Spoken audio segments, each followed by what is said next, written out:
Check. Pedro, can you hear me?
Good morning, ladies and gentlemen. Getting an early start today, but a late start.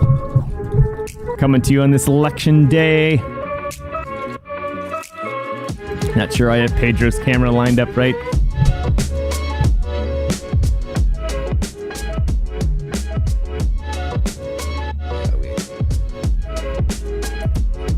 This is great. I was looking for an actual thing to... This is actually awesome. Even looked at that.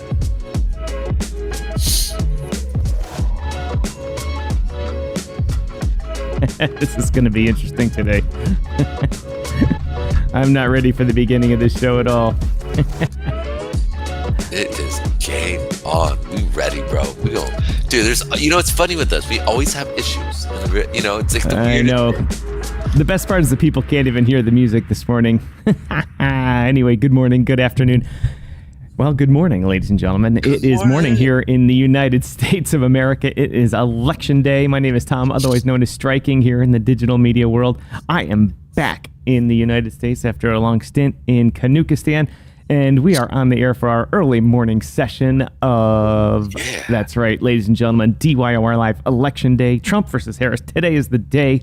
Today is the big day that our futures are going to be decided. Either tomorrow we're going to be living with pitchforks being stuck in us by the devil themselves, or we're going to be living on the moon with fat bags of crypto winnings.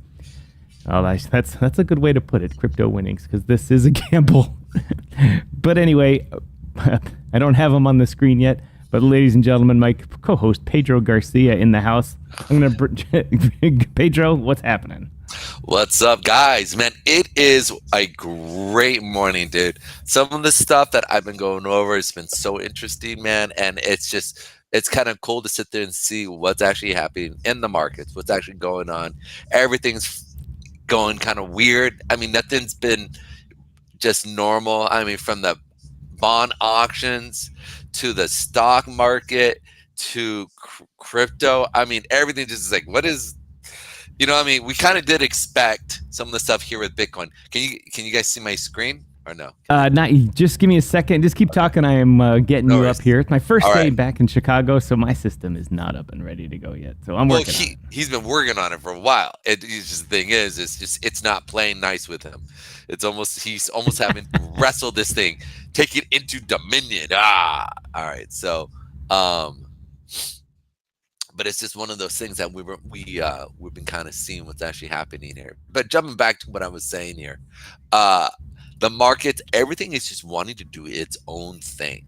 And I just find it really interesting what we're actually seeing. Bitcoin, we'll just jump right into that here real quick, and I'll talk about it. You know, I went on the Jake Gagan show. Excuse me, I'm going to sneeze. Forgive me. Woo! I typically so you know I went on the Gagan show, and he it was just the X space that they were having. There's Pedro. Oh yeah, hey, what's up?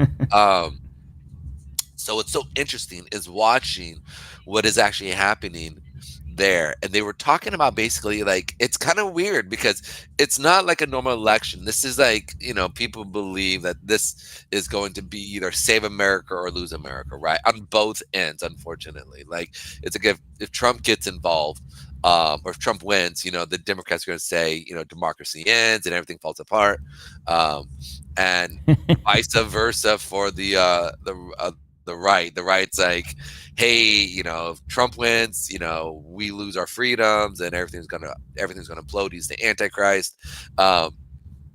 It's nutso here, absolutely nuts. So I'll agree with you that it's completely nuts here, Pedro. I am almost to where I need to be. All right. Load. Alrighty. But it was just really interesting to sit there. So there was a lot of people on that show going through and just saying, you know, this is going to be bad, this is going to be good. And I just said, you know what? It looks like the institutions doing typically what the institutions do, which is basically try to capitalize on part. Ooh, that's not a pretty face at all. Man, you need video mute too. I can't help, man. I don't know why I'm sneezing. All of a sudden, I just got all snotty. It just literally just happened. I have no idea what's going on.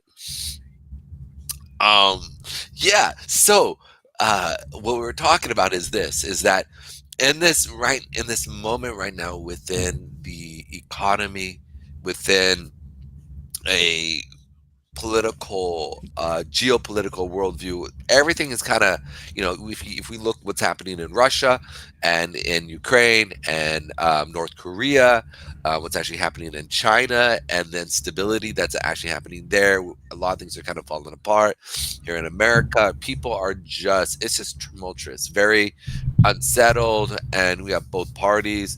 Europe right now is having a few issues in regards to just what's up. Europe always has it. Right. But so I'm looking at our stuff. It looks like I'm happy. I might be frozen. Are we frozen, guys? I don't think so. Okay. Let me look at YouTube here. All right. That seemed to be running on YouTube. All right. Perfect. But it's hold on. Let's do a little tech work here. Can you, if you look at the studio cam, can you center your camera up? Look at the studio feed. Okay, yeah. I actually looked. Your idea of centered and mine is slightly different. Okay.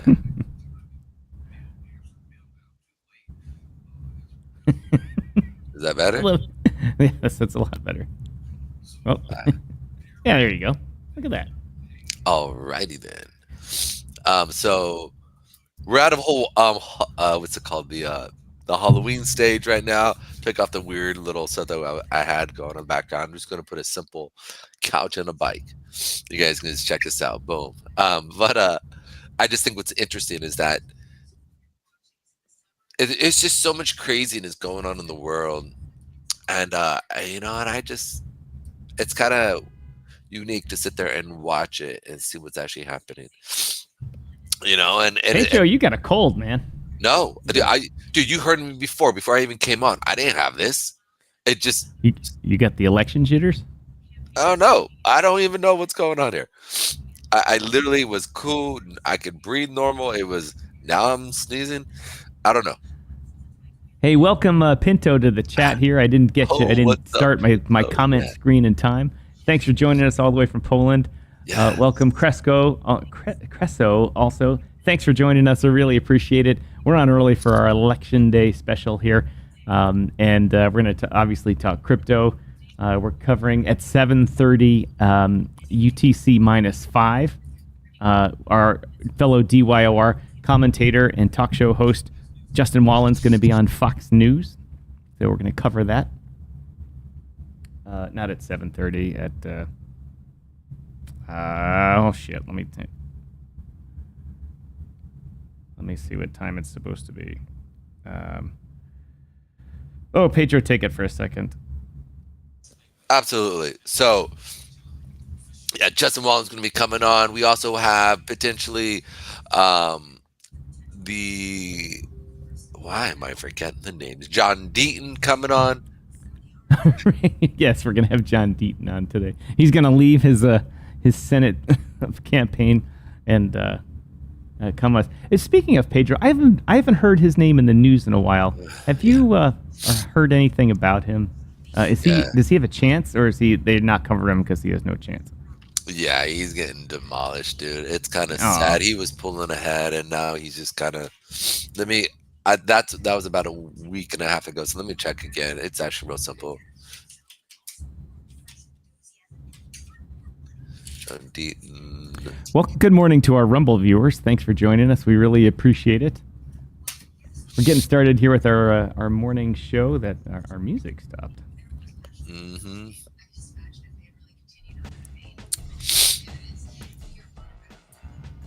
Pedro, I do have a surprise for us today, though. Oh, excellent. Yeah, so they have Warren at 58.4, and they have Dean literally at 36, with swing votes kind of. Not enough. Yeah, oh man, we gotta deal with another 4 years of her crazy. But honestly, this first run is something that, this is his first time running. He did really great when it comes to his really great when it came to he just demolished her at the not the polls, at the debate. At the debate. Thank you. That word was slipping my mind. But he did good there. So I mean, maybe his first time around, since he's new, right? He's always the first time's always hard. But the second time he's probably gonna win. He's probably gonna win the second time. So remember, this is a Senate seat. We got Warren 6 more years. I'm gonna be in my 60s. She's probably gonna be dead unless she's got the Nancy Pelosi. No, I'm sorry, the Dianne Feinstein doctor. Just kept her alive, and they whisper in her ear how to vote. Dude. All right, I think I finally got this all set. Now I better hit the save button. But thanks for everyone that's joining us in this early time. I know it's not part of the schedule here to see us on this early in the morning, but we're going to be talking crypto and mostly the election. Trying to find out when Justin's on going to be next. He said he was going to be on at 7:30 next, and I thought I was on Eastern time, but I'm in Central time, so that means we've already missed it. Sometimes it happens. But Pedro, it's because Justin was on Fox and Friends, their morning show. Yep. Look what I set up here. I set up a little morning section here. Check it out on the studio or on the feed. Right. I got the couch. I got the American flag. Mm-hmm. I got it all going there. Just so you know, that studio feed that has me and you, Yep. It's dead.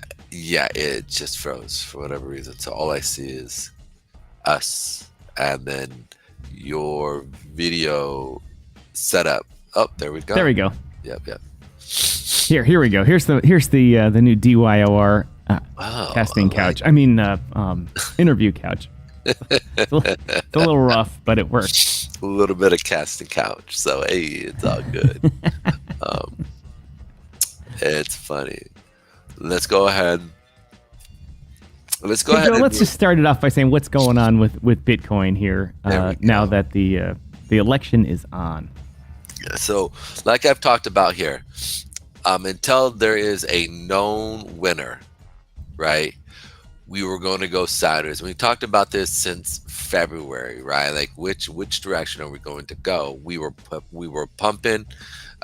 It was going crazy, and I said, I think now I'm looking at the chart. It was actually March and April is when we started talking about. I said I'd expect us to go sideways until we really know who's going to win, and it's been a close race from Biden now to Harris between Trump, and so unless we really know Trump is going to win, we really didn't know. So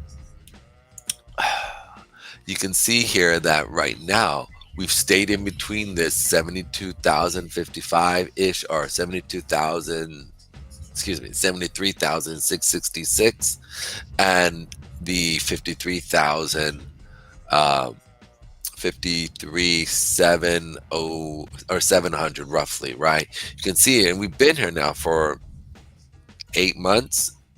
You know, I mean, it's just been kind of chilling here. So 7 months. So it's one of those things that where we're not really going to see much until later tonight. Either this thing is going to pump and we're going to see Bitcoin, get going, right? I thought we were going to push through here and come back down and find support and base right here, right at the highs or previous highs. But sure enough, it came, tapped, and sold right off. So I thought tonight, because I looked at Bitcoin last night and I said, we're probably going to come down to our area here. But right now we're just kind of chilling. So I think they're just kind of in this range, and we'll see as the day progresses into the evening, right? We'll start finding out what goes on with the electoral votes, and as people start winning states, as we start to move forward here, it's going to be really interesting to see how we see Bitcoin really fluctuate, whether it's going to go high, whether it's going to go low. It's going to be one of those things that just absolutely amazing. Pedro, we got to. That's going to send all our viewers into hysterics or to die.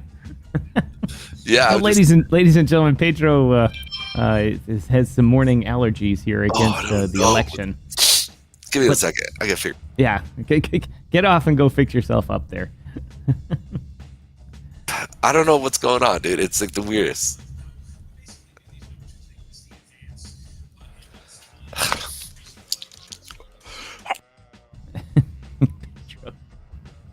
Pedro and I are both a mess this morning. Everyone, welcome to the show. Thanks for joining us. Really appreciating those of you got up early with us. It's so interesting. And the reason we're here today is because of what's going on over my shoulder here. I don't really have this set up right. And that for those of you that haven't been paying attention, DYOR has expanded its not staff, but it's contributing peoples, podcasters, content makers. We've brought two people on recently that have been doing an excellent job. It's Chris Alexander and Justin Wallin. And Justin is a regular contributor to Fox News because he runs a polling agency. I don't even know the right word for that agency, whatever. But he's a pollster. And he has been tracking this presidential election fairly well. Good morning, Pinto. He says, I'm with you, just have limited time. Must be on lunch break in Poland. Thanks for joining us. And Justin's supposed to be on Fox News here, and I'm trying to find out when he's going to be on again. And we're going to cover it live when he is. At least that's where we're saying this is. It's a morning watch party, as we call it.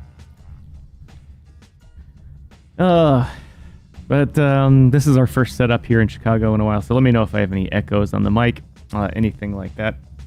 But while Pedro is getting his sniffles together, one of the reasons why we're here is to talk about the confluence of crypto and we're going to have a couple of guests today. We're having the morning session here. We're also going to have our afternoon session. And pardon me while I look at my phone, because I'm having a couple other guests today in an hour. We're going to have Patrick Daugherty on. Patrick Daugherty is a crypto lawyer, blockchain lawyer with a partner called Foley. I'm not going to get the second part right. Foley and Lardstrom or Larden, or something like that. No, I shouldn't just. Actually, I have it right here, and I'm going to say it correctly. Foley and Lardner. And he's been on our show before, and he is one of the lawyers that represents Coinbase. And famously, on this show a while ago, said we went to get registered at the SEC with Coinbase, and they rug pulled us. And so he has no love for the current government or Gary Gensler, and is fighting for more of a libertarian perspective, but he'll take the Republican Party over the Democratic Party here on the financial end of the business any day. Let's see. I don't know if I've got my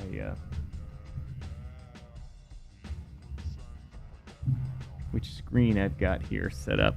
I got the wrong one. All right, stand by while I fix this.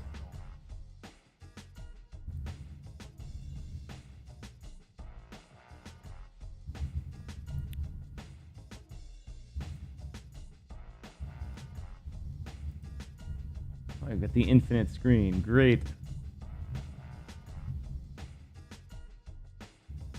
Just 1 second here, ladies and gentlemen, when I fix my browser screen here.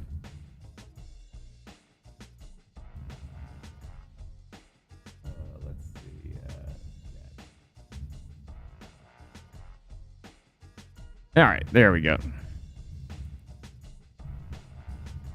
Hey, I've got it working. So Patrick's going to be on our show later today. Also on either this session or the afternoon session, we're going to have Anton Golub on. Anton is a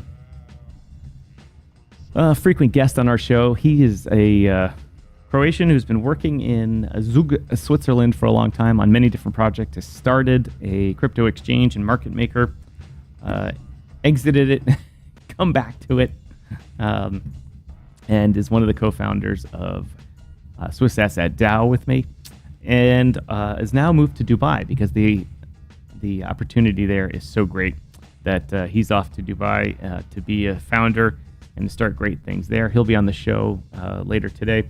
Also, we're going to have Colia Carrington on at about 2:30 UTC -5. So right around dinner time over there in Europe for you. She's from the Canadian Blockchain Consortium. She's going to bring the view, not just from Canada, but from the mining industry. The Canadian Blockchain Consortium really represents the interests of the mining industry and forwarding in the blockchain, not just Bitcoin or crypto. And so she's going to be on to bring that as well. She's also been a past guest on this show many times, and she will be again. Let's see what I've got here.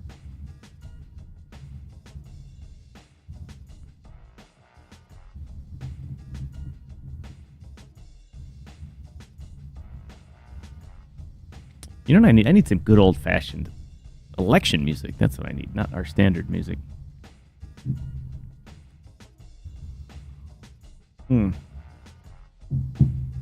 Let's see if I can get... Pedro's not on here. They don't have any crazy. Oh yeah, see, I got the Genu up there still. Sorry, Genu guys, you're out. Let's see. Let me play with this a little bit here. Where's Pedro? Joke trick.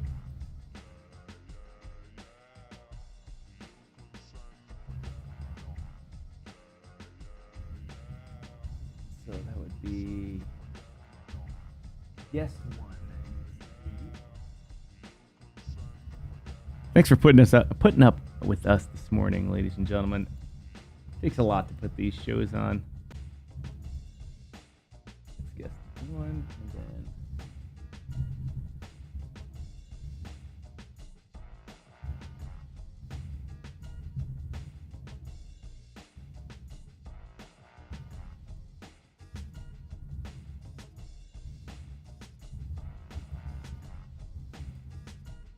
Nope. Pedro Cam.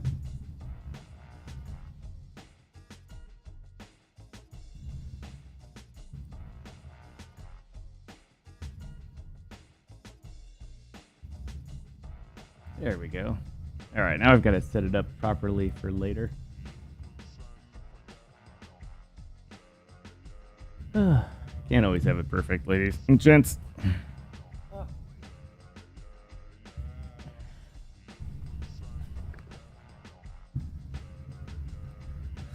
All right. Pedro's taking a quick break here. Ooh, Elon's tweeting like crazy this morning.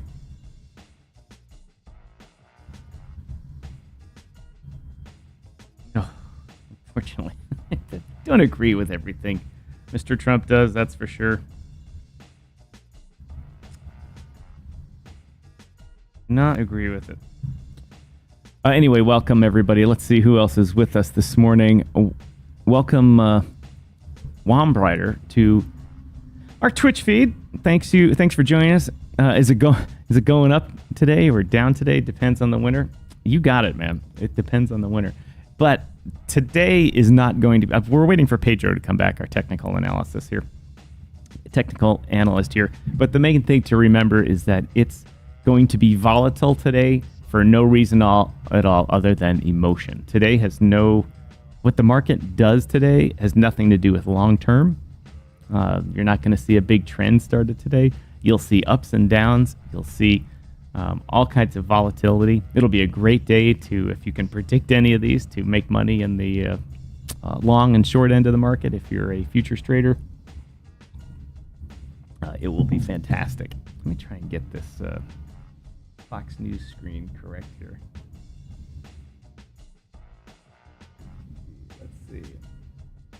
But thanks for joining us on Twitch. I really appreciate it. Let's get the social media going out here, ladies and gentlemen. Welcome, everyone. Please like, share, comment, follow. Just do it. Now, we realize you have, especially you guys on Rumble, there's plenty of content over on Rumble. So for those of you that are tuning into our stream, we really appreciate it. We're a little crypto channel, small crypto channel that does live talk shows every day in the middle of the day, all about the digital asset industry, regulation, policy. Our channel has this live show. This is a special version of it this morning here. We have the live show, but we also have other podcasts, namely the Crypto Swamp Creatures, whose shorts, I might add, that I put out are getting thousands of views, so I'm really impressed with that. But the Crypto Swamp Creatures are the suit and tie type guys who talk about where crypto meets Washington, D.C. and policy making. And they use a little irreverence and humor, much like the edutainment here on this channel, to do that. Let's see, what have we got going here? We don't have anyone on Rumble commenting, and the Rumble comment screen is not working. Why is the Rumble comment screen not working? It should be.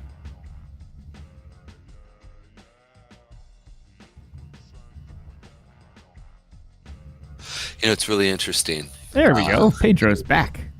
Hold on, I hey guys. Probably have your mic off there. All right. Nope, it's on. Left it on. Why? Welcome back, Pedro Garcia. Why, thank you, Tom Hurley. Thanks, guys. It was really interesting. I didn't do it's called Rise. I don't know if anybody takes it. It's like a mushroom coffee. And I typically have two types of, I do a tea that's like a chai tea that I make myself. And then I also do a Rise coffee thing. And it was really interesting. I didn't do it this morning. And I felt myself kind of like a little off, besides the normal being off. And self-proclaimed, right? Off. But the thing is as soon as I said, you know what happened? And then my body literally was like, where's my mushroom coffee? And I was like, are you serious? Like, you're reacting? Like, do you have a problem? Most people don't do this. But I check it with my own body. Yeah. You know, and I'm like, what's going on? I kind of had to sit down and kind of go, okay, what's up? And then I go like, what am I craving? What's going on? And all of a sudden I was like, oh, I'm craving my coffee. It's been so crazy this morning that. Pedro, we got to guess Wombrier. Oh, awesome. Wombriader. Coming to us on Twitch, and he says he's locked in today. Wombriader's on normal coffee today. Locked in, baby. What do you mean normal coffee? I got my tea coffee today. Get out of here, Mr. Warmbot. What's his name? I'm messing up the name. Warm Body? What was it? Wombrier. Wombriader. Wombriader. What's up, Wombriader? It's good to have you, man. Where are you coming to us from, Wombriader? Yeah. Are you coming to us from the U.S.? Are you coming to us from Europe? Where are you coming to us from? Absolutely. We're a little different talk show today because it's normally just crypto, memes, technical Tuesdays, charts, all that kind of stuff. But today it's election day. Yes. Today, just like it says, DYOR live, election day, Mr. Trump versus Miss Harris. And the votes are going out. They're coming in. They're getting stolen. They're getting found. They're getting fixed. They're getting stolen again. They're getting fixed. They're getting burned. The conspiracy theories are racing around already. Oh, that's awesome. I love it.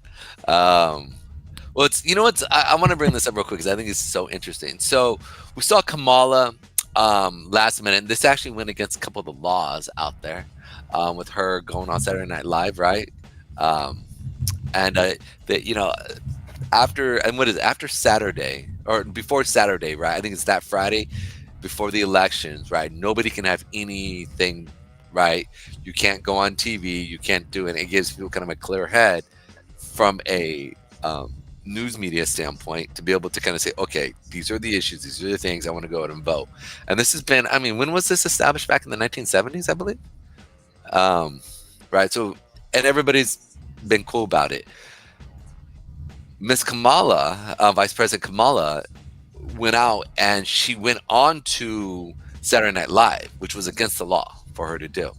It's not against the law for her to do. Come on, man. No, I'm serious. Like there's a I saw all the time. Politicians go on Saturday Night Live all the time. No, I'm talking the weekend before the election. You're not allowed. Nobody's allowed to do that. It's an actual law here in the U.S. Like that's the biggest load of crap I've ever heard in my life. I'm telling you, dude. Like, look it up. Anyhow, this is a moot point, by the way. But look it up while I'm talking. A moot point. But go look it up, and then you can come back and say whether I'm right or wrong. Just go through and do it. So the reason why I'm bringing this up is she went on there, okay, and she didn't go on the Joe Rogan show. And I literally thought to myself, and I was really wanting to see her conversation with Joe Rogan, how it would go, how she would be able to. I thought she would probably have done absolutely amazing. I honestly thought that if she went on there, Joe Rogan would really have had a great conversation with her, really kind of like flesh out her ideas. Because like you said, like the media either makes her look like she's a god or make her look like a bumbling idiot, right? Like it's either one or the other. You can't get a fair picture of who she is and what she's doing. And a lot of times, like during her conversations that you've seen her in, they're either so favorable with her that it's like, no, man, like I want to see this attention there, but not harsh tension, right? I want to see something where there's a real conversation going. And that's one thing I do like about Joe Rogan. He has great conversations with people, and he communicates really well to make them feel good so that they can shine. And that's one thing that he really does really, really, really well. So on the back end, she denies that. But then she goes on Saturday Night Live. And I sat there and I was just like, and it was funny. She did a good job, you know. It wasn't cringe, you know, and like some guys were talking about being cringe, but she did a good job, right?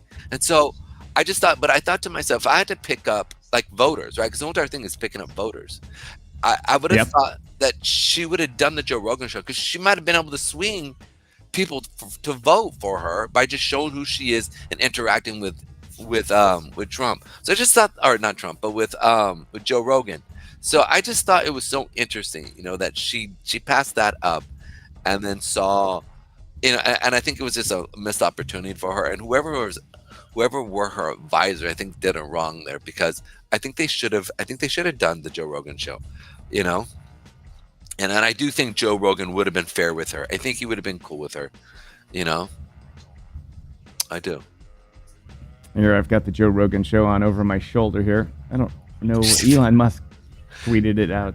I don't know which episode it is, but it's the one that Elon was on. Yeah, so it's the last show. And this is the other part I thought was absolutely brilliant. Okay? Because she didn't come on, Elon Musk goes on, and this is the part that I thought to myself, I go, what a genius idea because obviously we all know that Elon Musk is fighting for, or not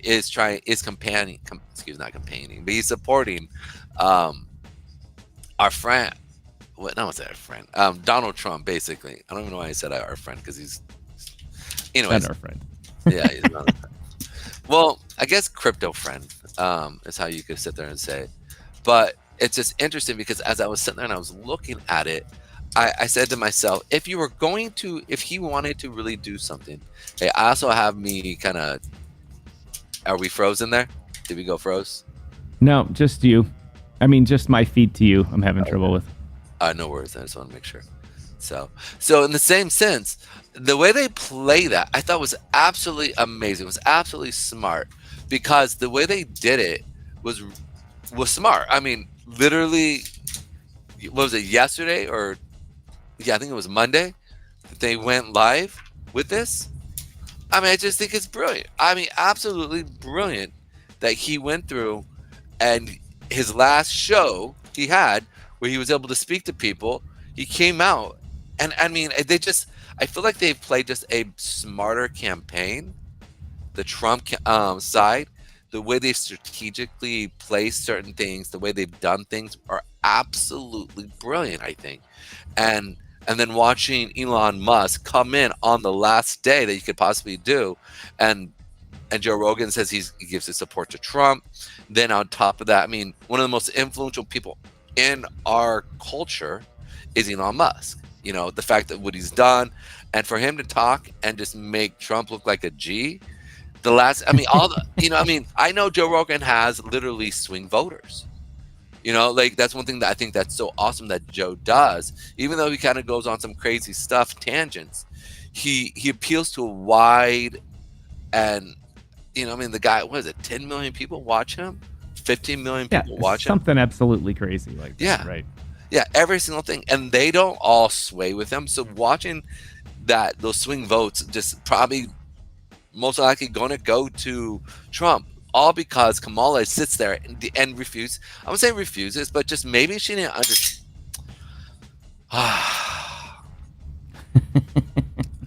That makes no sense. That doesn't make any sense why that would fall. I was watching it slowly going down. I don't even understand why it should have felt this way, but it felt this way. And I'm like, what? Anyways, so I just think it's really interesting to see what we're seeing in today's climate. I just don't think she played a smart campaign. You know, if she wins, I will kind of be shocked, in all honesty, because I just don't think that she played a smart role. And I totally forgot about this, but I got this, and let's see if this actually holds. I'm going to take this off here real quick. We'll just head back to the main screen here. Juan Breyer, you're right. She wanted only an hour. That's a limit for scripted answers. Could you imagine? I saw when Vance was on Joe Rogan's show, and Vance just brought the topic up, and Joe went with it. And they talked about the concept that Camilla would come for 3 hours and have completely unscripted and just have a conversation, and what a disaster it would be. And Camilla's group actually said, hey, you know what? We're really busy. We're campaigning to be president. How about you guys come to us? Because you can bring a podcast anywhere. And Joe said, no. He said, I'm Joe Rogan. I have my studio, and I'll go places for certain things. But this presidential election stuff's serious. And I want to have a conversation with people, and I want to do it in the studio. Because if I go to you, Miss Harris, I'm going to walk into your room with your handlers and your people. And you will have the opportunity to run the whole show. And that's not what I'm looking for. I said, I want you to come into my studio so we can sit together without handlers and have a conversation, whether it lasts 30 minutes or 3 hours, doesn't matter. But that's how you get to know someone. It's like having a beer with someone. Yep. And that's how you do it. You don't go into like, I'm going to go meet some friends tonight. Let me bring my script. Well, what do you think of this? That's not how you do it. You go have a beer and you're like, this guy's an asshole. Let's get out of here. Or you say, hey, man, we both went to Afghanistan in 2010. Woo, we're buddies. Woo. Yeah. And so that's how it's done. And Joe was just totally put off by it. And I totally agree with that. I mean, if you're running for office and you cannot go and just talk about things, if you have to be so scripted that you can't do it, you should not be the leader. You should not be the leader. You should be able to walk up the press and answer a question either thoroughly or be honest and say, I don't know the answer to that, or I don't have a good answer for you, but I'll get back to you on that. And immediately you've got staffers in the back coming up with your position on it. But here's the thing. And just be honest and say, yeah. I don't know what the frickin' Afghanis and Iranians, how they're getting money back and forth together. I'll find out, though. It was really fun. The Independent back in 2017. I forget the guy's name, but they asked him about it was just at the tip of my tongue. A situation that was happening where some war was happening, and I remember he was like, "What? What happened? What is that?" And people are like, "You don't know what that is?" And he's like, "No, I don't. I'm sorry." And so they ripped him apart, and that's where he lost standing, and he kind of had to fall apart. I forget the guy's name. It was I think it was Gary something. He was one of the independent runners. He was worth a lot of money, so he was self-funding. And they were asking about this war, and I just remember sitting there going like, "What? Who is that? Like, what's actually happening?"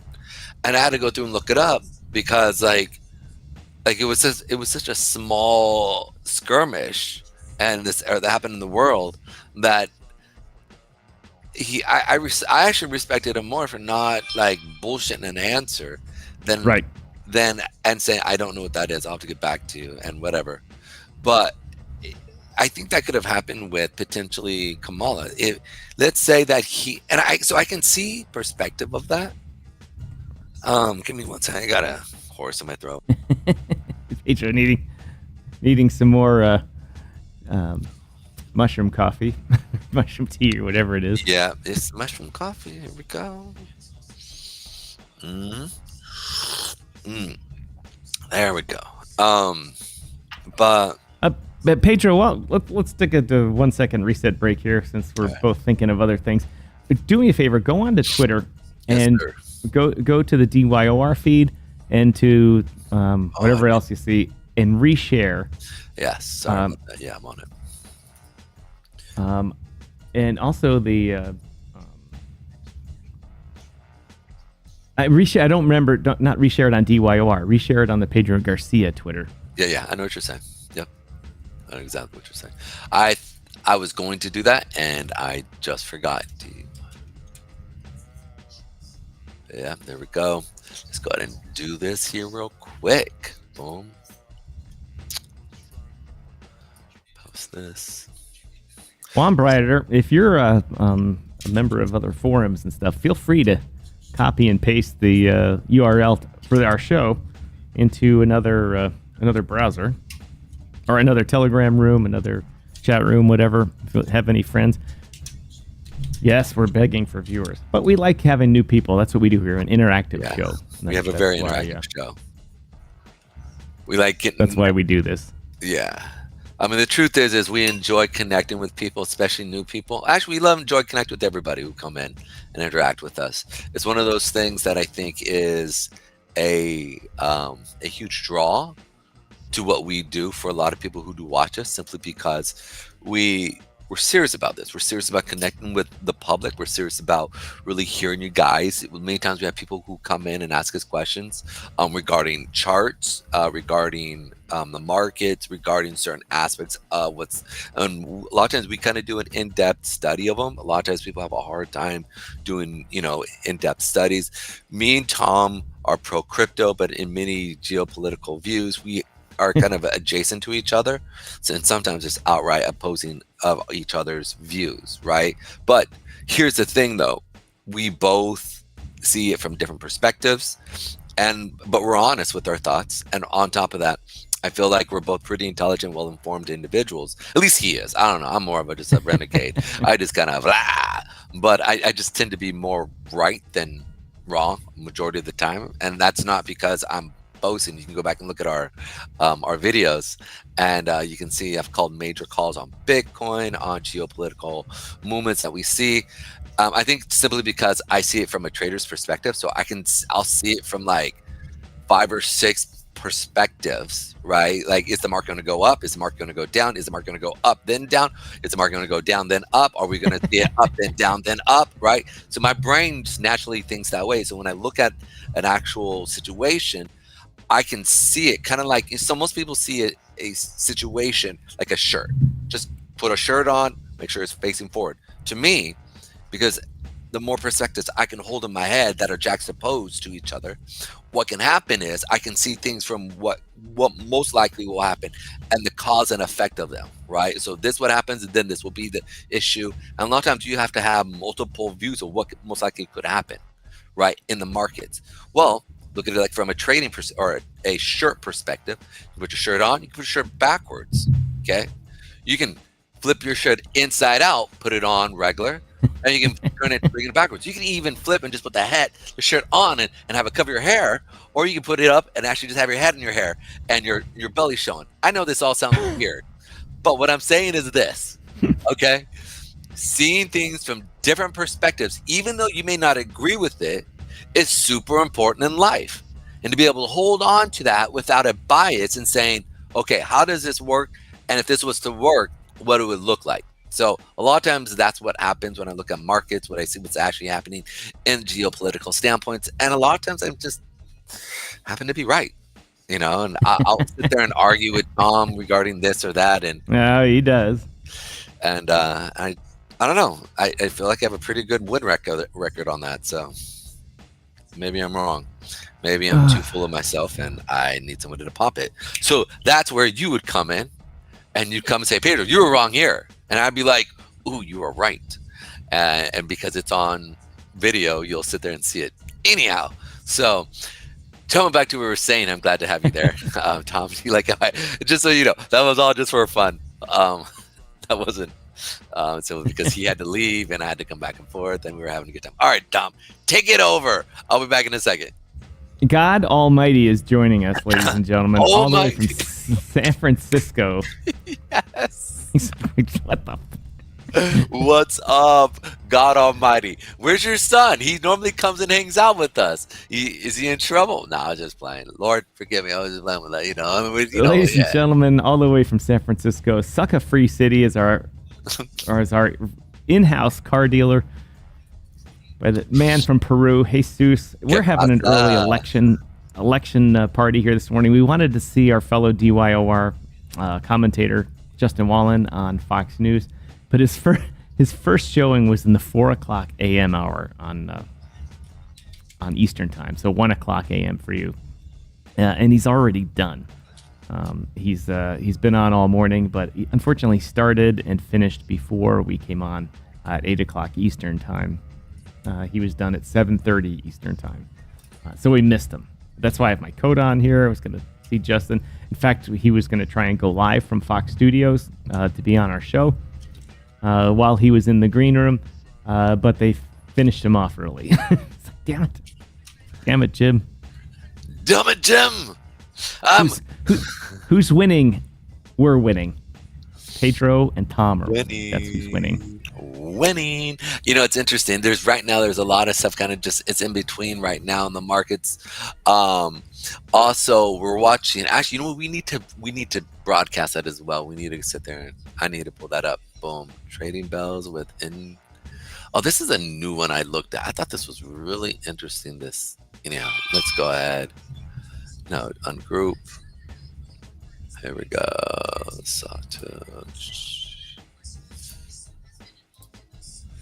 Julie Shu. Let me a second.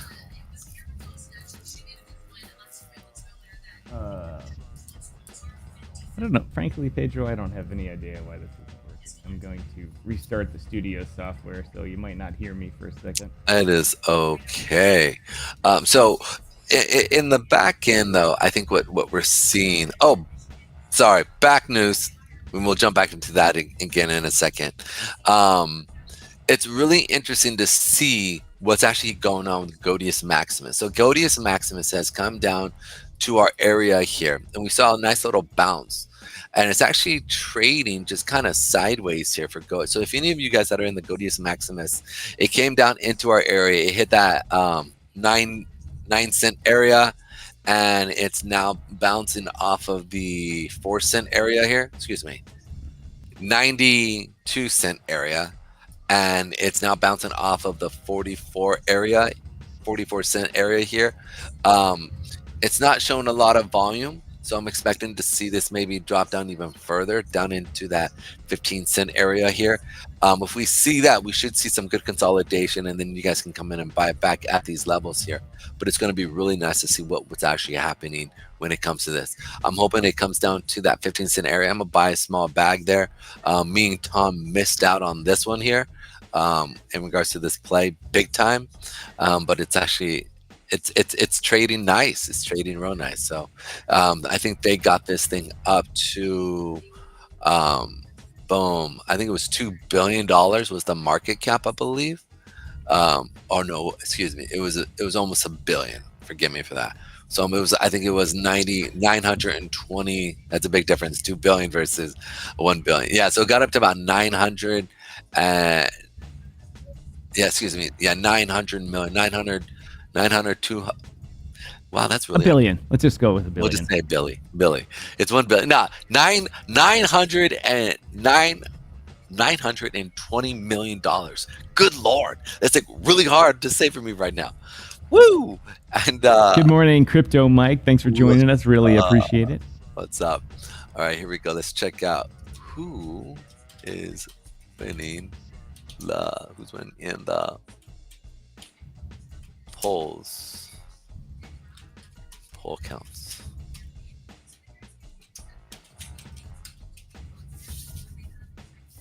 Good luck with that. Well, yeah, we can have a few of these up here just to see what's actually happening. All right, boom. So, all right. So what we got right now for the electoral votes is nothing. There's nothing going on. We don't know. Maine, we know there's 11. Rhode Island 4. Connecticut definitely blue with 7. New Jersey's already been hit with 14. Delaware, Maryland is 10. DC is 3. So those are all blue. It looks like so far that we know, and kind of where we're sitting right now, as of currently. It will be electoral votes to win the 2004 presidential elections and click states. Click states on this interactive map to create your own 2024 electoral forecast. Create a specific matchup. All right. So yeah, that's kind of like where we're at right now. We'll see what's up. Electoral votes right now. Potentially view all. Oh, this is an interesting website. I'm gonna send this to you, Tom. Check this out. Alrighty, maybe we can I'll drop it on the air. Maybe I quickly look through this. I got like 3 things going on in my head, so I'm gonna send that to you and see what your thoughts are. See if it's a trash, we can toss it away, and if it's great, then let's run with it. Alrighty then. So one last thing, I need to post this thing because I've been saying I was gonna do this. All right, boom. The art campaign message and why Obama was good at it. Yeah, I probably should have sent that back then. There we go. Crypto Mike says, "Is this the first time crypto people want to see red?" Unless you've used our sponsor BidFi here and you have gone short. And when you do that, you want to see lots of red. A lot of red. Lots and lots of red. But I think he's right in the same sense that there are a lot of cryptos that want to see red. Definitely. Because the thing is, if red wins, potentially that is definitely bullish on crypto. And we will definitely see a gigantic run. I like that pun, Mr. Mike. Yeah, that's a good point. Pedro's wearing red and I'm wearing blue. So. Oh, good point. Good point. I purposely picked red here because I think the markets are going to get bloody. Bloody. All right, let's see. I am watching Bloomberg here, and so it's really interesting. They're actually talking about the bonds, and I believe we have the 5-year bond today. Which is going to be really interesting to see what happens because yesterday the 3-year bond was a complete mess, and it was bad. But I say that because we should expect to see some craziness. What's going to happen, or is it the 10-year bond? Give me a second. Boom. So we got isms today.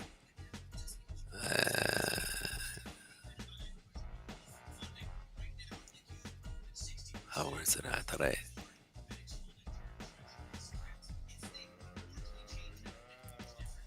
Sorry, I'm trying to get the word out. It is all good. New markets.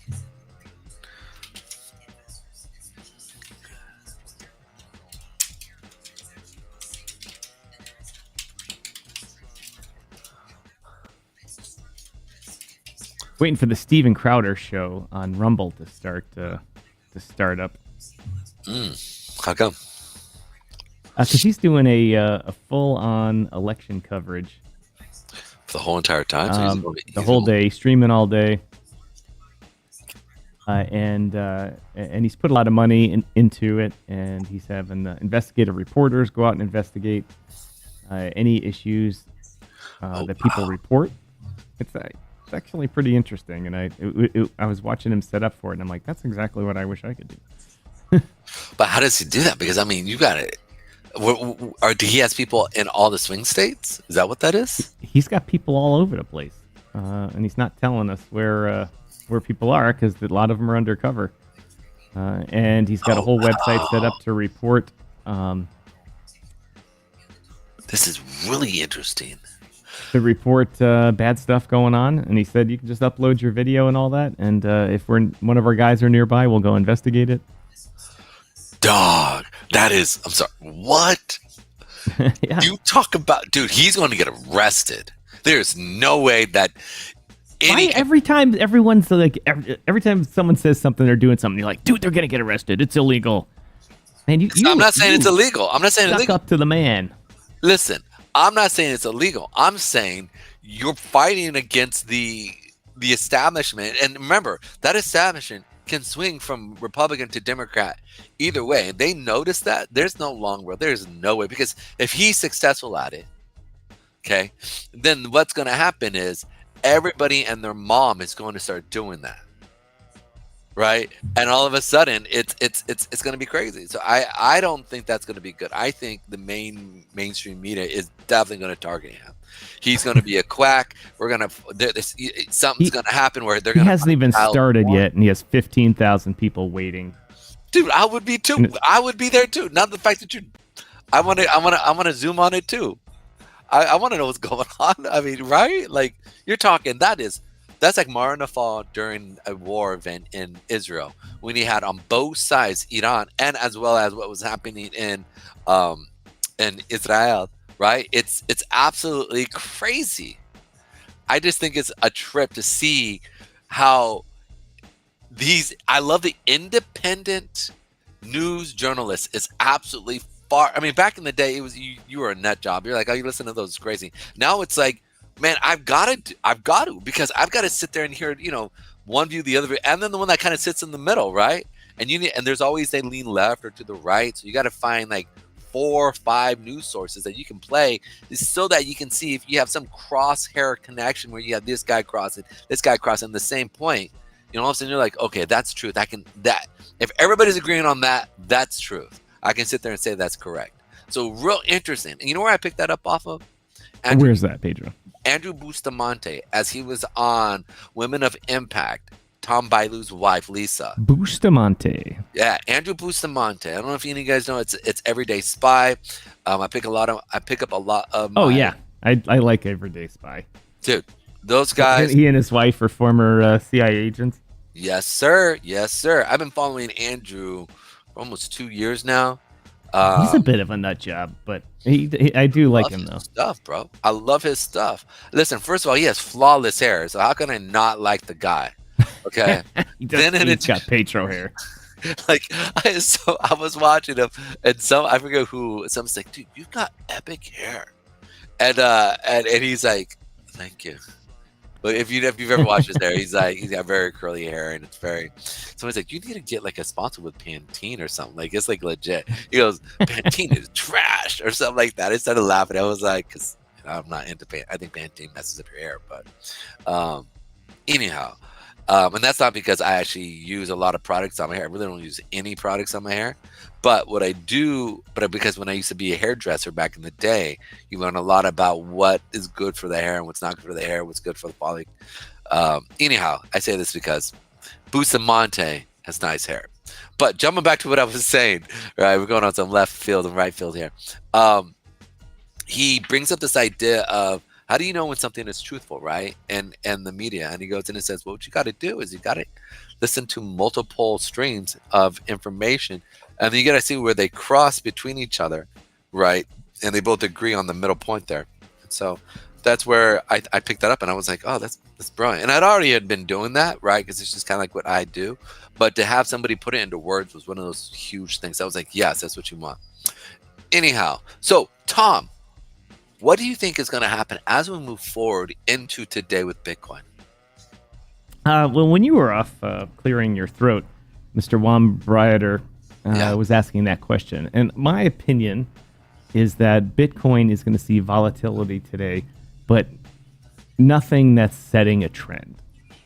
Today is going to be the day trader's paradise, in which every nugget of news causes volatility and the market to move. And but none of that is really, no move today will be a long-term thing. Unless like at 2 in the afternoon, they announce that Camilla, it just gave up. And Trump comes in and says, we're doing a Bitcoin reserve and, a bunch of long-term alpha for Bitcoin. Other than that, it's just going to be a day trader's paradise. I mean, you're going to see the volatility in the markets go nuts. You're going to see the rumor mill go crazy and all those types of things, which will lead to a good day trading day. But I don't think anything that's going to set a long-term trend. I mean, the market is built in, as you know, from the articles we've been reading, Pedro, and just your general knowledge of the market. Anyone with a big position is hedged, or may not be completely hedged, but enough to make a little bit of money if the market goes against them on their spot position. So I think as the day wears on, if the market, if the first swing state that goes to Mr. Trump, you'll see the market pump for no other reason that that's good news for the crypto industry. And if it goes the other way, I think, if the first big swing state comes in and like Pennsylvania is called for Miss Harris, then you'll see bad stuff. You'll see Bitcoin will tank, Ethereum will go back to 1,500, just go down. And so I think it'll just be a nice, fun trading day and that type of stuff. Man, that stretch is not a pretty thing. Man, that is. Oh, man, I had to, man. I've been fighting that for about 10 minutes, dude. I had to. Like, have you ever fought a stretch? Dear God. Yeah. Go ahead. Yes, I just usually don't stand up in public and do it. Ooh, I just have to. Sometimes Jesus says Bitcoin back to 20K. Possible, but not today. I don't know, today. man. Today you might see a $5,000 swing either direction, something like that. Oh no, dude! If Kamala wins, well, that's a problem, dude. So I'm trying to say, if Kamala wins, that stuff is gonna drop like a turd hitting off of an Empire State Building. It's just gonna pick up steam, dude. Like it's just gonna get going. It's gonna fall like a meteor out of the black sky over there. Like it's gonna come down, dude. Like down, bad. Like I think, if she is to win, two things you'll see. You're going to see XRP scream up, okay, like bing, like straight up, like dildo, okay, and you'll see BTC just drop. I don't, and I think we could see record fall, like maybe $10,000 fall. I mean, it'd go from 68 to 58, dude. Like because I think everybody thinks Trump's gonna win, and it's all predicated off of him. Like. You know what I'm saying? He's winning in the polls. It looks like he keeps pulling ahead. He keeps winning people. I just think he's going to win. On a side note, what are your thoughts on Mark Cuban and his whole entire hold on. Mark Cuban's an idiot. Let's just put it that way. And he's the luckiest man on the planet because he got all his money the fucking easy way. He was in a college dorm room and streaming was starting and people were just figuring out the streaming protocols. And he's like, I'm going to take baseball games and just restream them. And people started listening, and all the baseball people were like, oh, okay, well, he's getting lots of listeners. Let's put it on his broadcast.com. All of a sudden, he's streaming all the baseball games, all the football, and everything. And the mainline media people, they think this internet thing is just crazy. But a couple people said, hey, let's put all this stuff on there. And then Mark quickly saw the licensing issues and sold broadcast.com to Yahoo for $1 billion. And then not 2 years later, Yahoo writes it down to $5 million because baseball and NFL took their broadcasts off and did it themselves. Because they're like, it's a licensing thing. This is, yeah, okay. And so he took his $1 billion, invested, bought the Mavericks, and into other celebrity things. And now he's got, a zillion businesses, and he's worth, a couple of $1 billion now. So he's not an idiot. I mean, come on, he invented something and all that. And so I'll give him credit for that. But he's the classic case that's someone that surrounds himself with yes men. And so you can tell people that surround themselves with yes men because when they talk in a manner in which they're always right in their mind. And you're wrong. It's like, well, that's how it is because it is. And that's how you know nobody goes, boss, that's not right. Because he just fires them. They're like, what do you mean? You're fired. And people like Elon, who's looking for innovation and ideas, and someone says, like Elon famously had a YouTube guy give him ideas how to redesign his engine for his thing, and he's like, "Oh, you know what? That's a good idea. I need to look into that." Next thing you know, they've redesigned the engine, not because the YouTuber was a smart guy. He said, "Just have you considered this?" And he's like, "No, we haven't. I don't think that." Oh, wait. Next thing you know, engineers fix it up. So Elon surrounds himself with innovators and people coming up with new ideas, and you can say yes and no to. And Mark Cuban surrounds himself with yes men and people that just go, yes, boss, yes, boss. So Mark thinks he's right all the time. And so you got to give them a little bit of slack, because when someone thinks everyone around you says, that's right, you're right. And meanwhile, behind the scenes, they're like, shut up, he's writing the checks, keep paying us. And so I disagree with almost everything Cuban says, because he's just one of those guys that thinks he's right and cannot admit when he's wrong. It's interesting. So did you see him when he went on, not a reverend, it was the comedian podcast guy. He cracked me up. Why am I forgetting what it's called? He knows how to work with people is what I'm getting at. He understands people well enough where he's able to sit there and he's able to get a crowd to really like him. And there's a genius to that in understanding people and knowing how to interact with them to get them to really get on your side is brilliant. And he's clever enough to be able to keep that going. And to me, I sit there until like he gets, until you cross him or you talk about anything that he doesn't want to necessarily talk about, right? He then you'll see him but then he's able to grab the audience again and the individual he's talking with and really to get them to side with his perspective. And I think there's a genius to that, right? There's a people skill that is needed at that level, right? We saw that with early Trump. We see that with many early rich people and then finally when you get like FU money where you're like, it no longer matters, right? You're at 11 digits and 12 digits, right? When you're in that $1 billion mark. Is it 12 digits? Excuse me. Million, billion. Yeah. Sorry, I had to sit there for a second and go, wait. So yeah, when you're at 12 digits and 11 digits, even 10 digits, right? That's 10 digits is FU money. Like when you're just at that point where it's just you so much money, just from a year standpoint, you bring in what a whole entire town would bring in, right? Or you could buy a whole entire town off of just the amount of money. Just buy the town. There are billionaires who buy towns, who buy huge amounts of property. Remember what what I'm saying? And they get it together and they have the people move in but they own the town. It's a trip. It is a trip. And they can go ahead. Ooh. All right. Apparently you've moved did you move your camera? I did. You're like this again.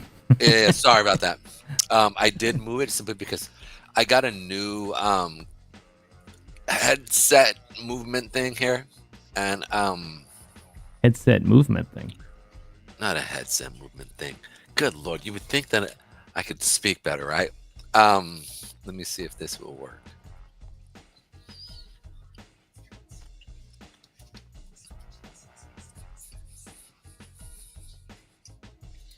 Is that better?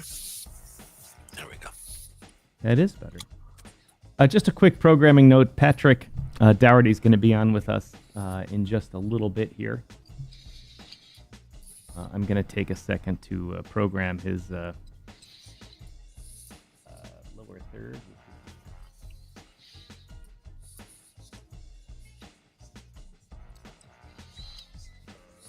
Of course, the computer's not cooperating with me.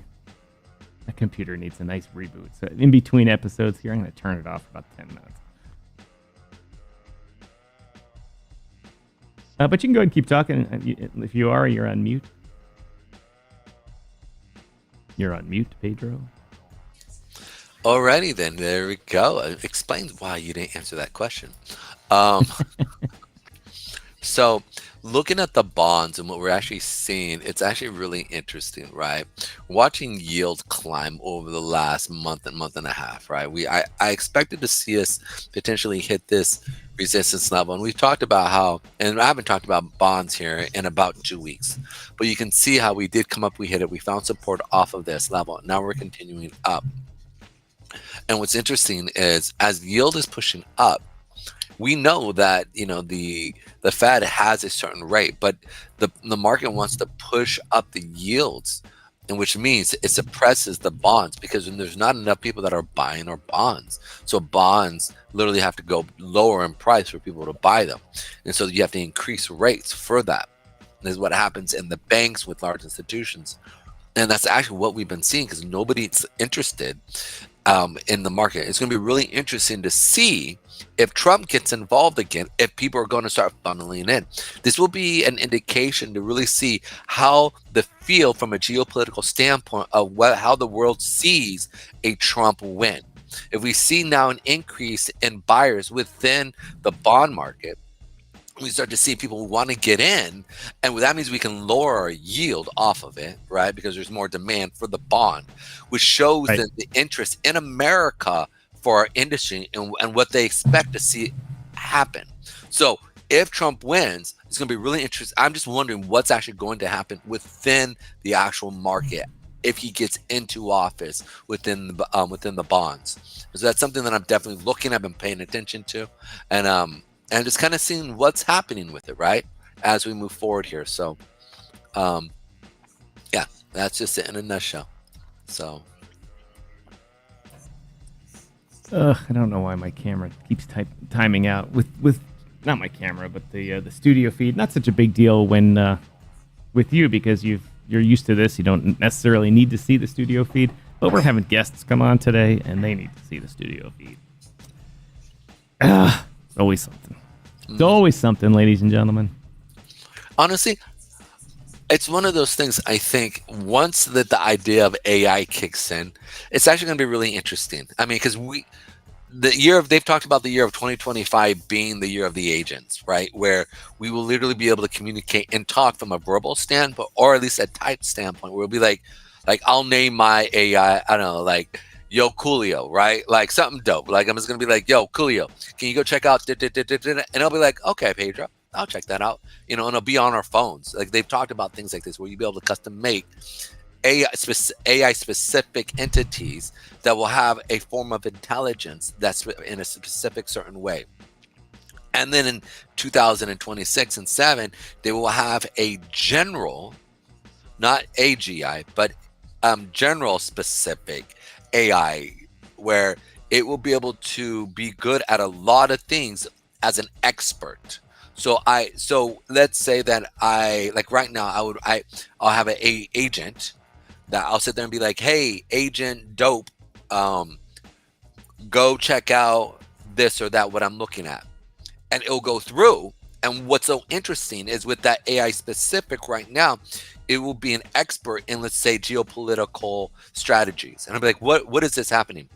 And then into 2026 and 2027, we'll have AI specific general. So it'll have its like doctorate degree in computer science, political science, and all this stuff. I'll be like, what are the probabilities of this? And so as we move forward, we should see these interesting things move forward into the market as it starts to literally take jobs, but at the same time create new jobs that will need supporting for it. So it's going to be really interesting to see what we see here. So I look forward to the day where I can simply just say, hey, AI, fix my computer because something's going on with it, right? And instead of having to deal with the issue of not being able to. That would be really nice. But Pedro, as I was mentioning before, we have we have our guests here today. Our first guest of the day is someone that's been on our show before, but it's been a while since Patrick has been on the show. Fellow Chicagoan. What's up, Mr. Daugherty? And lawyer extraordinaire. We'll have you on in just a second. I'm going to just run through a technical check here to make sure we're all right. It's my first day back in Chicago, which means I usually screw something up here. But anyway, Pedro. Yes. Well, the last time Patrick was on, and for you guests, Patrick Daugherty is or for you viewers, our guest coming up is Patrick Daugherty. A lawyer with a firm here in town called, all over the place, but he's a partner with Foley and Larder and does a lot of blockchain and crypto work. He's been in the industry since it kind of grew up and is famously on this show mentioned taking his client into the SEC to get registered, and they told him to go packing. And his famous line is, he got rug pulled by the SEC. And so I really enjoyed that. Give me 1 second to make sure this is while you're doing that here. While you're doing that, let me go ahead and go over the 30-year bond here. So it's really interesting. We're seeing bonds actually finally find footing. We're seeing the higher yields actually take place where the longer yields actually starting to have a higher yield than the lower yields. Now, it isn't perfect yet, right? When you still look at the 1 month, right? It's still above the 30-year, but that 1 month is starting to see a fall, which has been really nice. We've actually, and you're like, wait, but I just wanted to chill in bonds or chill in these notes here real quick and make a quick little cash, so without much risk, right? But sooner or later things got to go back to normal. Like, just being honest. So I think, you hope, right? Like, we hope, right? Like, we have some semblance of normality in the markets. But hey, it's gonna be interesting. And let me know when you're ready, Tom. I'm ready. Oh, okay. There we go. All right, ladies and gentlemen, let's get to our first guest today to talk about the election and where we're going. Yes. Patrick, let's make sure your voice is good here. Yeah. And Does that work? That does work. Okay. Ladies and gentlemen. Good morning, Mr. Good Daugherty. morning. Here, let's see if this is going to go. There we are, ladies and gentlemen. Patrick Daugherty. Patrick, I'm going to start off with the first question to you. How many Reagan-era lawyers are in Lakeview, Chicago? Well, that would be one. Myself. if there's another, he or she is in hiding. But I'm very happy here. But yes, I was in Ronald Reagan's SEC, and that was a while ago, and a different time. Obviously, a different time, but also a time when the similar issues or similar swing state issues happened, in which things didn't go according to plan for the Democrats and went more to the plan for the Republicans. Because of a unique personality, somewhat of a showman, and a person who could speak a little bit better on camera than their running mate. And I'm not talking about Trump versus Harris. I'm talking about Reagan versus Carter here. Yeah. And I remember that election, and I think Pedro does, but I'm sure you do. Yes. I was just a babe, but it affected my life. Yes. Yeah, that's true. That's true. I think there was some surprise when Reagan won. Of course, 4 years later, when he ran again, it was a blowout. Right. We had Morning in America then, and it's. I miss those days. I wish Ronald Reagan were on the ballot. I might. I haven't voted yet. I might vote for him, actually. People say he died, but I think he's like Elvis. He's out there somewhere. And, him and Tupac Shakur. They never actually died. Yeah. Well, Patrick, I know your voting comes later, but you've spent a lot of time here now in the blockchain and crypto industry, digital assets on all fronts, from NFTs to helping blockchain companies get set up to exchanges themselves. Yeah. And from the media's perspective, not so much Pedro and I will say we're a little bit more entertainers than media, but from the media perspective, and certainly the Twitter's perspective, if Miss Harris wins, it's doom. We're all going to be in a pit of fire with pitchforks sticking us all day.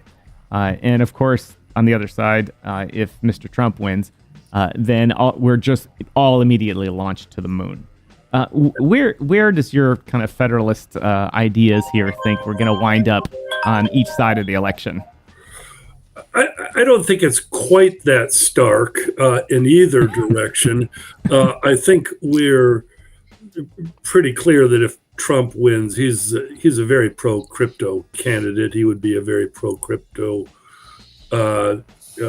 president. A change of stance from his prior views, by the way. But he's seems to have gotten religion on that, and his family's in the business. He's in the business. He seems to have gotten money. Crypto is something that he does. But it's not entirely certain.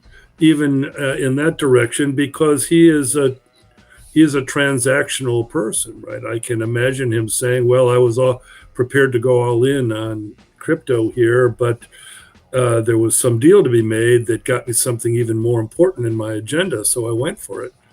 I would tend to trust Trump to do what he says he's going to do, but I note that risk. As far as Harris goes, no one's quite sure about her. She says she's for blockchain, but there's an old expression in this business. Blockchain, yes. Bitcoin, no. I mean, I have the sense that she is for register. I think she would back more registered funds, but probably not the permissionless protocols that were Satoshi's vision. And so Right. I would think that that's probably where she'd come out on digital assets. That they're okay so long as the government controls them. And Well, if they don't, that's what I thought. Sorry about that. I didn't mean to interrupt you there. When she first uttered the phrase blockchain, the whole industry went, "Whoa!" She used one single word, Right. and then she came out with another statement talking about how access to digital assets needs to be inclusive, and people that have historically been left out need access to it. Which, from our perspective, this is the most inclusive thing I've ever seen in my life. It is. I mean, it's one of the great features of crypto assets is the permissionless quality of them and the ability of unbanked populations to finally have an asset that they can control. So I think she should be very much in favor of this. But there are also cases where marginalized communities have felt that they've been abused or targeted. So there's some concern that way too. I get all that. I think the main issue is that she's part of the Biden administration. And and she says that there is nothing that she would have done differently than what Biden did. Well, Biden's administration cracked down on crypto pretty severely. Right. And, I haven't heard her say, well, we should dismiss those lawsuits against the crypto exchanges. She hasn't said that. No. So I'm not really very optimistic about her. I'd like to be proven wrong. There are people she could install, in the administration, who could take a much more sympathetic and open view toward crypto than Gary Gensler has. But that hasn't been decided yet. Right. It certainly has not been decided yet, but what has been decided is that if Mr. Trump wins, Mr. Gensler is out. Yeah, I think that's right. It's unclear that he can actually fire him the way he promised to do in Nashville. He might be able to. I've studied that issue. I have students researching that question for me. I think he might be able to fire him, but he can certainly demote him. He can say, you can remain a commissioner if you want, but you're no longer the chairman. Someone else will now be chairman. And if he does that, Miss Hester right in. Yeah, he could elevate, Hester Peirce or Mark Uyeda. There is actually an open seat on the commission right now because one of the three Democrats has had a term expire and is holding over. He'd have to nominate someone and get that person confirmed. It would be quicker to just elevate one of the existing commissioners, even as a temporary measure. But he could do that. I mean, he could say, okay, you don't want to leave, that's fine. Hester Peirce is now chairman, and you're not. And it's now, the Peirce SEC. That would suit me. Yeah. I think it'd make a lot of people happy, actually. Pedro, you were going to ask something? Yeah, I was going to ask a couple of quick questions in relationship to the Biden administration going into the Kamala administration. She says she wouldn't change anything. But then she's also said, and listen, I'm not pro or against her, but I also will play on this other end where she's also said that she is looking to change some policies. And so I think we started seeing swing voters in swing states, right, saying this is a single issue with us. So can you see the Democrats as well as the Kamala administration potentially start to move towards maybe a more friendlier view on crypto because, well, I'm sorry, go ahead. I think it's almost inevitable. And the reason is it could not be more severe than it is presently. Right. It really does come down to Chairman Gensler. Personnel is policy, and he has been the harshest critic of it in certainly at the SEC, arguably in all of government. So if he's out or he's no longer chairman, it can only get better. I mean, there's a guy at Georgetown, Chris Brummer, that I think is just fabulous.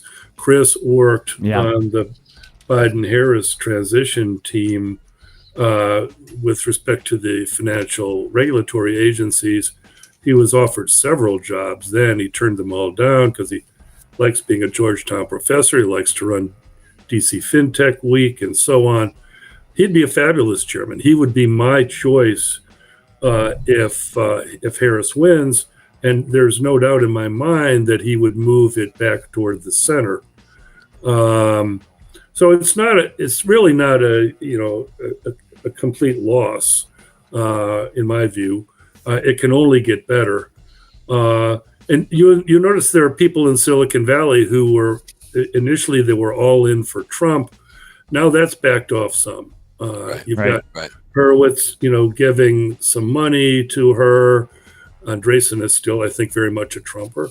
You've got very much. You've got Chris Larson, backing her. Garlinghouse, not. Garlinghouse, they've been very critical. Famous divide between those two. There's some movement there, in the direction of Harris, whereas earlier this summer it was all Trump. Well, let me throw this out here real quick because Horowitz, we saw him over on the Tom Bilyeu show talk about he is very much invested into what is happening with Musk, right? And he was sitting there listening and he was expounding on his interaction with him and how he sees Musk really taking the space industry and a lot of the stuff that he's doing. I mean, literally to the moon. I mean, like he was just singing the praises on his show. And I was sitting there, and as he started talking about Trump, his view of Trump isn't necessarily like he's the next savior of the universe that we're seeing a lot of the right really push towards, right? Or he's going to take care of everything. Yeah. But his view of if we can sit there and see Trump really put in fairly okay policies that will allow for a liberty in business to really take off, right? Right. This is and lowering taxes for the small businessman and removing red tape. This is a potential move that we could then see a rebuilding of America, hence a rebuilding within the global standpoint, right? Because the depletion. I'm sorry. Go ahead. You see what I'm saying? So this is a question with both. Right. I agree with that. That's part of Trump's America First agenda, which is to make sure this industry feels welcome in the United States and that builders can build here and that investors can invest here. And I think it's right. Look, to be clear, netting all this out, if I were a single issue voter, I would clearly be a Trump voter. I think on net, he is far more likely to help the industry than his opponent is, his principal opponent. I mean, there are other candidates, right? I mean, I haven't voted yet. My wife is pushing me toward Chase Oliver, the libertarian, who's pro-crypto too. Okay. But we know that he's not going to win, though. And we know that RFK is pro-crypto. So is Vance, by the way. Absolutely. That's another thing to remember about the Trump-Vance ticket. You've got two very strong pro-crypto candidates there. So if I were a single-issue voter, I think that's what I would be driven to do. But here's the thing: you vote for him, you lose a vote, right? Because he's not going to get anywhere. I mean, the reality is he might get 0.1%. I mean, Right. I guess you could. I mean, It could matter on the margin. It could matter on the margin. I mean, right.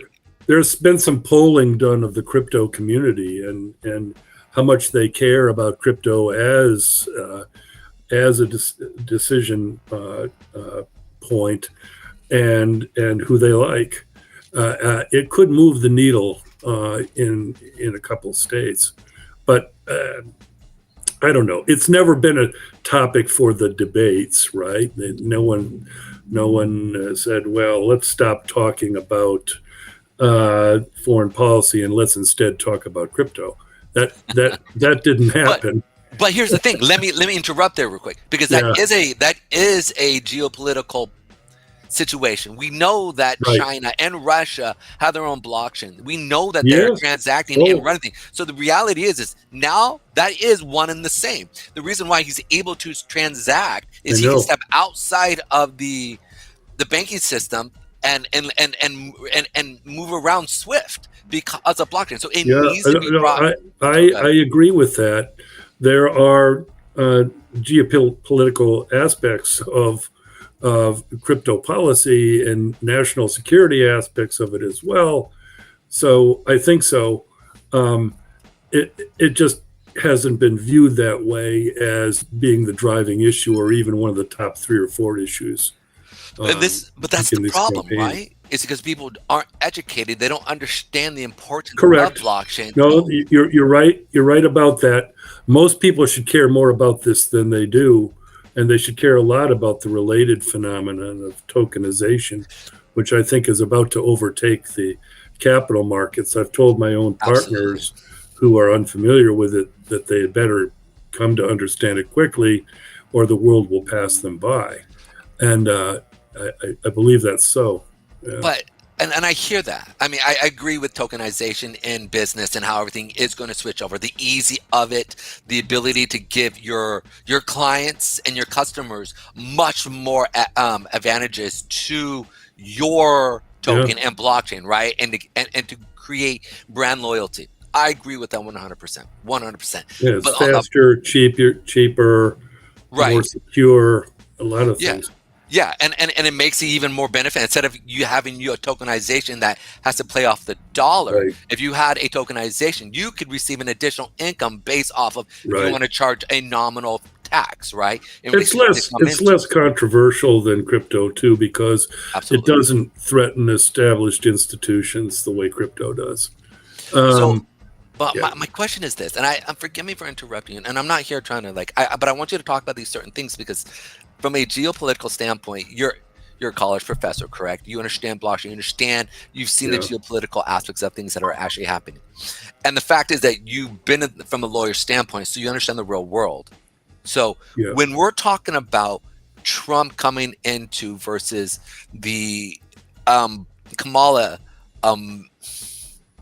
I keep wanting to call him the regime, but the Kamala administration. It is a regime. Yeah, that's a regime. Like, you gotta be careful of that. And there is a regime media too. But listen, I'm not trying to go to jail here, okay? So, in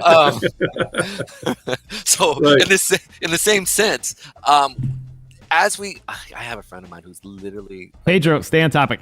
Yes, thank you. So it keeps throwing me off. So the aspect of it is that as I'm sitting there and I'm looking at what is potentially going to move forward and the geopolitical movement that's happening around the world, okay, the blockchain aspect will be the primary conversation here coming forward because the ease of use and removing of SWIFT versus the CBDC system. Once people really start to understand, the general public start to understand this, they'll realize, wait, this is not good. And in my view for you, and what I want you to talk about potentially is the backlash of maybe a Kamala, a vice president win, right? Why that is potentially really bad from a geopolitical standpoint. Well, a couple thoughts. One is that governments do like to control the currency that is used within their territories and by people buying their products and services. So anything that threatens the U.S. dollar will probably be disparaged, blocked, frustrated, in Washington. I think stablecoins, however, do not threaten the U.S. dollar. I think they actually strengthen the U.S. dollar. I do too. And I believe that as stablecoins, which tend to be U.S. dollar stablecoins, as they are spread throughout the world, that will make dollar dominance even more dominant, and therefore should be backed by the U.S. government and supported rather than impeded. I don't like CBDCs because I think they threaten personal liberty and they can be abused. But I think and CBDCs could be adopted in a way that would make stablecoins moot and trivial and destroy their value. Yep. I think that would be an error. And I think most politicians view it as an error and are disinclined to go there. And I think that's why even in the Biden administration, work on a retail CBDC slowed down and then stopped. I think that's the right outcome. So I respect them. But the lobbying is not stopping for it, though. Huh? That's for sure. The lobbying for a CBDC from Mr. Garlinghouse and crew is not stopping even one bit. Yeah. I think even though Mr. Garlinghouse obviously donates more to the Republicans, or Ripple does donate some to the Democrats, and Larson famously dropped millions of dollars on the Harris campaign. Yeah. But right about the time she said we need a well-regulated digital environment that everyone is inclusive and equal on. And Pedro and I's alarm bells went off for that being a donation for a CBDC. And while we might be jumping off the cliff a little bit on that, it was still the that background chatter that, even though they've backed off CBDCs, with the new administration, it could come roaring back. It could. I mean, the left generally is sympathetic towards CBDCs. They view these the ability to manage and to bank Americans as an instrument for controlling Americans. Right. I don't like that. I view that as a bug. They view it as a feature. So I hope we don't go there. Stablecoins, in contrast, are very empowering. I mean, I own a lot of stablecoins. I carry them at par. They have just as much value as U.S. Treasuries, as far as I'm concerned. And they're ubiquitous. They're spreading throughout the world. Circle, which is not a client of mine, is a company I very much admire. I think it's very well managed. They've got a great team installed. I think it'll go public and probably trade at a nice multiple. So I'm hopeful for the future of stablecoins in the new administration, no matter who's running it. Pedro, just a quick side note: Bitcoin is pumping here this morning on the. If you can see the studio feed here, Patrick. That's considered a Trump indicator, I think. Right. I wouldn't call it pumping, because we're still. Remember, we talk about ping pong effects, right? So I wouldn't call it that, and this is really important to understand. Right now, we have the 8-period moving average on the weekly, in which we've been following. You can see here. Then on the daily, we're not looking at your chart, Pedro. Oh. Sorry, I've got mine on, and the system's working too slow here. Got you. For various reasons to jump back and forth. But this is really important to understand. We've talked about it being a trader's delight today. And so when you're looking at it, we're sitting in on the weekly 8 and on the daily 8. And so you can sit there seeing the ping pong effect. I think this is super important to understand. I don't want people to go super long right now and all of a sudden get reversed on. Right. No right? FOMOing to our viewers here. Right. That's what Pedro is trying to this say. is literally what I do, right? I mean, it's literally what I do every single day. It's how I make my money. That's it. So, and I want to make sure that our viewers aren't going to, I don't want to see them get screwed. So, and I love them. I care about them. So that's why. Go ahead. All right. While we're watching that, Pedro, sorry, I wanted to get back to while we have Patrick here before he has to go vote and then fly off to College World. I wanted to continue that topic of the stablecoin. Is one of the things that many of the people I've spoken to that want to vote Harris is that they don't understand. Sorry, I'm having a little trouble with the studio feed to you. They don't understand the concept of the power of stablecoins, especially in the fact that groups like Tether, which the U.S. government's trying to, one arm of the U.S. government's trying to vilify as this awful thing and they need to be sanctioned. And the other arm, like speaking like from the Fed's perspective, they're like, hey, they're buying our treasuries here. Let's everyone shut up. Let's keep it quiet. They just bought $100 billion worth of treasuries, either from the Chinese or from us. So let's let them do their thing. So is that a valid viewpoint from the your part of the industry, that Tether and stable coins are actually helping the U.S. government when other governments don't want to buy our treasuries? Is that a question for me? Is that a valid thought? I mean,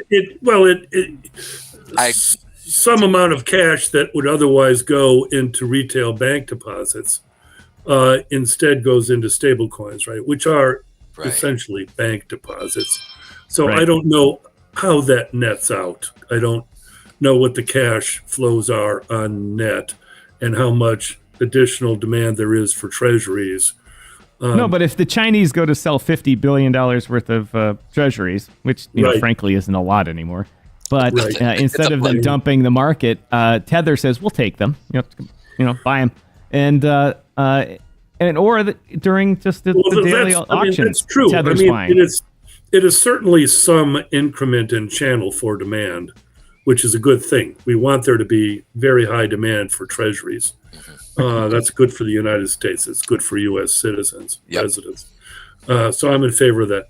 Tether is an unusual case in my view because it is, unless things have changed very recently, it is not as transparent as Circle and the other major stablecoins. So they knock on Tether, and I don't mean to disparage them. I'm just telling you, what very claims have been asserted that no one's quite sure exactly how well collateralized it is, and is it really U.S. Treasuries or is it something else, and how much of it and is U.S. Treasuries, and so I treat that as a special case, and actually when stable coins move down. When the market crashed, when the market crashed because of FTX and all the bankruptcies, that was huge. Big stain. All of the stable coins stayed basically at par, except for Tether, and people had some doubt about its collateralization. There's data on that. So. I just we saw it. About it. I mean, but so you're saying that Luna the SEC go to zero. Yeah, well, that's right. Well, Terra Luna, those stable coins were never. That's a different story. Those are real stable coins. Yeah, those are endogenous stable coins that had no, collateral outside the system, which is what you need in order to provide support. Right.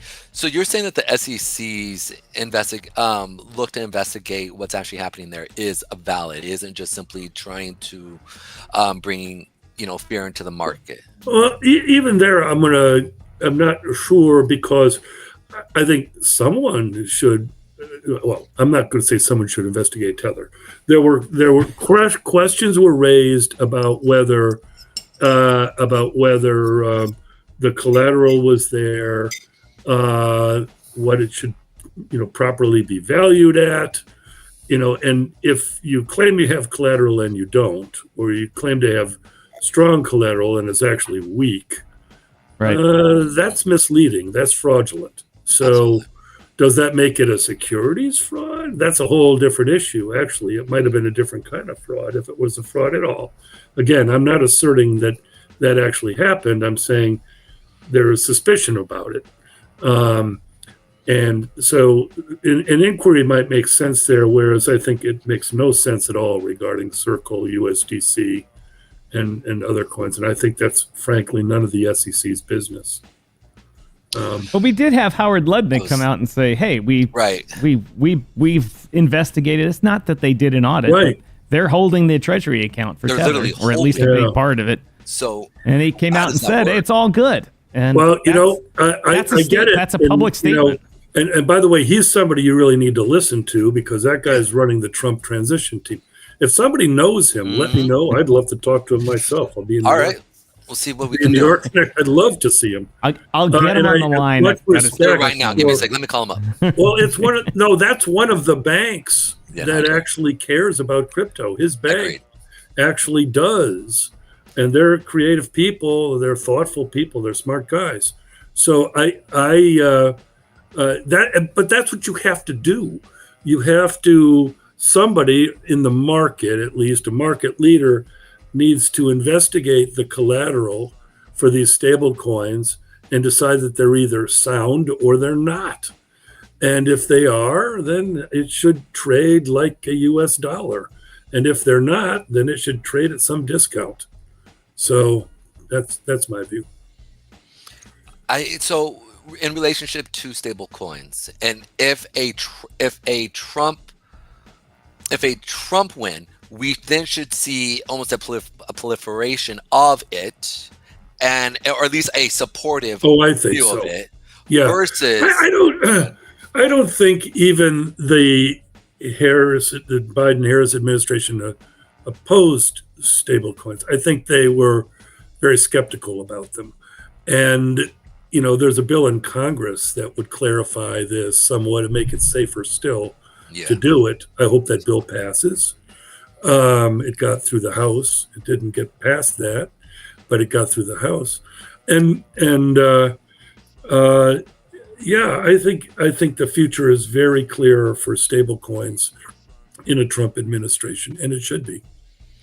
It's interesting. Agreed. But on the back end, if a Kamala win happens, right? Right. Would you see because it looks like Captain Pocahontas is going to win Massachusetts, right? Yeah, it does. And so you said it, not me, but I know what you mean. What are you talking about? Because if I say the name, it gets triggered. I got to be careful. I haven't voted yet, but I did give money to her opponent. So, which I love. First of all, I love his story. I support him. If I could, me too. He's just an awesome guy. His grind, where he came from. Anyways, yes, so he is. He or she, most likely she's going to win. You're still going to have the narrative of, stable coins, bad, crush, North Korea, terrorism. Yeah, exactly. So how does that work? Go ahead. Yeah, she is likely to win. I don't think there's any changing her views. She's very critical of everything in this area. Musk calls her Senator Karen, right? But but the real tell for me will be what happens to Sherrod Brown, because he chairs the banking committee, and the banking committee has stymied crypto legislative reform.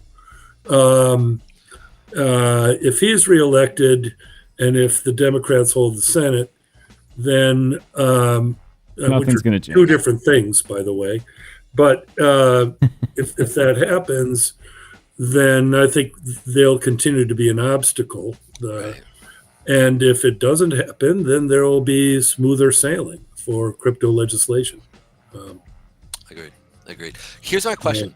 So I actually was on the Gary Cardone show, and so they were really fighting for government interaction and really regulation. And so I jumped on and I said, the truth is we don't need it. We need to come together as an entity of crypto, just like how the banks govern themselves. I agree. we need to, and to hear him fight and say, you're wrong. And I said, no, you haven't fully thought. You're really not in crypto, which then he basically silenced me. But I agree with that. I believe in unity in crypto. I'm not a Bitcoin maxi. Right. I'm not, an Ethereum, technologist, and that's the only thing that matters. I think they're both important. And,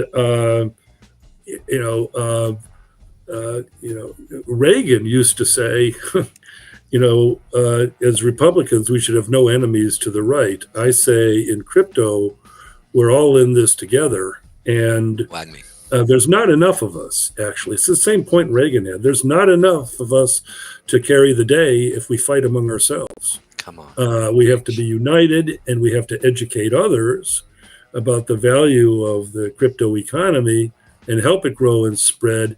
And maybe then eventually we can afford to have intramural fights. But right now we can't. Right. It's almost like the Christians, right? After Constantine went through and said, okay, y'all are the state religion, right? Then you have the councils, right? That's right. But until then, we're dodging. We're trying not to get burned at the stake. Come on, let's move You're exactly forward. right. Eventually Luther can break off. And yes, exactly. We can have a Church of have a England Reformation and exactly. But not yet. Yeah, we're still ducking. Rome is going after us. You know what I'm saying? Come on, people, let's come together. We're in the catacombs right now. Come on. You get it, Pedro. You got Pontius it right. Pilate's going to be around here somewhere. It's cracking me up. So I know you got to go here soon. I want to sit there and say, so you're a part of the Federalist system up in Massachusetts, correct? Yeah. Listen, I'm up in here in Connecticut. I want to meet up with you and just grab a beer, or if you don't drink, we can.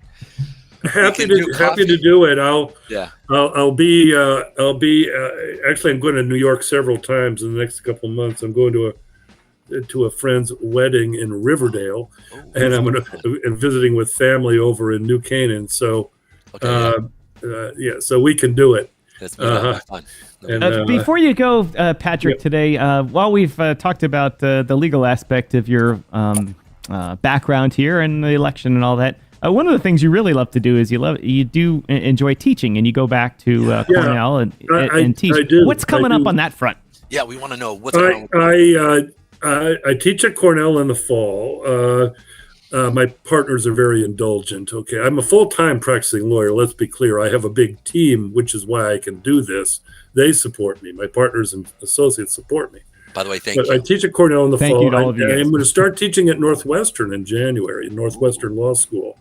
Okay. Also a class in digital assets with a co-professor, John McGinnis, who is a mainstay, really, of the Federalist Society and is one of the leading constitutional scholars in the United States. He got into this a little while back.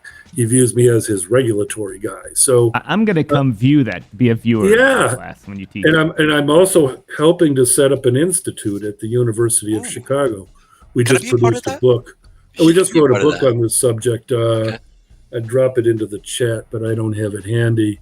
It's available at but it's free online. It's available at the University of Chicago Law and Finance website. Anyone who wants to Google, that looks cool. Well, you can Google my name, but it would be bad. I'm very bad at self promotion. You need to come on. We want to make you look good. Yeah, because you are awesome. You're awesome. It's hard when you're on camera. Your brain's thinking you have to be perfect for a camera and maintain your radio voice and search at the same time. It's difficult. This is a mixture. I know. This book for digital assets for the Web3 economy, and the editors of it are Todd Henderson and Anup Malani, Malani. Anup Malani, two brilliant scholars in law and economics at UC, and I produced a chapter for that book. We're probably going to do another. Awesome. But that's it. I practice law full time in the digital asset space, but I also teach this subject and I write about it. So, and I work on federal legislation in my spare time. Hopefully, we'll get something through the next Congress. Let me ask a quick question. Forgive me, because that with me, there's never a quick question. No, there's not. if people wanted to get a hold of you, or connect with you somehow, where are you typically talking? The best place to reach me is on LinkedIn, actually. Patrick Daugherty, LinkedIn, Chicago. There's several Patrick Daughertys, but I think probably only one in Chicago. Ping me there. I guess I'm at Daugherty Lawyer, DAUGHERTY Lawyer, at Daugherty Lawyer on Twitter.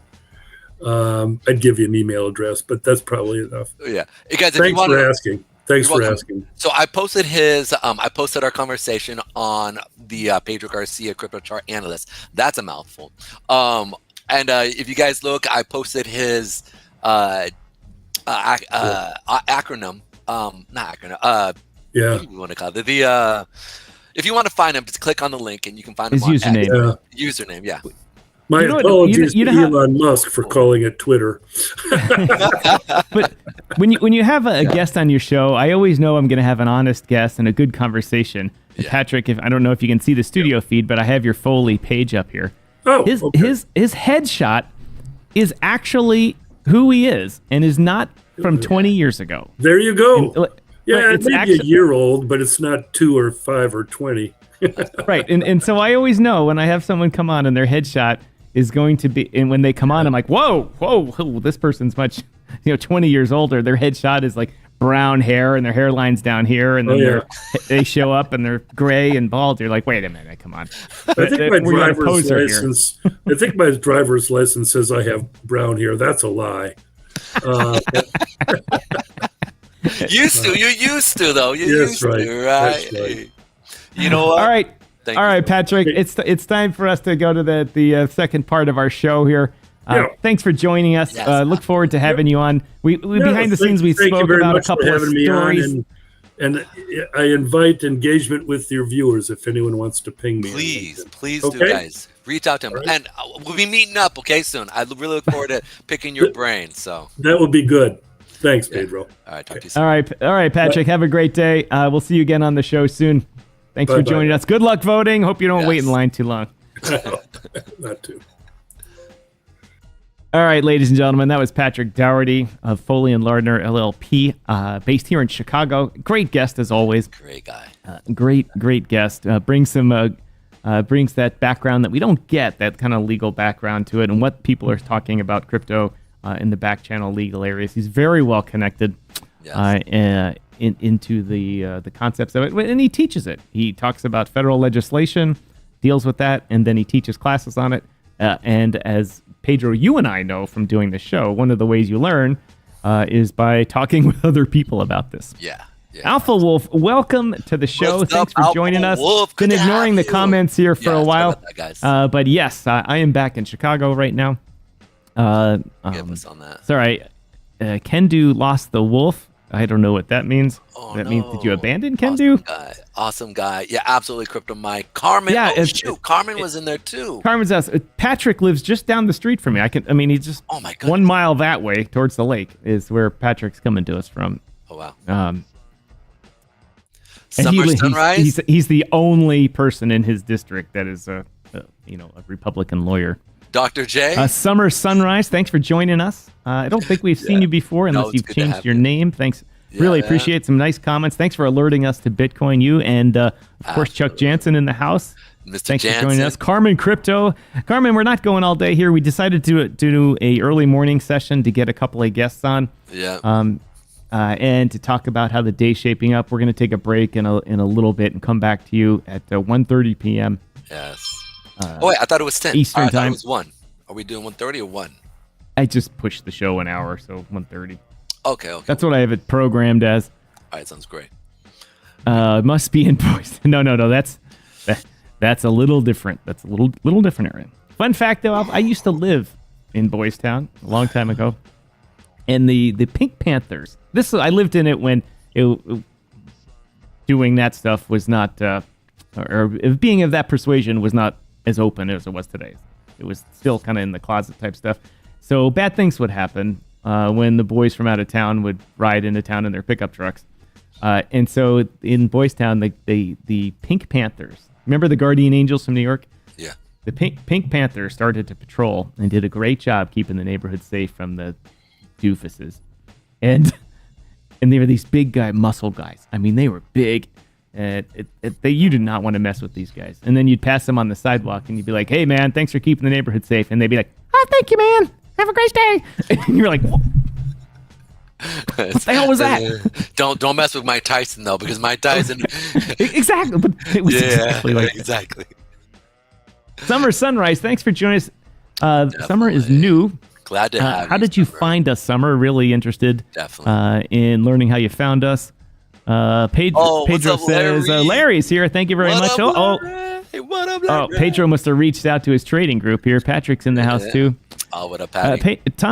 Patrick says, Tom, nice suit. Yes, I am wearing my suit jacket, but I've got the jeans on below here since you can't see that low.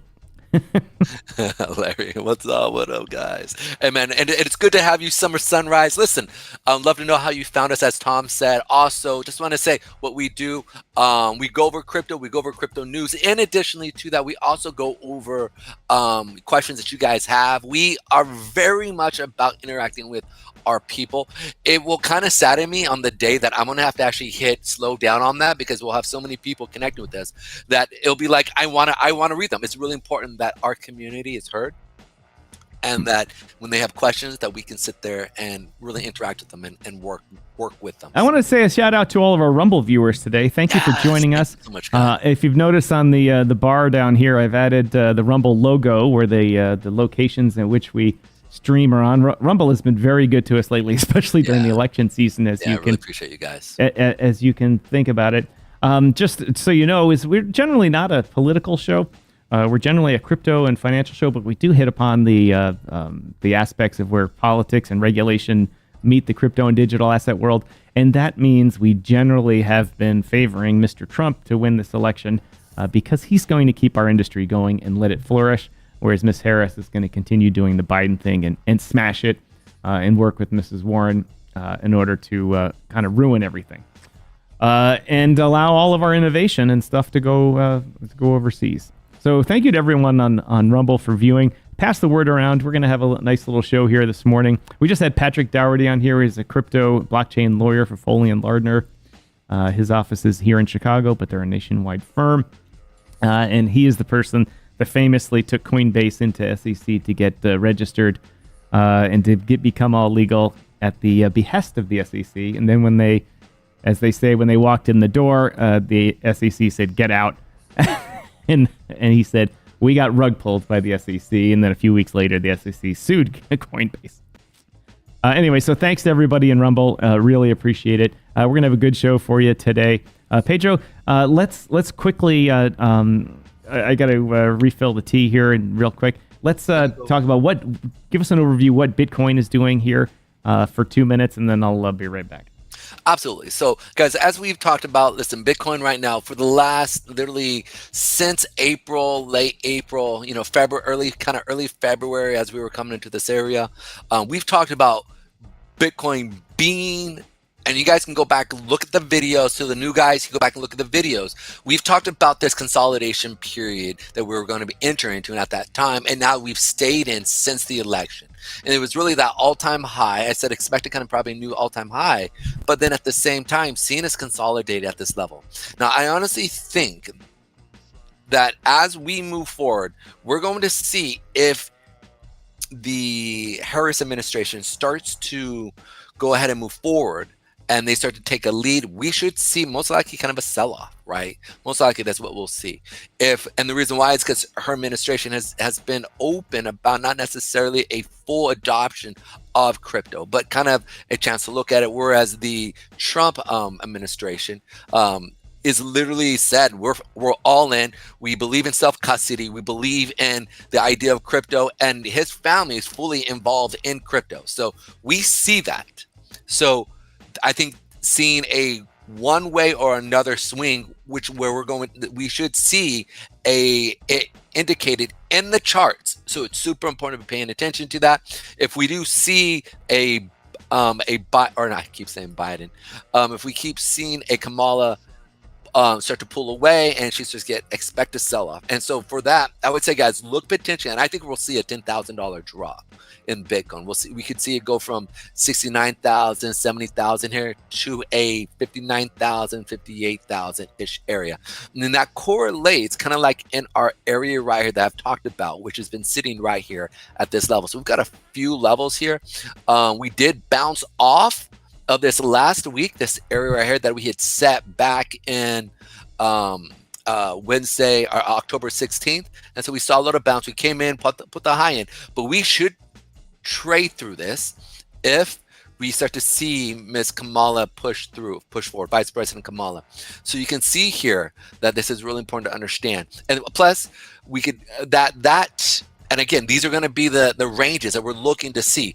If she really starts to pull ahead, expect a sell-off. But if it goes back and forth, this is one of those areas I'd say look for a sell-off down to 56 area and the potential sideways, maybe a push up. So be paying attention if you're looking to trade that overall within BTC. Let's check out Ethereum. Now, this is the part I wanted to say with Ethereum. We've talked about where we're going to most likely come down to, right? So over last week, we talked about we pushed through the 8 period, and now we're coming back down into our area here of that 2,400 area that we talked about, 2,300 area, and we definitely came down and played off this. We played off of the supply area here, which was really important to understand, right? Hitting this area here was a good indication of, look, there's too much indecision going on right now. We don't know what's actually happening. So with that said, you can see here Ethereum is losing some steam here because, well, again, it has to do with what's happening with Trump or not. There's a lot of industry that correlates within Ethereum, a lot of tech that actually being developed. So if we see a kibosh again on the crypto industry within the Kamala administration, we should see again another sell-off. Where's that sell-off? I expect honestly to see us down at that 1743 area to the 1462 area. So it's really important to be paying attention to that as we move forward. And let me go ahead and check a couple of things here as well. Man, this man is a prolific. Wow, boom. Prolific poster? Yeah, I'm trying to pull him up because he actually brought up a good review, but I'm just like, holy crap, he's got to have a team posting there because this is ridiculous. I mean, I'm like, this thing is he's literally has 100 plus in 1 hour. Oh my good lord. Oh, welcome, Jerry Molinari. Thanks for joining the show. Really appreciate it. All of our viewers, Larry, thanks for joining us. Yes, the Witch Hunter. Sorry, I'm reading these out of order. Summer said they found us via the live tab on YouTube. So thank you, YouTube. Oh, nice. Wow. Pedro, just so you know, I put out some shorts for the Crypto Swamp Creatures. Yes. Over the weekend, and they got 7,500 views. That's what's up. That's what's up. Wow. Let me tell you what's up. For those of you who don't know, our one of the other shows we have going on the DYOR media channel, it's called the Crypto Swamp Creatures podcast.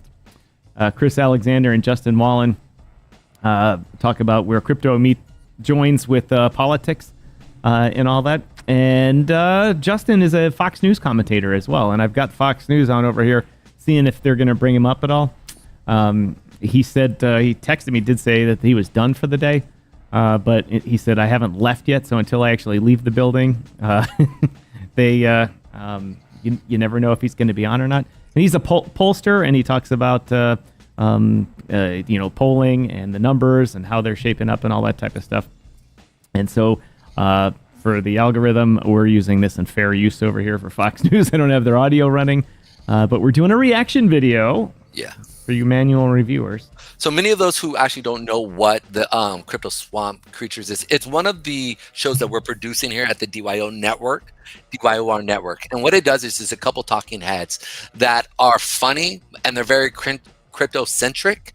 At the same time, a fun, very, I hate to use the word sardonic, but it's very, let's just say it can be sometimes a little bit where they're just kind of just picking at both ends, right? They definitely poke at the right as much as the left. And because, I mean, one thing about crypto is that a lot of us are very much libertarians. We see things from like, keep the government out of our system, let the people govern themselves. We're smart, we know how to do it. We don't need you. We just like you for certain things, but we don't need you here. And so they come in from that perspective, but different views of that. And so within the Crypto Swamp Creatures, Justin Wallin is on CNBC. Was he ever on ABC? He might have been on ABC. Hold on, your microphone is not. Yeah, Chris Alexander's been on the ABC a few times. Yeah. I've got them. I should have them up on my screen here. Right. And so here right. on our DYOR Media YouTube page, you can see the different episodes they have of their podcast, ranging from 10 minutes to an hour long, versus covering topics from crypto to politics and that type of stuff. They're very interesting, and they use the same mantra that we do. And what is that, Pedro? Edutainment, baby. Edutainment, that's right. Edutainment. And so, we're going to educate you and entertain you at the same time. And frankly, Chris has been on our show a few times as a guest host when Pedro's been out, and his sense of humor is similar to mine. Yes. And Justin, he's a little irreverent too, and a little behind the times on crypto in the modern ways of life. But he has spent a long time in business and industry, and now in polling and stuff, and is a very wise gentleman. And so the networks take him for that, and they take his experience and get it out there. And when you can say someone on your little YouTube channel is part of the Fox News and CNBC, MSNBC crew and CNN crew, that's a little chip on our shoulder here. So thanks. And Patrick says edumacation. Edumacation. Okay, we'll go with it. Edumacation. I think it's interesting because we do like I feel like we're a mixture of a Joe Rogan show, right? Where we do clearly. Yeah. We just don't have the viewers yet, and kind of like a network show in a sense, right? Where we do educate, but we also bring in views where I think we like to explore ideas. We like to explore and go into maybe potential things, what could happen, what could not happen, while at the same time keeping it fun, making sure we're cracking up, having a good time, because sometimes this stuff can be dry.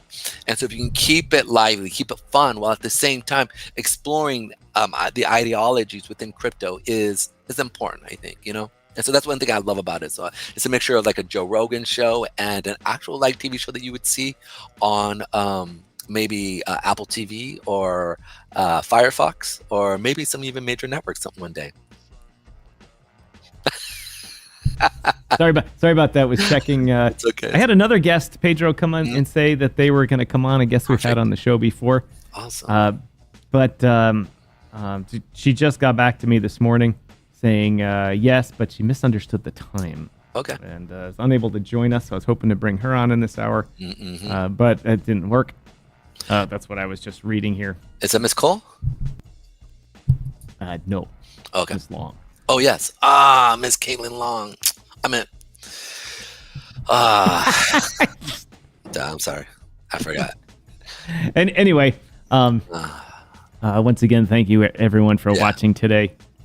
We still got a little bit more time in the morning show here. We'll go a little bit longer than planned because just lots to talk about today. As we know, all the news channels are going berserk with their coverage and all that. Absolutely. I'm waiting for Steven Crowder on Rumble to start. He's going to have an interesting and fun show, as he always does. He sometimes goes off a little bit off the edge on things, but when it's reporting about facts and things going on, he gets it right usually, and people pay him back by watching his show. So that's going to come up, and we'll feature some of that. We'll have a little talk about what he's covering, because he's going to be on all day. Our friend Zach Humphreys is on all day as well, doing 24-hour stream. Not really 24 hours, but but he's got an all-day stream. He's got on that? I mean, dude, it's crazy. He's got like almost like 4,000 or 5,000, I think. When I looked at it real quick, I was like, wow, like that man can draw in a crowd. He's like, it's just impressive, So like when you give people alpha every day, they tune in. Ladies and gentlemen. All right, here. What did I want to show everybody here? Is We got a bunch of new followers on Rumble too. Thanks everyone. Thanks, guys. All of you watching on Rumble, I'm just going to come out and beg. Just hit the like button. Yes, please. And like follow button. us. We really appreciate it. We need that stuff, guys. Listen, I hate to say, but we do need the hit, and because we are trying to build, we are trying to get things going. Especially we're a small group of guys, and we talk about real issues, about real things. And many times we get demonetized, or we get pushed down in the algorithm sometimes because of the things we do talk about. And so that's, we talk about what's actually going on with the Kamala and or Trump talking points, and sometimes they're good. And sometimes they're bad, and the algorithm doesn't want us talking about them. So you guys hitting that like button, that share button, and just making even comments on the live chat feed helps us out so much that we can continue this thing going. So we are begging for followers, and we are begging for, and we're not too prideful to do it. So that's simple. But jumping back into the election. Well, hold on, Pedro. Hold on. You got a lot to say, but we got to go back and forth here. Yes. To answer your question, Patrick, do people use Rumble? Yes, Rumble has become very popular in the past few years. When it started out, it was just a place for people that got booted off of YouTube to go and have some free speech, and it wasn't that popular. I mean, it was hard to find. They didn't have their infrastructure going that well, and it was just the extremists that got booted off. Now it's a whole bunch of people because with Rumble you can earn a lot more money than you can with YouTube, a significant amount more money as a streamer, and so it brought a lot of people over there that are mainstream like us. And we started broadcasting over on Rumble about I opened it 2 years ago for Rugged, Ruined, and Wrecked, but about 6 weeks ago we started, and we've got a very good showing there. It's probably our best outlet other than YouTube. Absolutely. It's Crypto Crow says, "Is your Twitter botted followers?" No, Pedro and I do not have botted followers. Legit real. That's the part that's so frustrating. It's right. We have so many people you can buy for it, but it's like right. And we try to kick out the ones that we just don't want it. Like we want real connection. Like Larry from Meta Labs here. Metatrust. Yeah. Metatrust, not Meta Labs. Thanks for joining us, Larry. Larry participates in our X Spaces on Fridays and brings a lot of industry knowledge and common sense to the discussion in his real though slow and methodical way of talking, which must be difficult for Pedro to hear because Pedro talks fast and gets it all in like that. And Larry is methodical and lays out his points so that it's like a drama show. He has 4 different things going on, and at the end, all the plot lines converge, and you go, mind blown. Listen, but that's one thing I love about Larry is that Larry is he's a good co-host. He's a good counterbalance. I have different views. He has different views in many areas. But we're both kind of coming at it from the crypto-centric ideology, and so it's beautiful. And so anybody doesn't know, we do a Friday space around 12:30 where we talk about what's ailing you in crypto. It's called Full Rant Friday or Crypto Rant Friday. And what you do is you're able to come in and just rant. And so we've had some really great rants where people just come in. So please, you guys over on Rumble and or YouTube and X, please come over to the X thing when we post it. Follow me on it, which is Pedro Garcia, Crypto Chart Analyst, or Pedro Garcia 79, which is my acronym. And you can sit there and see it, watch it, follow it. It's a fun time. We all have a good time. We laugh. We make fun of each other. It is not recorded. Okay, so I do not record it, and I don't post it. And so, well, obviously, I can't post it if I don't record it. And dude, so Pedro, master of the obvious. Ding. So, anyways, just so you know, I grew up in special ed, and so I can say I'm special, literally. So, anyways, side note, let's have a good time. That's what we do. Back to the stuff that we were talking about, though, with the elections. I think what's really interesting is to see so many endorsements for Kamala at the last minute, right? Whereas a lot of the Trump people definitely, I mean, obviously Joe Rogan was last minute, right? But you've seen a lot of, I see the head shaking. What's going on? The endorsements for Kamala. Yeah. Does anyone, especially you guys on Rumble, does anyone give a rat's ass that Eminem comes out or Cardi B or someone like that comes out and says, and gives a speech at a Kamala function. Does anyone care? Anyone care? I got Mrs. Striking over here chirping about it too. People that don't remember, people that have been celebrities their whole lives, they've had yes men surround them their whole lives. Just people saying, yes, that's a good plan. Yes, that's a good plan. They don't know their ass from their hand.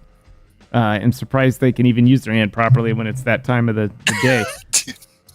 But, and then the people that do have an opinion that's educated, they've went to school, are a celebrity, Kevin Costner, Randy Quaid, these people, not Randy Quaid. Yeah, Randy Quaid. Yeah.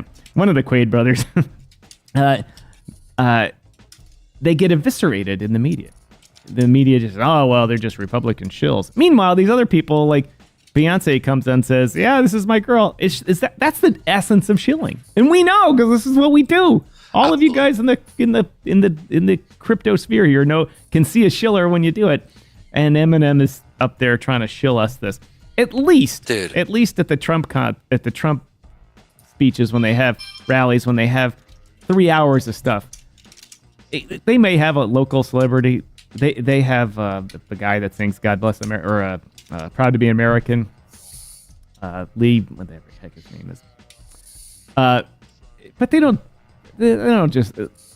I can't even talk about it. It drives me crazy. Dude, well, let me jump into it and check out the I just realized I sent this to the wrong person. Larry, who's in our show here, and I asked him to come on. He actually never got back to me last night, but he is on the Mar on the Fall show often, giving a lot of talking points for geopolitical standpoints in relationship to crypto or the crypto industry. And so I'd love to have him come on. I'm kind of saying this publicly here, but he is there. And then if we can have him come on, that'd be great. He's always, he's a great methodical, thought-provoking guest. And so I was going to let you know. And I was also trying to get Sessler to come on. He's super busy. He wasn't able to come on. So I'll be right back, Pedro. Okay, cool. So we're going to try to get you to come on here, Larry. Yes, I would love for you to come on. So let's jump back here real quick. I think what's interesting is as we're moving into this industry here, Larry is like Pedro, working nonstop. Yeah, that's an understanding. People don't even know how much I do. I literally put in 16-hour days with everything that I do. So I think it's interesting that when we're seeing certain aspects of this industry right now, and I mean industry as a whole, right, that as we move forward, I would expect to see, let's assume that the Kamala Harris industry, or excuse me, regime, administration, my bad, starts to go through, and we start to see them, let's say they get ahead and they come into office. I think it was Wendy Yo who made the good examples. No matter what, we're going to see crypto, we're going to see Bitcoin moon. So, I mean, it's going to happen, whether it's within a period of 4 years or whether it's over a period of 10, 15, 20 years, right? It will have its time. It will grow. We'll see what it turns into. So, but overall, when I'm looking at the market at large, I'm always at that point where it's like everybody's looking for quick cash. If people get quick cash, are we going to see a retirement like we saw in the Great Recession or the Great Resignation, right? During COVID, right? During that time where people just said, I made enough money in crypto, I can retire. And that was like the lower part of the U.S. working force, the 30%, right? Where it was like 25, 30% where people just retired on the lower scheme of things. They made enough money in crypto. I don't think it's going to be real interesting to see. Real interesting as we move forward. Now, Tommy, I see you're here. Did you see, let me go ahead and forward this to you. Larry, if you could reach out to Tom on Twitter or X, or and have you guys communicate and talk, that would be great. He's another good guy to have on to come on. He's connected with the Mar on the Fall show and a few other shows that are pretty big out there. So it'd be a good guy to have him come on. Yeah. Oh, word. Okay, cool. So do you see him or no? No. Larry, here, let me go ahead and then just send this to you just to make things a little easier on me here. one thing about me is, I mean, and I think this drives kind of Tom, unless I really know something, not have people follow me on Twitter. Oh, if you guys also follow him on Twitter as well, that's Larry at Metatrust. He's pretty legit. He goes over a lot of stuff. All right, Tom, I'm gonna send you this to him on Telegram right here. Larry at Metatrust. He's talking in the Crypto Breakfast Club right now. Oh, okay, my bad. We'll see what's up, what happens there. Join Pedro and striking on a special guest all this morning. So it's just really interesting to see as what's actually happening overall with crypto. I don't think, I mean, we're going to see the end of crypto. I just think, are we going to see a fast rise or are we going to see a slow rise, right? And it's interesting because if we see a fast rise, it's gonna create other new problems that it's gonna be really interesting to see, right? Especially with, I mean, almost to a point where it's like you have the you'll have the uneducated rich people, right, in crypto. Boom. And I mean this by people who just, you know, and I mean uneducated as in many people who have money issues don't have a hard time going to college, right? And I was one of them, right? I didn't go to college. I wasn't, and I just had to grind or go into the military and then self-educate and put myself kind of through what I needed to do, right? And you just grind your way up. And it's going to be really interesting to see if crypto screams and we see people all of a sudden become multimillionaires, and then all of a sudden we see people who literally are put in a space where they can retire.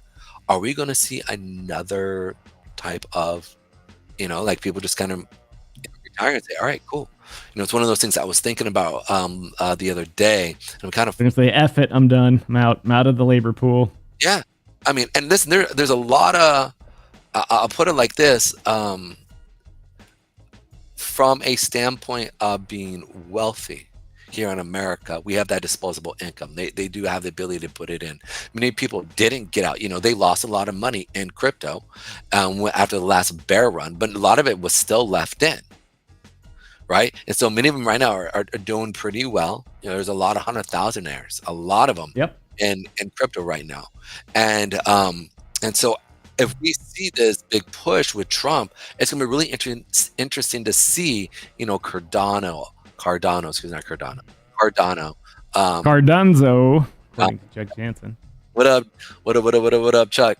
Dr. J's in the house. He's been in the house. He's actually handling business. But it's going to be really interesting to see what are going to be that situation. And will Trump need to, I mean, how's he going to bring that labor force, right? Are we going to utilize a lot of the nonviolent illegal immigrants to take over a lot of those jobs, right? Are we going to sit there and, so it's going to be really interesting to see how this actually moves forward, what it actually is going to turn into if we do see a dynamic or huge push in crypto, right, where everything goes green, God candle up, huge dildo, rallying like a mofo. So it's gonna I think it's gonna be interesting, right? To see what happens there. That was a long diatribe to talk about. Once again, for you people watching on Rumble. We realize many of you don't have an account with Rumble. You just watch it. But we're an interactive show. For those of you who do have an account, drop a comment or two. We'd appreciate it. We get a lot of viewers now from Rumble, but we don't get a lot of interaction. We would like it. Absolutely, we really would. Like to hear from you guys. It's probably a bunch of you yelling at your TV right now every time someone says the word Harris. But throwing an old Schlitz can at the TV. We get it. We get it. Trust us. We get it. Absolutely. It's I think one of the things I think is interesting is as we move forward in this election tonight, I think it's going to be really interesting to see what actually happens within the voting system, right? Like you've said that there are a lot of people right now that are going through and that they're literally playing that side, right? Like there are people there that are undercover that are going to sit there. So if there's any funny business, it's going to be really interesting to see what actually comes forward. You talked about the guy on Rumble who literally, what's his name? Steven Crowder. Steven Crowder, Mr. Crowder. He's got his waiting box here that says election live stream of the century. Yeah. So we'll know when he goes on. Yeah, but I think that's just going to be interesting to see what is actually happening in the polls, what's actually happening in the actual, the counting system, and to see if anything does happen. My hope is that we don't. My hope is that everything's legit, that we can actually see some dope stuff, and this is one of the most honest and real elections we've ever had in time immemorial. Immemorial. For you new viewers, Pedro's brain works faster than his mouth, and his brain is very sharp, and sometimes it just doesn't come out right. But it's part of the show. It's part of the entertainment. The new words that we come up with here. Just call me Bush. I'm okay with that. And I'll laugh about the guy. I love it when people make fun of me. So that's my thing. I mean, I grew up special ed, literally in school. So I'm cool with it. So sorry, that was Larry at Metatrust on Twitter. So Sorry. Not on the air. Yeah. So but I think what's interesting is as we're looking into what we're seeing within this election, I don't think because it's such a huge, I don't think both sides, I think they are going to have to play by the rules because it's so much on the line. I don't think people will risk going to jail for something like this, you know?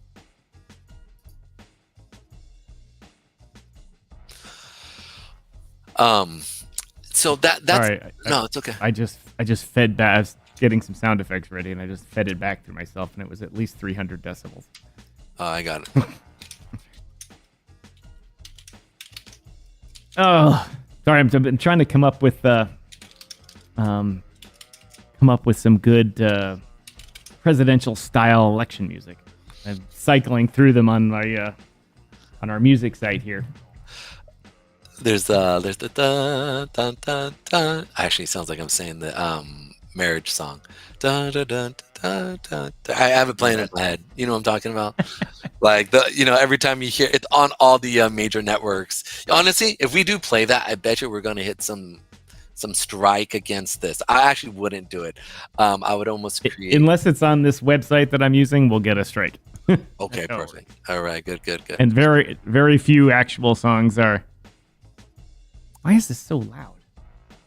I doubt you I cannot. Viewers, if you're hearing blasting music, let me know. I don't think it's being channeled to you guys, but I'm trying to set up for a good long show today, and my God, that's loud. Holy moly, is that true? This is Tiffany Fong. That is nuts. 72,181,302 million and early in-person votes cast nationally already. That's nuts.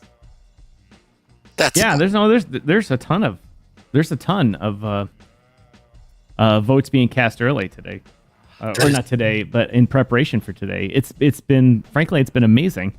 The amount of votes cast. I mean, that used to be what we used to get for a full election.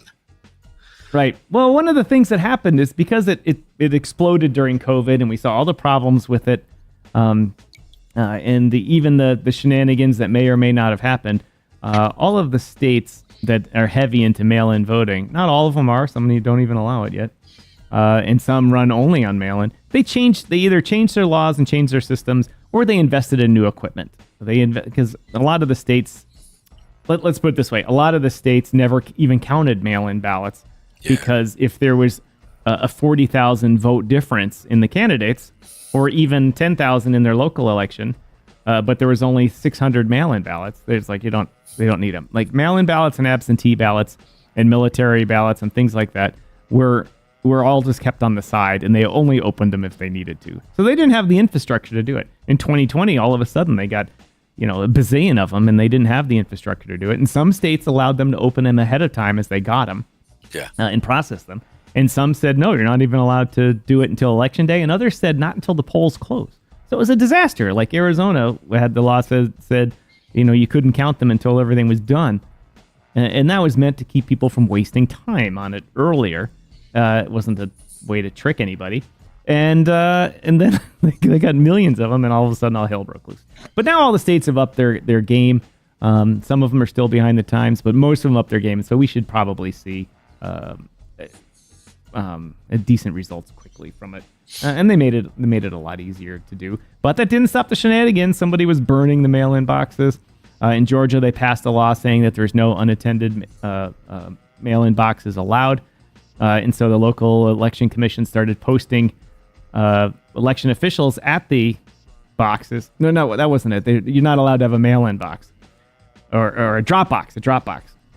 And so they started posting people there and said, well, it's not a drop box. It's an election location. And they're like, no, that's not the spirit of the law, and the court struck it down. So there's still plenty of shenanigans. Another place caught 2,500 votes, applications being stuffed by one person with all the same writing. Is that evidence of widespread stuff or just a crazy person? Just a crazy person. But you never know. But there's a lot more but it caught it. The system caught it. A lot more rules in, a lot more machines, a lot more people doing it. So thus you get a bigger percentage doing it, which means when I go to vote here in a little bit, I won't have to wait that long. It's really interesting to see if not to say that there's going to be some type of fraud that potentially what we could see, but it's interesting to see if there happens to be something like that, how it's going to be handled, because that type, there's so many that how do you sit there and really, if you start noticing, we saw a few of the states out there literally say, no, we're seeing fraud here, we're seeing fraud there. So it's going to be really interesting to see in these swing states if there is some type of fraud. And there are so many lawyers that are watching everything, and so many poll watchers and so many election judges, and there's way more eyes on this than 4 years ago. I mean, there's the Harris campaign hired 6,000 lawyers to monitor things. There's all sorts of poll watchers. The Trump campaign. They really don't even need to hire anybody. They have such a big following that they can get it out for free, in eyeballs. And anytime there's a little craziness going on, like one, I don't know which state it is. Hopefully one of you Rumble viewers can help us out here, said one of the states or counties or whatever, it was late, and they said, all right, we're going to count the votes in the polling office or in the election office here, not out in the polling room. And so the poll watchers went to go in, and they're like, no, you can't come in. This is a government facility. You got to have a badge to get in here. And they're like, no. You're counting votes in there in this state that says we're allowed to watch. Yeah. And they're like, no, well, we're doing it in here now. And the court immediately said, no. Wherever you're doing the counting, the polling people. And so they tried to finagle them, but didn't. So lots of little things, but they're being caught ahead of time. This isn't in the past where people are telling stories and they're hearing it from their barber, taxi cab driver's friend, and then getting crazy Rudy Giuliani to say things. They're getting caught as it happens, and the courts are ready to go, and so that's a good thing. It's going to only be a good thing. Alpha, go silent, go back to work, mine that fiat for a little bit. We'll be on the air just a little bit longer, and then we'll be back on this afternoon. Absolutely. It's really interesting to see what we're seeing with Crypto Crow. Oh, is he new? I know we've had him before. Alpha, well, do you buy your Twitter followers? No. Oh, that's old. Sorry, just realized that. Boom. So it's just one of those things that I think as we move into this, the next economy, right? The crypto economy, the digital economy, as we move forward with AI, and this was another thing that was really interesting. So this is a side note, but it does have a lot to do with what we're about to talk about. So we know that Microsoft has a quantum computer called Watson, and it's They're doing okay. Oh, that's IBM. Excuse me, IBM. Why I meant, thank you, IBM called Watson. And what's really interesting, they're talking about connecting AI to it and to see it really kind of run itself. And I thought to myself, that would be the most stupidest thing they could ever do. I think they tried that once. It was called Skynet, and we ended up with the Terminator. That's exactly why. Like, but they're talking about doing it, and part of my brain goes, if that happens, it could literally take care of all the encryption issues with all these with all these computers that handle votes. And if somebody is able to take care of that, it would be interesting, because one thing about Well, not really, because they're not on the internet. I mean, the machine can't just think about it. We'll use the airwaves to change everything. well, here's the thing, again, to the point.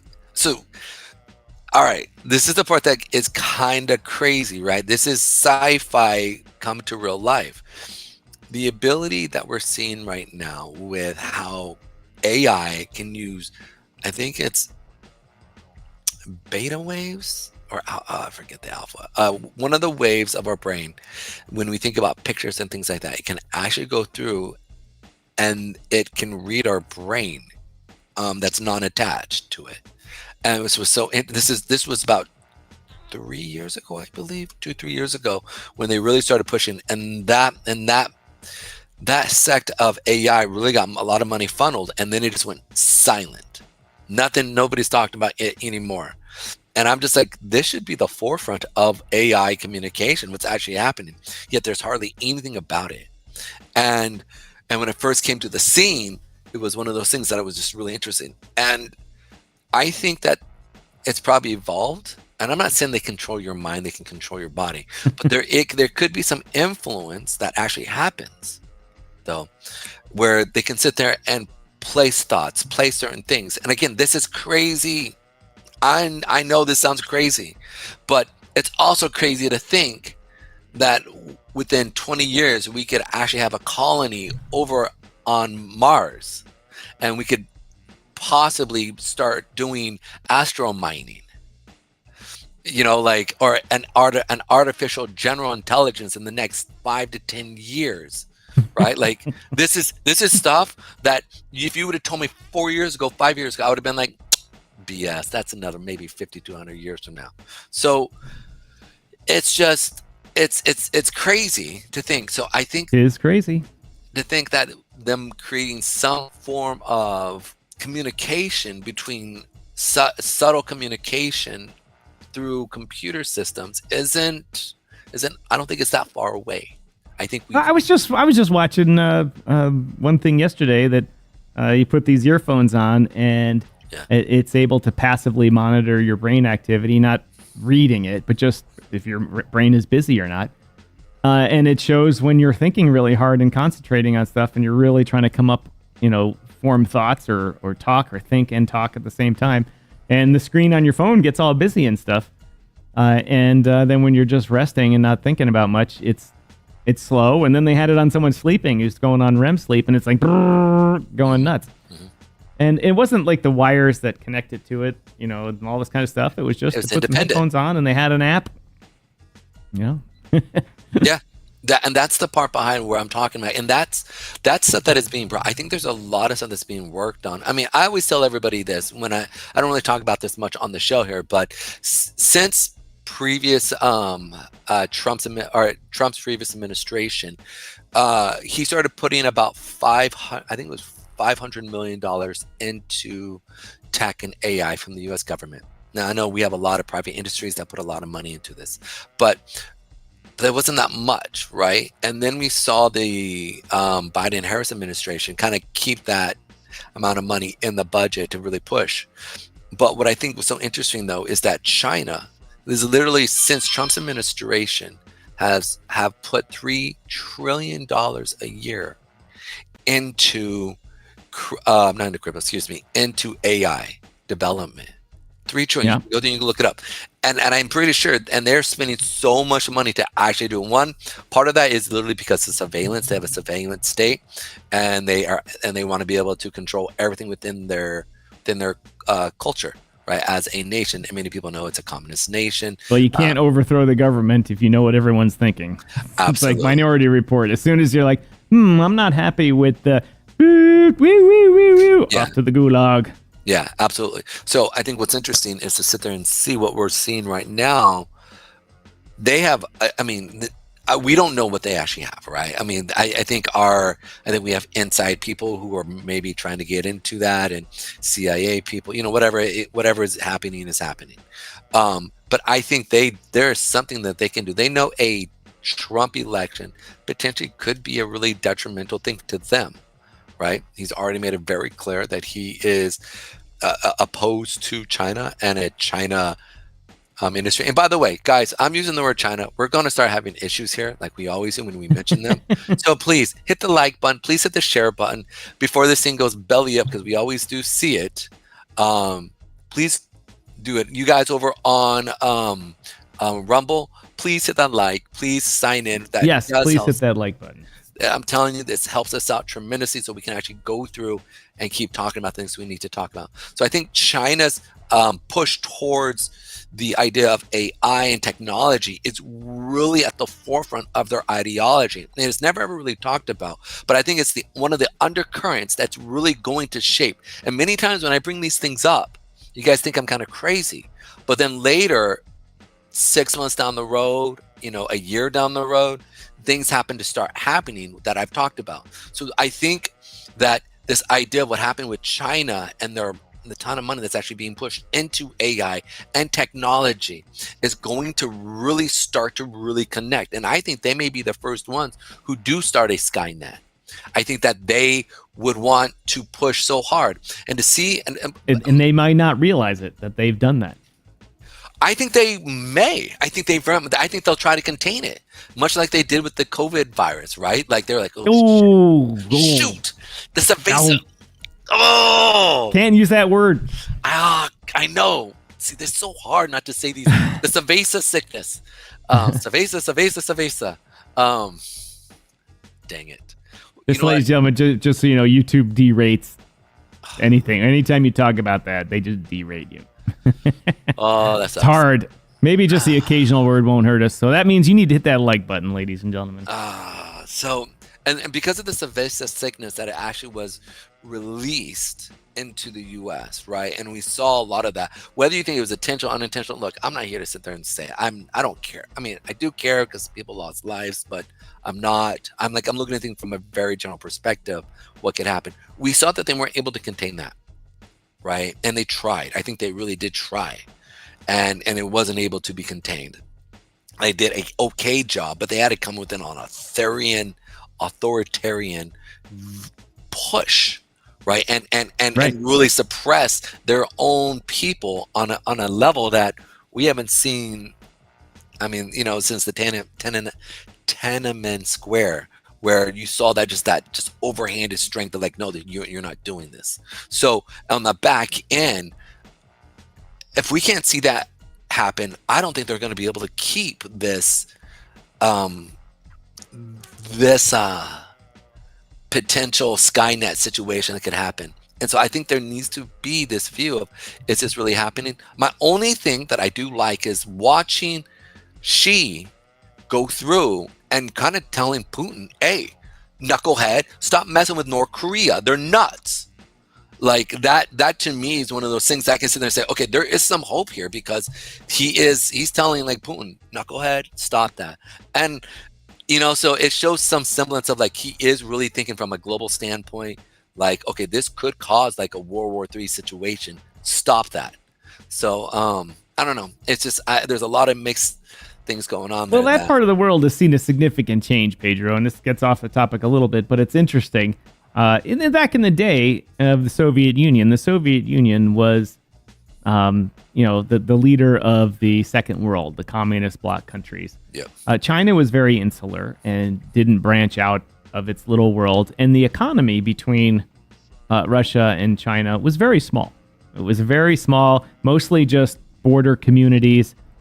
Trading things based on history, not borders, and there really wasn't a lot of trade. China was not a big user of oil, so they didn't have the need to import oil from Russia. which they do now.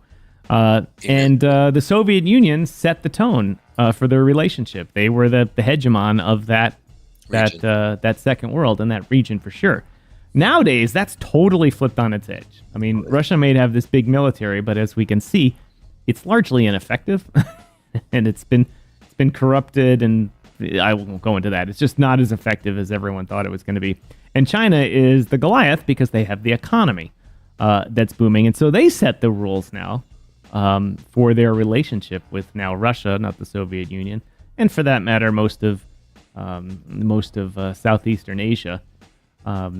And so it's been a big switch, and it's been hard for Russia to, it's been a knock on them. The what is it? What sits on your shoulder? Been knocked off. I'm losing my ability to come up with these types of metaphors or whatever analogies. Anyway, so it's been tough for them. So they've reacted as poorly governed countries do. They go try to make the news and wag the dog by invading Ukraine and that type of stuff. Big problem, big mistake. That type of stuff. But it's been an interesting switch. But it's still up to the U.S. and Japan, Philippines, Australia, and so forth, and the other allies over there to keep China focused on what they do best, and that's manufacturing things and not worry about their position in the world. Just keep making stuff. We'll keep paying you. Been very interesting over there, that's for sure. What I find so interesting is there's this like toxic relationship between the manufacturing and America. Like we need them, but we don't need them, but we do need them because we like cheap stuff, at a lower cost. But it's like we're literally, we're eating the tail. Is that sign of like the snake eating its tail, right? It's almost like in a sense like what where are we going to finally get off our need for China, right? Where is it that we're going to pull back manufacturing and sit there and say is where are we going to be able to manufacture certain things? We started going to Mexico, but now all the stuff that's going on with the cartel in Mexico, and especially with the Trilateral Commission and how that all interacts and works, it's one of those things that is very much interesting how we're moving things and going back and forth from a industry push development, right? And so it's kind of nerve-wracking because we do need to pull off our need from China, as a producer of things that we want. And I was listening to Bloomberg, and I think it was like 80%, 70% of our consumable goods and not services, but goods that we try to buy for Christmas come from China. Yeah. Oh yeah. And so it's huge. It's a huge demographic that we need to get off the tap there. We need to pull off mom and literally go through and figure out a way, right? Whether that was good. That was pretty good there, Pedro. You're welcome. I'm trying. We're keeping this edutainment, baby. Edutainment. Oh yeah. Ladies and gentlemen, try the veal. Try the veal. Take my wife, please. That's such a good. It just threw me through. Also, throw mom off the train. Anyways, so that was from another. Anyways, okay. So what I'm saying here is this: is that we've got to figure out a way to create some form, and I think that's where Trump is really trying to iterate. Like we need to get off of that. You need to see some real development, whether that's islands off of America, off the side of America, whether that's many of our foreign friends who do have a lower cost base when it comes to the dollar being created and built, like we're seeing in China, right? So it's got to be something of that nature where we can pull off and create something. And I think Trump is really have reiterated that multiple times and trying to create some type of some connections. Because if we keep doing it, we're basically eating ourselves. So it's really interesting as we move forward, especially with what we're seeing in the economy at large. And I think China knows that. I think they get it. The scary part behind it is what would they be willing to do so that they can keep that edge? And that's, for me, is kind of the nerve-wracking situation is what are they going to try to do to really get to stay up? They're screwed. They're screwed like we are.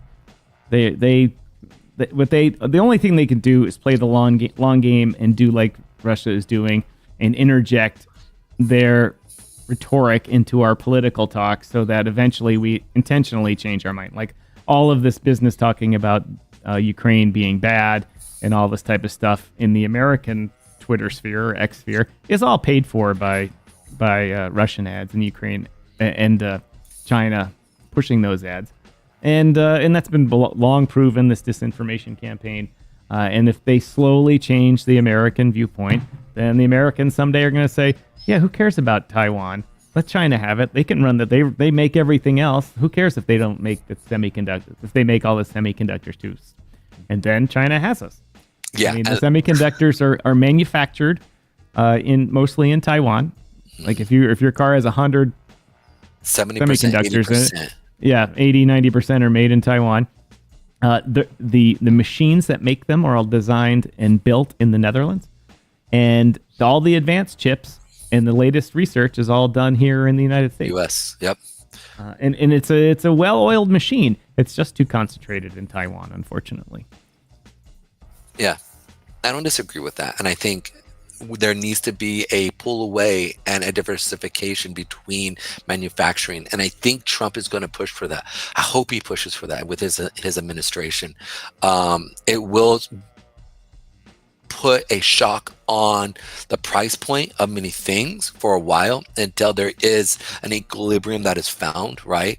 But if we don't do that, it's going to be a self-eating situation where we're just going to keep hurting ourselves until China becomes the predominant force in the world. And then the reason why is they're going to have I think they'll have the AI advantages. Many people want to sit there and say, look, they don't have the ingenuity that Americans have and that ability to be able to think outside the box. But that's stupid. That's like calling special. It's just short-sighted. Yeah. Everybody learns quickly. Yeah. And the reality is we all know that they have a few points of intellect capital than most Americans if you look at overall the IQs. Okay, so sooner or later, I just say, but a few points is quite a big jump in regards to the speed and the accumulation of knowledge. And ultimately, you'll get somebody who is really smart. They'll come up with their own Elon Musk who will break the rules and figure out ways to go through and push the CPP agenda. That will sooner or later happen. It's just innately bound to happen. And so you'll have, it'll be crazy. So there needs to be a pull away. There needs to be some form of industry development outside of China, and we need to figure out a way to create more of those chips outside in different places, and it could take potentially 5 to 10 years, in some cases potentially 15 to really see the proliferation of this whole entire situation. But it's got to start sometime. It's got to, or we're basically shooting ourselves in the foot. Troublesome, welcome to the show. Thanks for joining us. Really appreciate it. We're on a little early this morning doing a morning show. China has a few thousand years head start, and they think in terms of centuries, not decades. Yep. That's correct. Most Americans think, when's our next paycheck? And if I can get a deal on Amazon today. They do think far in advance, but there is a difference. China has changed. One of the things they've changed completely is for the first time since recorded history, they have pretty much an open economy, meaning that people can start businesses and be entrepreneurs. And that changes your mindset a lot. And that changes your mindset to payday, paying payroll, and doing all that type of stuff. So I bet you they have a large class of people that's starting to switch that long-term view. And that's one of the reasons why they're heavy on this surveillance state, because all those people will come up with their own opinion. And no. Don't want that. Patrick's like, hey, let's just look at some charts. Let's look at Peanut. Yes, let's check out Peanut. Yes, dude, go ahead. Tell the narrative behind it. All I know is that it went batshit crazy. Mm-hmm. All right, that's all I know about Peanut. So Peanut is a meme that was created for the YouTuber. Oh, why am I forgetting his name? Dang it. But basically he had an animal sanctuary, and he used the YouTube and many other social media platforms to create money so that he could keep this sanctuary going. He helped fund a bunch of stuff. And he did very well. And Peanut was the primary star of that show. It was actually cute. I've seen a few videos of it before Peanut got, before his life was taken. God rest his soul, man. Pray he's in squirrel heaven with a bunch of nuts. And didn't they put him down? Yeah.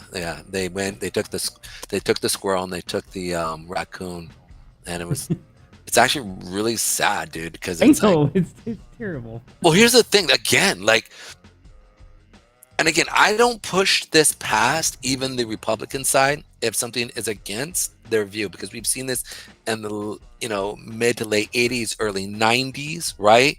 Even the 2000s, right? As we started to see certain aspects, because there's always some type of authoritarian view, whether it's right or left, that overtakes the current established political establishment. So it's like it always happens. We see it. It's not the first time that this has been with the Democrats, nor has it been, in the next pendulum swing. We'll see it again coming into if the Republicans really take hold, or, it's just always what we see. We see the pendulum swing back and forth, and we stay in a central system for a while until again, some major issues happen.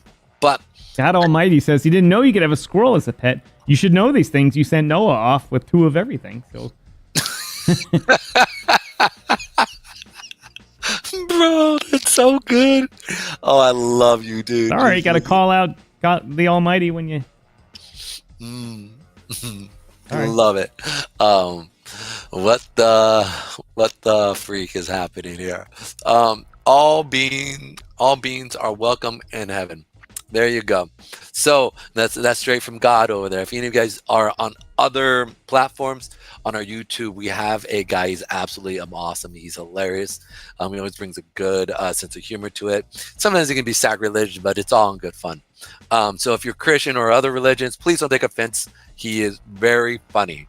So you need to just come to the YouTube show and you'll see it. But Noah. Vobha Zing Noah. That's good. All right. So troublesome notes. Noah. All right. So in the same sense, he's just funny. So I don't want you guys to get offended. I don't want you guys to get upset. You can go to the YouTube channel, which we're under at DYOR Media Network or DYOR Live. So it'd be great if you guys want to come check and see why we're laughing. We're not just being weird or crazy. Well, we are being weird, but the crazy isn't. It's only because of our good friend God Almighty who's here with us. Oh, you're right. It is an old Cosby routine. That's correct. Troublesome. Mm-hmm. Oh yeah. Zinging. Yeah. I remember that. No offense to anybody, as God says, or God Almighty says. Laugh out loud. No offense to anybody. I love it all. Yeah, there you go. So good guy. That's Sucker Free Club over in San Francisco Bay Area, coming out from there. So it's interesting though, is that what we're looking at in this current state right now within the overall establishment, it's going to be really interesting to see. Obviously, if Kamala wins, it's going to be, same old. It's one of those things we're going to see. She made it very clear she's not going to really do much changing of the policies that come from Biden. Or maybe Obama. I don't know. It's kind of all one the same, right?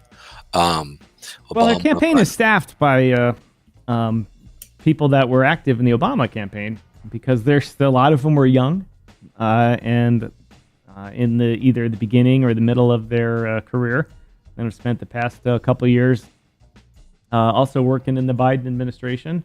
And then Obama, who's kind of the de facto leader of the Democratic Party, said we need some experienced staffers in this campaign right now, and so they took him over there. And a lot of them have great. I mean, there's a difference. A lot of them great. There's a difference. Obama was this master communicator. He was funny. He was hilarious. Yeah.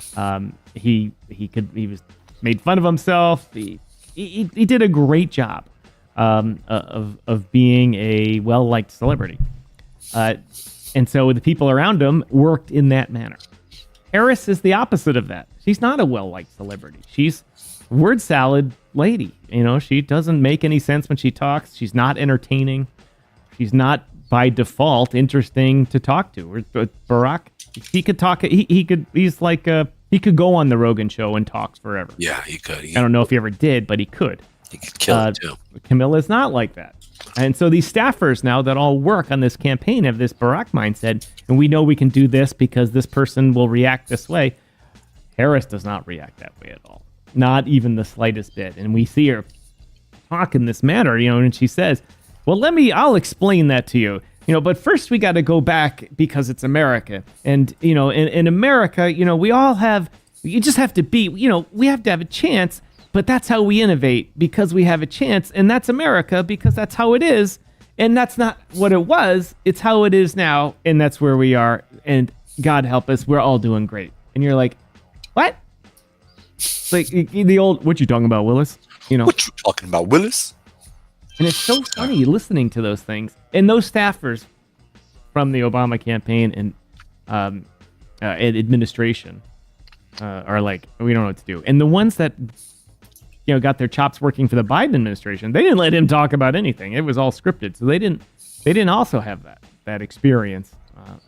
And so that's one of the reasons why they're just getting hammered by Trump in day-to-day news cycles, because their person can't speak.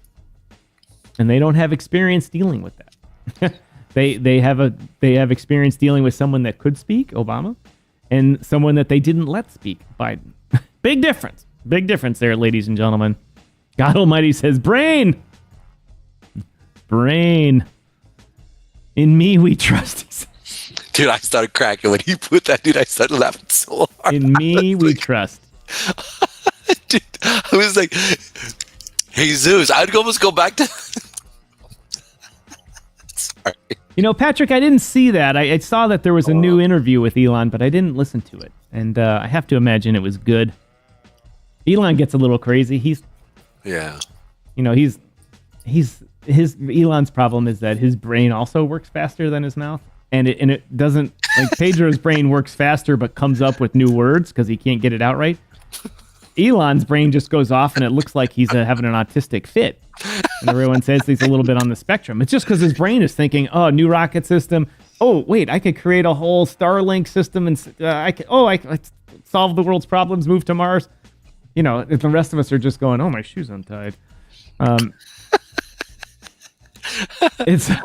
So I would like to hear how his podcast went. It actually was really good. I actually saw it. He actually was really awesome, entertaining. And from a strategic standpoint. Ducky the Salamander, thanks for joining us. As you may suspect, that we're a crypto talk show here in digital assets. And we've been leaning towards Trump simply because of his policies on the crypto sphere. Yeah. But thanks for joining us. Really appreciate it. Absolutely. Don't get a lot of viewers from Twitch. So follow us, like the stream. Really appreciate it. So let's check out Peanut. All right. So this thing came out of nowhere. So this weekend, I think it was it last week? Excuse me. I think it was last week. They came in. They confiscated the beloved pets of Peanut, and I forget the raccoon's name. But long story short, they went through and they went and bought. So sold and bought. This is Pump Fund GMGN. It's a degen site. A lot of people like to use this to get in on really early projects. So this is an example. So this Peanut was the thing that came out, and no joke, this thing in 3 days went absolutely parabolic. I mean, in case you didn't understand what parabolic is, this thing went stupid. This went full retardio. Like this, I mean, any of you degens out there, people over on Rumble, retardio is a term in crypto that basically means that you go full ape, like you're beyond aping. And aping means that you go full, you're fully into something. You take all your money and you put in within this project a lot of money, and you basically kind of hold in. You're long. Retardio is the next step up where you go full term, and you've heard the term, in many comics before 2019, right? Where the term retardio-ish, whatever it be, right? That term, you've heard the same, don't ever go full, and that's off of a movie that was kind of caught a cult-like fiction following, and so crypto people have taken the term and expounded on it, calling it full retardio, or he went retardio. And that term can also be applied to people in general, where you can call him a retardio, meaning he goes fully and all in on any project that he likes. So the term here, I'm going to bring this up, is that people, and they've talked about this, went full retardio in relationship to these markets. Okay, and it's been absolutely crazy. And when I say crazy, I mean nutso. Okay, imagine you put in, let's say in the beginning, and I know a few people actually got in here because it was announced in a few degen projects here, where they saw this, they were able to get in on it, and I think it hit like $200,000-$300,000. They had a good narrative within the degen project, so people started going in, and so it basically went from like a couple $100,000, okay, or it started off at a full, like I think it started off like maybe 10,000, 15,000, where they got in on it, and then this thing went from there. Okay, imagine getting in a stock market cap, or you get in like 100,000, some super small cap for you guys over on Rumble. I want you to understand what this means. And within 2 days, this chart goes to literally, I believe it was, let me show here real quick, because I want to make sure I get the correct. So volume, market cap. So it went from a couple 100,000 to, let me make sure, 60, almost 150 to $200 million market cap.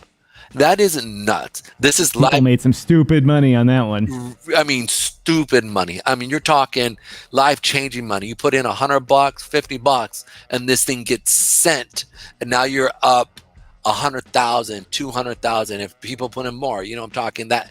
You add on whatever you put in. You want to add 5 zeros, I believe. It'd be 5 zeros at its low here. Yeah, it was 4 zeros. It's now it got up to 10. So it took off all the zeros up to 14 was the high here. And so it's really interesting. Now, if you're looking to get in onto peanuts here, let's do some TA here real quick. I like a couple areas here on peanut. And the reason why we're going over this right now is because one of our viewers wanted us to talk about it. So we're going to talk about it here for a minute. We are an interactive show. If you got something you want us to talk about or look at on the crypto sphere, just let us know. Or if you want to make fun of us because maybe the thought process that we're having is super chat us. Dumb. We will never say no to money if you want to give it. Again, it goes back to our show of developing and buying new equipment, what we need. So, but this is what I'm looking for it to come down into this area here. Now, when I'm looking at this level here, we also have the 8-period moving average sitting right here. And I also see this another area here. So when I'm looking at zones, there's a couple here. This lower area right here is something I'm looking at right here. And let's go ahead and go into that here real quick. Boom. Yeah, so this thing is showing some, we could see it come down to this level here. That would be the 100-day period move, or excuse me, 200-day period moving average on the 5-minute, which many of you day traders know that that's a good indicating of seeing a bounce. There is a zone right there, so we could potentially see that. And then on top of that, we also have the 20-period moving average on the hour, and on the 8-hour, we actually have the 8. So I like this area here and this lower area here if you're looking to get in and get into peanut as we're looking for it. So that's it in a nutshell for that. 32,000 holders. Wow. There's also 32,000 holders sitting right here. And a lot of the top 10, a lot of the 10% of the holders, which would be about 3,200, basically would be hold top-notch major meme coins. Talking SHIB, top 10 of whatever the highest market cap. So that means that people who are in this are definitely looking maybe to hold this long term. So you might have some stability at the lower levels. So really interesting to see as we move forward. All righty. And by the way, man, we're up to 74 over there on Rumble. Rumble. Wow, guys. Ladies and gentlemen, let's get ready to Rumble. God Almighty says Tropic Thunder. That was a great movie. That was Robert Downey Jr. in that movie was priceless. He was just absolutely priceless. We had the Ducky, the salamander. I hope Ducky, you're watching us on Twitch. I hope you are kidding or it's satirical when it says your question is crypto is connected to politics. It's heavily connected to politics in the United States, that's for sure. You almost can't get away from the daily discussion to the point where one of the podcasts on our channel is all about politics and crypto. But anyway, thanks for joining us from Twitch. Really appreciate it. So one of the things I want to bring up, and I think it's really interesting, and actually most people who actually follow the political scheme of things, right, here in America and around the world, you don't realize that, the undertone of that is money. The new form of money that is taking over because it's more efficient. And this is important to understand. This is why it's so important to understand. Efficiency in any business always overtakes other businesses unless there's a larger geopolitical movement that happens that suppresses it. Right now, we're seeing the suppression of crypto. But the reality is the suppression of it is only because the governments around the world are really want to get into crypto before the populace do. Where they're then, once they establish their holdings, they will go dominance. They then control it, and so they're trying to suppress that idea of what crypto is doing, and then we'll see it come to the forefront in your political psyche. Once it comes to be put in. But until then, you're not going to really understand. And so we're kind of like the early adopters. We're seeing what's happening. If you go through and you follow history, right, and what we've seen, and with new technologies from pushing in, that you always see the governments come in and suppress it first, and then you then see it propagate into the population once they have a full control over, or some form of control over, that can swing. And so I think that's what we're seeing here quite a bit in crypto. And so I would say good to have you, Ducky, and hopefully we'll be able to kind of steer you, and maybe things for you to start paying attention, looking at. Where are you coming from? So are you in the States, or are you in other places around the world? Do let us know. Absolutely. So I just think it's really interesting to see that the movements that we're seeing here in crypto as it relates to the political environment that we're seeing here. Now, why is this? What is this? Oh, shoot. I was wondering why that is that way. Pardon me. So this is one of those things. Again, let's jump back here to Bitcoin and what's actually happening. So we're seeing a good little rally here. So let's go into the smaller time frames here. I don't like this because there's not a lot of demand wicks here. So again, I'm a little going down. That means when Pedro says that, it means we going down. Yeah, it's typically what that means. Nice little based rally here though. Good push up, hold, and boom. So we did push off that 200, sent it as resistance. Boom. Okay. This could be catching some legs here. It all depends, because on the higher time frames, we are seeing, but I would expect to see some type of pullback, at least to that 6,800 here. And I would gauge to see potentially a good trading opportunity here if we do a pullback.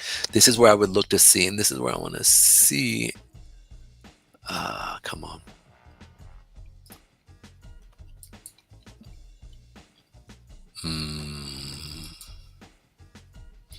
Okay, so this would be the lows of the day. So potentially we could see a pullback into this level right here. as we come back into the test, because there is quite a bit of volume sitting there. So they could come through and pick up definitely buyer volume here as we sit right here, right? Pick up and then come through. Especially this was done during the evening with that amount of volume. I mean, look at that amount of volume being placed in comparative to other nights we've seen around 1900 area. This would be the East Coast time here. Yeah, New York time. So 1900 would be 7 o'clock at night. So you can see here as we're playing off of these levels here that, yeah, just I can't get into this just yet. I just can't. I want to see us come back. But yeah, but still, it is shaping up on the higher time frames a good little bit of a rally. If you're looking to capture this push up, you can see here as we're coming down to that 30-minute. This is the 30-minute.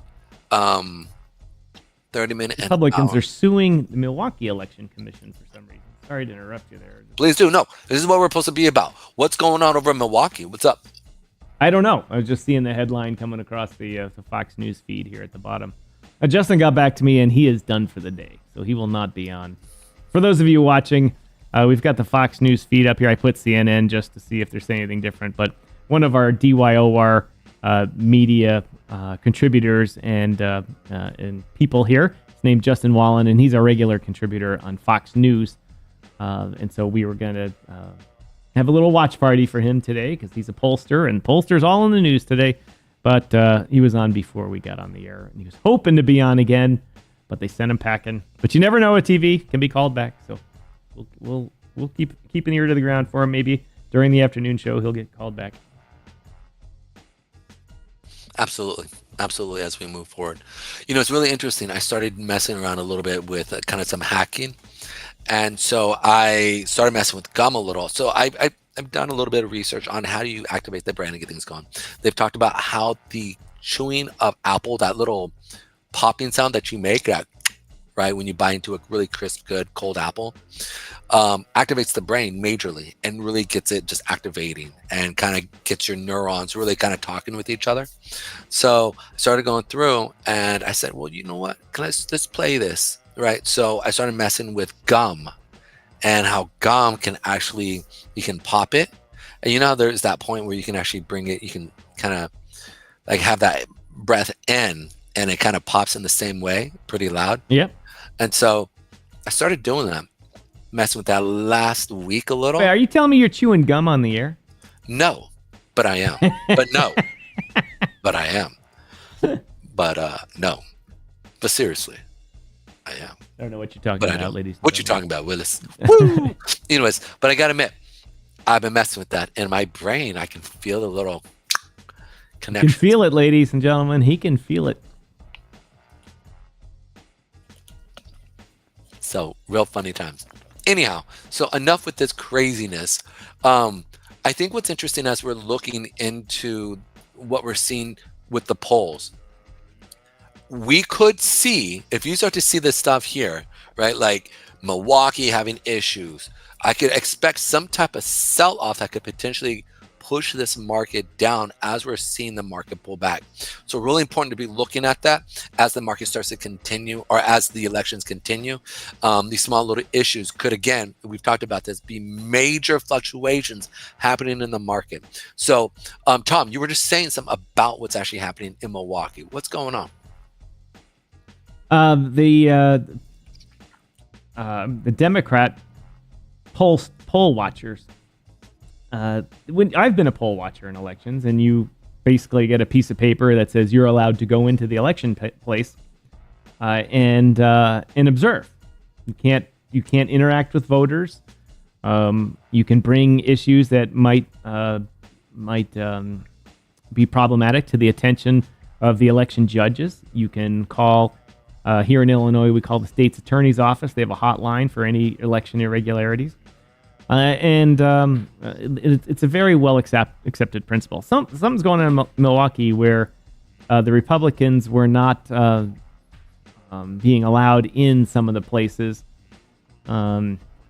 Obviously, we're not getting the whole story on it, and the RNC has immediately sued the election commission, saying, "Hey, these guys get free access to it just like everyone else."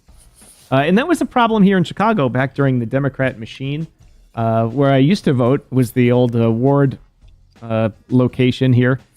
And when you went in, they literally announced or they asked you when you went through the door, are you pulling a Republican or for the primaries, Republican or Democrat ballot?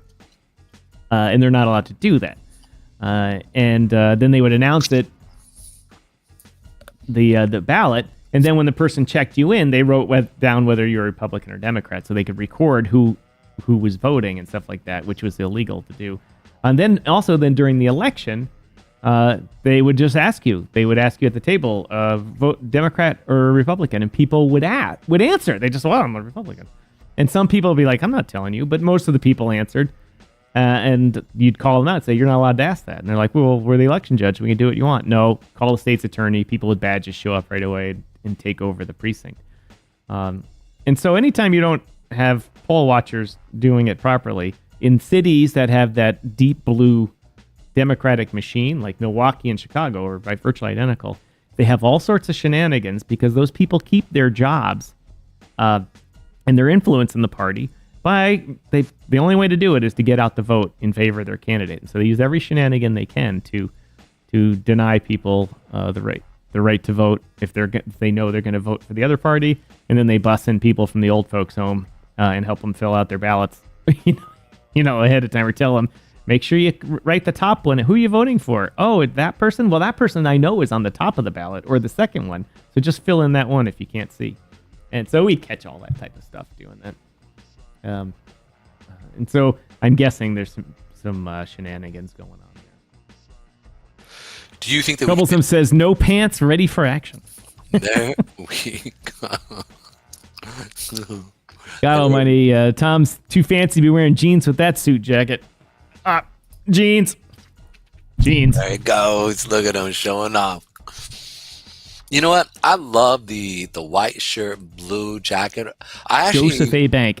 Inexpensive suit. Nothing expensive here. But dude, I've seen you wear them in real life, bro. In a romance, I would definitely say, dude, that is, you look fire, bro. I see. I'm just saying. I mean, no Diddy. Well, Mrs. Striking thinks so. She's the one who picked it out. That's why. No, my mom picked this suit out. I got it as a gift for Christmas a bunch of years ago, and I was like, I like that suit. Thanks, Mom. Always give credit to Mama. Always. Pedro, we don't have a lot of time left in this morning. I'd love to just keep going all morning and that, but I have to go and vote and do a couple other things, and also prepare for the afternoon show. We're gonna have some guests on it on the afternoon show. So we'll give it we'll give it to the top of the hour till 11 o'clock, and then we'll sign off for the morning. And last thing I want to do is leave this great audience we've got over on Rumble. You know what? Thank you very much. Let's keep it on. I mean, in a sense, like for you guys who are on listening to us. Oh, what's up, Ken with Hat? It's good to have you. I migrated to here. I figured this will have less censorship on politics. This is using Rumble. Exactly. Thank you, Kitten with Hat.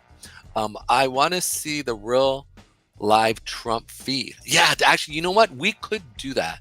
We could show the real life Trump feed here on X on that, and that actually would be a good thing.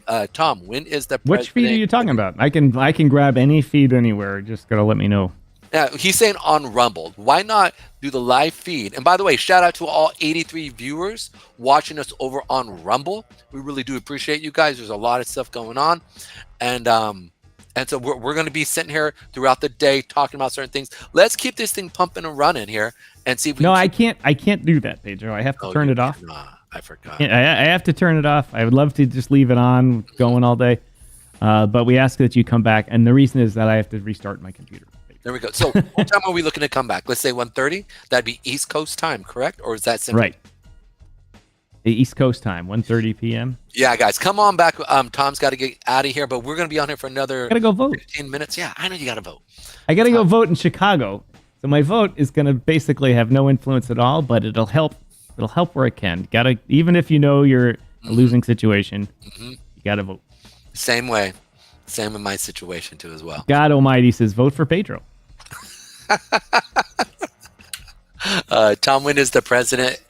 When is Kitten with Hat says, Tom, when is the president getting elected? That would be today. Mhm. That would be today. The election is today. The certification of the election is in a couple of weeks from now. And then the inauguration, obviously, is in January. Listen, all you guys are watching us, all 78 to 84 of you Hold on, guys. I'll be right back. God Almighty, ahead. I gotta share. I'll be right back, Pedro. That's all good. So all you guys over on Rumble, please sign in. Please follow us. We're getting things up and running. And one of the things we always do, we talk about crypto and its relationship to the government system and how important it is, because most people don't realize that right now that is really the undertone, the undercurrent of what's actually happening in the world. Most people don't realize that, China, as well as, and this isn't a good thing or a bad thing, this is just the way it is right now. Blockchain and crypto is one of the things that is helping people who are unbanked, people who've basically been pushed out of the monetary system because they either had really bad credit or something happens, or certain aspects of their dealings in their past, they haven't been able to be part of the system. So now they have to use blockchain to interact with people. And so it's actually given a lot of freedom to a lot of people. Hence, and the reason I'm saying this is during the Kamala interview, she talks a lot about how a lot of disadvantaged people are being put into crypto, and it's actually quite the opposite. So there's almost some double speak there that most people don't understand. So a lot of you guys over at Rumble that are watching us, I want you guys to understand the validity, so you can actually understand from a geopolitical standpoint what is actually happening with crypto. And the fact is that Trump and his family are fully involved in crypto. They understand the importance of, and this is really important, it's a term that you want to look in, it's called self-custody within crypto, and understanding DeFi, which is decentralized finance, and why that's so important to the freedom of Americans and what it's actually bringing to a lot of people. So I always try to encourage everybody who are in, not necessarily in crypto, try to understand what's actually happening. Whoa, dude, do you have a bulletproof vest there? Is that a bulletproof? It looks like it's a bulletproof vest. It is in fact, a bulletproof vest. You wear that when you go out? That's smart. I have worn it out in Chicago. Yes. Oh no, we're not telling that story now. Not enough time. I have a good story for that, as you might suspect. And the lovely angelic voice you heard in the background was Mrs. Striking out there telling the story. But again, shout out to you guys. I would love to do it, but Tom holds the keys to the end of this, and I've been saying, Tom, when you leave, I got to have some keys so I can get this up and running. But that's you're missing the point. The point is, I didn't want it to run all day. I know that. we got to make the analytics work properly. Got to make the computers work properly. Got it. The all day stuff doesn't work with analytics. I see what you're saying. Yes, he is right. Yes, absolutely. And so we'll definitely do that, guys. Kenton with Hat, look, appreciate you. I love the meme coin. I love the idea behind it. You guys rock the mic. Come back at 1:30 East Coast Standard Time. A lot of you viewers out there over watching us on Rumble, as well as X, as well as YouTube and Facebook. Are we on potentially LinkedIn? We are not. We probably will be later. We weren't for this morning. Mm-hmm. I don't know. My system is like unresponsive. Understand. So all you guys that are watching, we're going to be coming back at 1:30, where we're going to be talking about what's happening, and we'll probably be here till maybe 3:35. It just depends on what happens. It all depends. Depends on what's going on. Yeah, but we're going to be definitely keeping you guys up to date what's happening, and we'll do the live view. And I'm really looking forward to the Crowder situation and what unfolds there, and seeing what he sees. If something does happen, that's going to be really cool to see what happens there. And so, keeping things legit and honest and real it's got to be the forefront of what we're seeing here with this election. So it's going to be really fun to see what happens. Yeah, in a nutshell, let's go over some charts here real quick with Bitcoin, and then we can move forward here real quick. So we're seeing a small little bit of a sell-off here on the 30-minute, and potentially, like I've talked about, coming back down and testing the lows of the previous day. When you look at that 15-minute and 5-minute, I did say that it's definitely showing some weakness here. I would expect to see we don't have a lot of demand wicks down at these levels here. And so the ones that we do have are in inconsequential areas and time periods. So it really doesn't matter from there. It's only, I think we only had 3, right? 1, 2, 3, 4, 5. I mean, like that are something that I could sit there and say, okay, that's something I want to pay attention to. So just real interesting to see what happens here as we start to move a little bit forward in Bitcoin. I'd expect to see us kind of come down. We're taking some bit of a profit. So how far is it going to go down? It potentially could be coming down to that 69 area here, where it would be that 1 hour turnover rate here. And then in additionally to that, a potential sell-off to the lows of today, which would be 67,000, 67,008. And again, this is the BTC USD pair. It is not the USDT pair. I like using this because a lot of times I think this is the one that a lot of the institutions would be looking at. And so that's why I like to use this one. And it kind of gives me more of an accurate reading on buy and sells. So yeah, that's what I'm expecting to see, is kind of see a bit of a pullback. But if we do continue up, which I don't expect, we could see it come back and test now that 71,000 area and potentially 71,500 area if we start to continue up. So that's the end in a nutshell. God Almighty says that I look like the popo now. Last week I was a criminal defense lawyer in my suit. Now I've got the vest on. I look like a popo and I pull people over. Hey, you buy Bitcoin yet? No? You get a ticket. Hey, everyone. Thanks for watching on X. Really appreciate it. Absolutely, every one of you guys. Thank you so much. Coming to a halt here, Pedro, but still got a few minutes here. All right. Well, my man's got to get out of here soon. Guys, over all you guys that are watching us over on X, please tell us where you guys are coming from, what you guys are looking at. Love to know just the way we interact with you guys. Please hit that like button on X and let us see what you guys are looking at. I know we got 34 viewers over there, so appreciate every one of you guys. But we'd love to connect with you guys really on the X isn't done as well as it normally does here. I'm quite surprised. Well, we're also off on different time periods going live here, so it could be just one of those things, that is finicky with X, whereas they will promote you if you go, they like consistency, so it's pretty nice to at least see 34 here in this early morning period. So thank you all that are watching us. Appreciate you guys. So I'm trying to think else what's actually happening. We started at 8 a.m. this morning, Jesus. 8 a.m. and we had our one of our favorite guests, Patrick Daugherty, on talking about crypto from the law perspective, and he's a self-proclaimed federalist / libertarian, and so he doesn't really like either party. But he's obviously definitely can't stand the Biden administration and their spinoffs.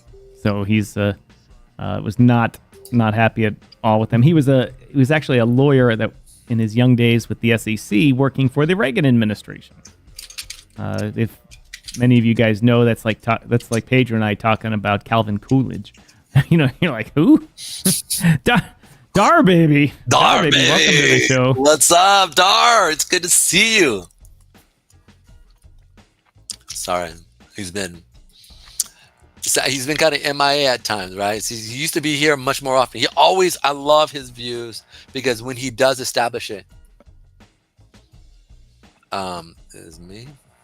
Give me 1 second here, Pedro. I'm gonna try and do something that I hope works here. Alrighty. So one of the things I think what's really interesting, and I wonder how Trump is going to fare in this. I mean, the man is in his early 80s or late 70s, early 80s. I forget exactly how old Trump is. If one of you guys want to let me know, that'd be dope. But it's really interesting to see how is he going to handle such a late night. I think it's going to be really interesting because he's a bit older, and if he wins, right, he's not going to know until much later into the evening, right? East Coast time, that's typically around 3 or 4 o'clock. And if it's a neck and neck race throughout the whole entire period, it's going to be really interesting to see. And my key here is this: is I want to be able to see the man handle his business. Will he be able to be as coherent? Will he be able to really interact with the crowds and really do a good job shining through this? Because this is a 24-hour period. And at that age, you know that it's kind of hard to really push things. He needs naps. Exactly.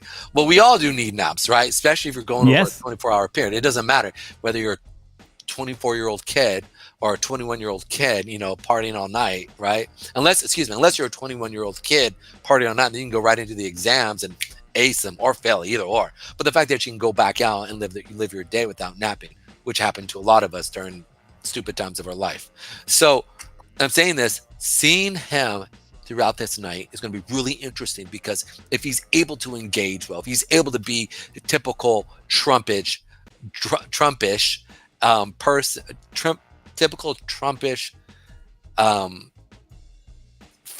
I don't even know how to put it, whatever he brings to the table, if we can see him rally through the night and really stay strong, that's going to be a huge indication.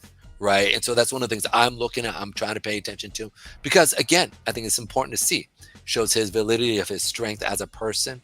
Whereas we've seen, with Biden and other times when people are older, that they weren't able to kind of rally through the night. So it's going to be really interesting to see as we move forward, what's going to happen here. Are you there, bud? Oh no. I am here. Perfect. I just restarted one thing here, and if it restarts, fine. I'll leave the stream on while I go vote. Oh yeah, okay. And if you need me to, I can stay on. I might have to step away just for a moment because I got to go use the little boys' room real quick. What? Why don't you go do that? And okay, yeah, it'll be great. I'll just give me a few minutes, guys, and we'll see what happens. Give me a minute. Well, everyone. It's certainly an interesting show today. As you all know now, we've been on since earlier this morning. We had some guests on. I was supposed to have some other ones on. I got Caitlin Long's attention. She was going to come on the show, but we had a time conflict. Hopefully, I'll be able to get her on the afternoon show today. We've been talking about really the important topics of the day, which is the election and the buffoonery that goes on around it. Remember, folks, vote fast and vote often. That's what they used to say in Chicago. But actually, on a side note, it's very hard to vote more than once in Chicago. Your signature has to match. And maybe somebody has registered under multiple names to go vote. But now that's risky. They have people with video cameras and facial recognition and all that type of stuff. Not an easy thing to accomplish. Yeah, my system's not happy at all. Not at all. Yes, I am a G. in the sense of the San Francisco word. Anyway, Dar Baby, thanks for joining us. Thanks to everybody that's watching us on Rumble. Like I said, this is a two-way street here. If you can comment on Rumble, we'd really appreciate it. Really helps out everything. Rumble's a really good platform. And there's a good chance that I'm going to leave the world of Vimeo and switch over to Rumble as my content delivery network. They just monetize things better over there. I'm still trying to get the old the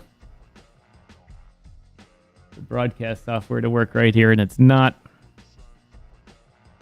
The market's going up. We missed a big jump this morning. It went up literally when we were on the air. And Chuck Jansen and I don't know who else with it said, "Hey, you guys got to watch this. You guys got to watch this." I'm waiting for Pedro to come back here so I can go vote. Let's do it. Let's do a poll here, ladies and gentlemen. Nah, that's not going to work now. Anyways, wondering how many of you have voted early. No, we're not moving the platform, Darby. I simulcast this. We're on YouTube. We're on X, Facebook, Twitch, Kick, sometimes LinkedIn, and now also Rumble. So we're actually we're got everything going fully. We're on 7 places at once, trying to find the audience. And the audience has been finding us at Rumble. There's 80 people watching us on Rumble right now, which is frankly is amazing. I'm going to try and do this one more time here. Ask. That was probably a mistake, whatever I just did.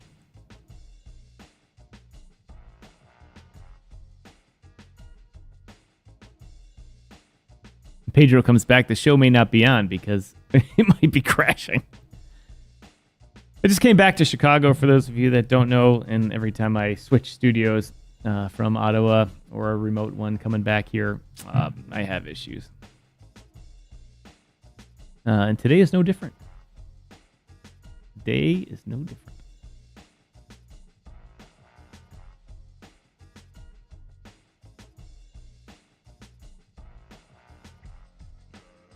Let's see if I can get the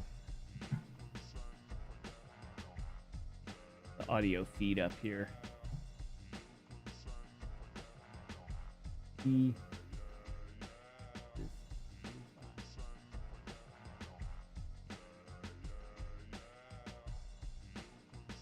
Not that one. That one.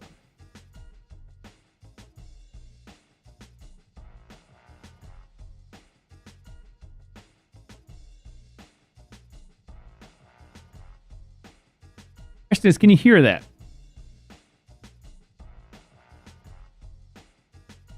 That would be the Fox News feed down here.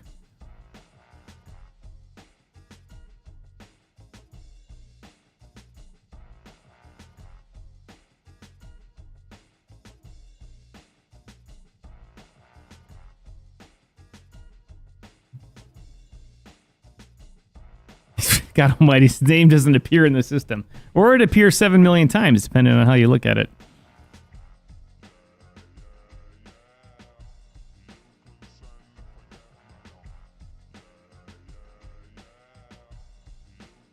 Let's see. Which one is this? Why aren't you hearing this? People D.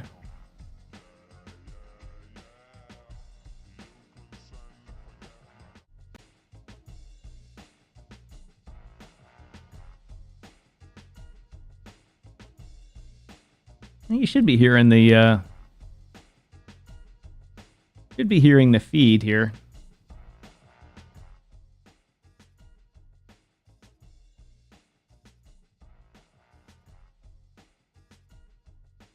Nope, you are not.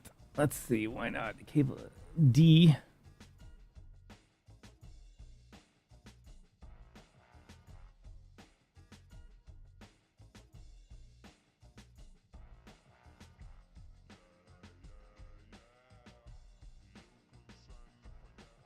Because so many people really aren't saying how they're going to vote. That's exactly right. I don't trust the polls at all. Ooh, I've got an echo of some sort here. I walked out of this building at 3 in the morning, and there were hundreds of people outside singing the national anthem. And I just stood there in disbelief. You know, it was just walking in. It was a beautiful movement like this. Emily. I agree with you. You know, it struck me when President Trump was speaking, how he said, yeah, I ran a good campaign. He said, we have good policy. And I agree with you that it feels different. And I think to myself, in the last 4 years, we've been through a lot. And before that, all right, let's see if my software came back here. It has not. Frankly, the screen's going to freeze for a little bit, ladies and gentlemen. I'll not going anywhere here. Felt the impact of the federal government. That for a lot of people who used to say, well, the difference of Democrats and Republicans is just a little bit of how you but I am going to nuke this one program and get it started, and then while I go vote, let Pedro go at it. It's more local impact on my home. The reality is that in the last 4 years, the impact has been incredibly deep and frankly incredibly destructive. Frozen. And I think that Americans feel with this movement now. I will put this on for right now. That in the attempt of the shaping of the narrative by the left to say, oh, these rights will be extinguished. The reality is that twice before, but we're watching it closely because Democrats I'm here, ladies and gentlemen. At least to close that margin as much as they can here. So seeing the results here in Lancaster County, that may be indicative of just how close the Commonwealth ultimately is when we see these results. Wolf, yeah, Dar, baby. All right, Danny Freeman, thank you very much, and thanks Savannah for us as well. to do my behind the It's so scenes wonderful stuff. to see when does it's the someone's virtual first time studio. voting, that they can have that feeling that is so special to Americans. And To remember that feeling of your first presidential they've vote. not done I a good remember job when they it was updated all some the key way back components in of it. 1994. Let's go to Josh Campbell in the swing state of Wisconsin, in the city of Madison. So, Josh, what are you seeing? And move to OBS and do some other things, but you have to change your whole Aaron, the workflow energy process, here change is everything strong, you do. a steady flow of I can voters. do the scenes I was and do once all a my precinct magic here captain. I without was a barely poll even worker. looking. It's just really special to see the volunteers coming out and the people coming to cast their Finna. votes. I want to get God straight says to he's a finna. voter. This God's is using the Rachel. new You can step language. on over here. She is a nurse at Thanks the to everyone Veterans watching Hospital. on First, thank you for all what the you do. different I have channels. a We're waiting question. for I've lived Pedro in to a come lot of back here places so he around can the take the country. mic. I've never lived in a battleground state. What's that like knowing that you have this outsized impact on the future of this race? Yeah, I think it got means a the, lot to me. I'm from CNN Minnesota feed going. originally, so Apparently I got the I CNN moved feed, here for but the college, Fox and now I've been News living thing here for a while, and I see more of a division living in a red state. But I just think it's important that everyone, like you educate yourself on your vote, and then you go out and you make your vote. So. And what issue is top of mind for your issues when you to the polls? Oh, I feel like it's a lot of things. starting. Reproductive rights being one. I'm a young woman, so I feel like I've See, I'm back.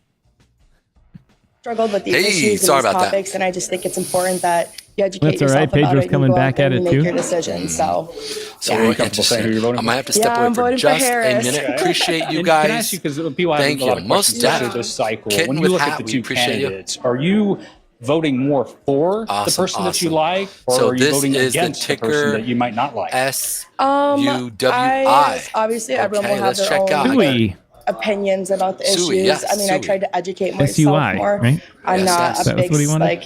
I'm not. I don't really SUIW. support Yep. the Let me pull person this up that here the real opposite quick. candidate is, but I tried to educate myself more and not let that affect it. It kind of does though. Morals are involved. Here we go. So I would And say what yes were you and showing no. over here with I'm voting the for what I Rumble? believe in, but also I'm the happy Wisconsin that she situation? supports Is it heating up? going forward with life, valuing I don't know. others, They moved on kindness. to Trump was speaking, so they Yeah. dumped. Okay. dumped Well, it's a those pleasure guys. meeting you. Yeah, Thanks again thank for what you you. do. I come from a family of nurses. Pedro, Yeah. do you Thanks for have the everything. And Aaron, on-screen just to tell you comment? one last thing here machine? about Wisconsin itself. it One thing we stopped working continue to for hear from me officials is a while that back it ago, is so I going just- to take it just time. keeps That's happening, so. for many reasons. Chief among them, let all me of see if I those can early send it to you votes that so were it cast works before while Election I'm Day, gone. they weren't able to start counting those until And you're looking to today. be gone. So So you were officials saying continue something to about say the that. Look, just analytics. because it's It going to might take mess it time, up. that doesn't What- mean that what there's are we- mischief what are at we play. thinking? They got to count the votes, Aaron. The ratio of so great to hear from those people voters at time across the view country. Josh, to the thank length you. of Wolf? your stream. Aaron, thank you. I want to bring in Phil But you know what? Mattingly right now. He's over here at the I Magic reset Wall my of software here. Pennsylvania and Wisconsin, two of And the key battleground so states. I think I'm right going to now. leave Give it us a little running sense for you of what's while going I on. Yeah, so this is the go map off. right now. You'll Okay. notice it hasn't filled in with Excellent. red And or we're blue talking yet. like As you noted probably at the an top hour of the show, we got about or two. 6 hours. That's going to start to At change. least an hour. So what we're looking at is All what right, hours. happened in 2020. If we can draw some analog So I'm gonna have to step away here comparisons. just Let's for a start second with where we because saw I'm actually Josh blowing Campbell. up Josh a Campbell little bit in of Dane tea County. This is just not so a that I can swing keep county. myself This is not going. a battleground county. This But is a it's still Democratic boiling. stronghold So county. you'll see me This step is away for second about largest county in the maybe state. 2-3 Almost 10% minutes of the real voting quick, population pull up the is tea. right here. And you look at the margin in And then so we 2020. can keep Joe Biden moving winning forward. by I'm almost Roland 53 Rod, hey, welcome to the points. If show. you're a Thanks for Democrat joining right us. now through the Harris campaign, you're looking at this Dar county and Baby you're says, saying, "Can't let's bump see." that up. Oh, Let's bump I that up. forgot You to need switch to this do back, better didn't I? in Dane County. There we go. Thanks, Dar Baby.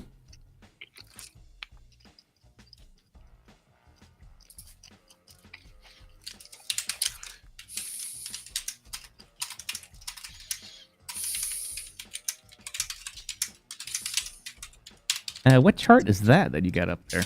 This here is Sui. Sui.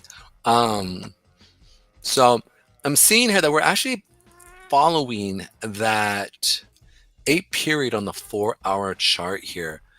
And so let me check this out on, let me see if I can see if it's up here on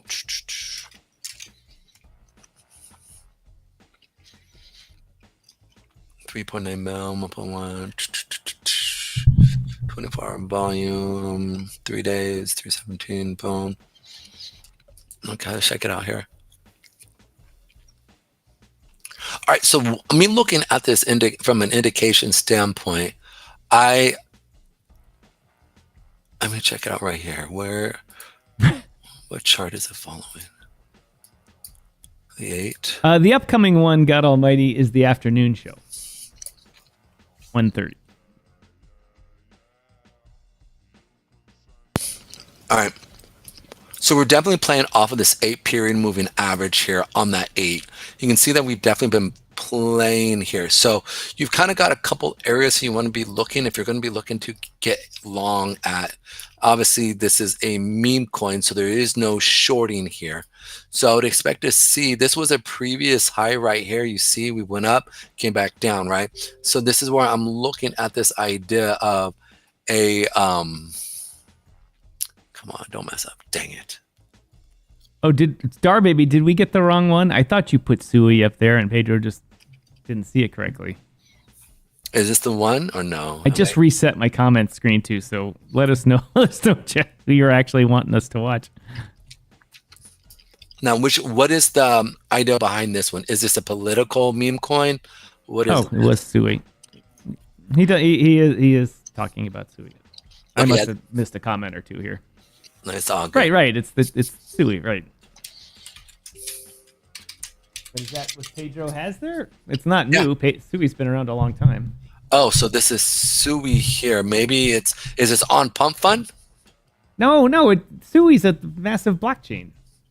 Okay, let's pull this back here then. I apologize. Boom.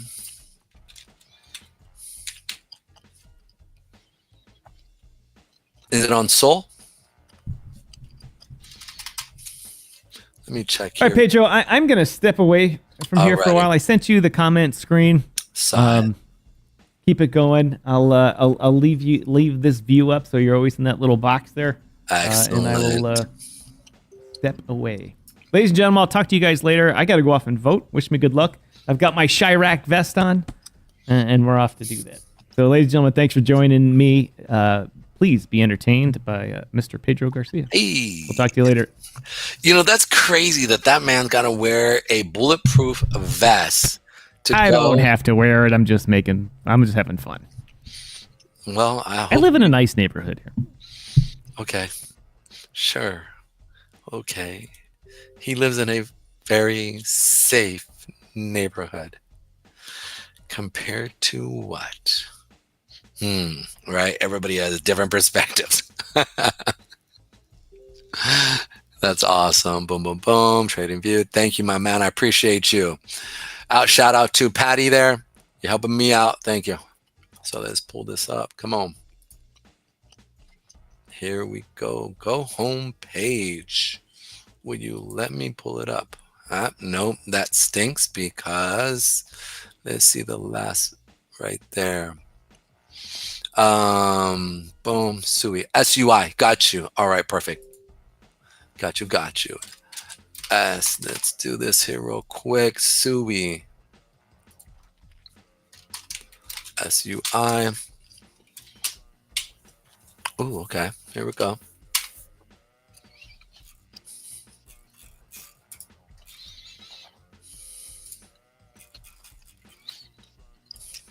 Ooh, nice, man. Why haven't you guys brought this up to me earlier, man? This is nice. What is up with this? Absolutely, I don't know why you guys been like low. I feel like you guys have robbed me here. Nobody told me about this. How my goodness, this is nice. It's nice. This baby right here, higher.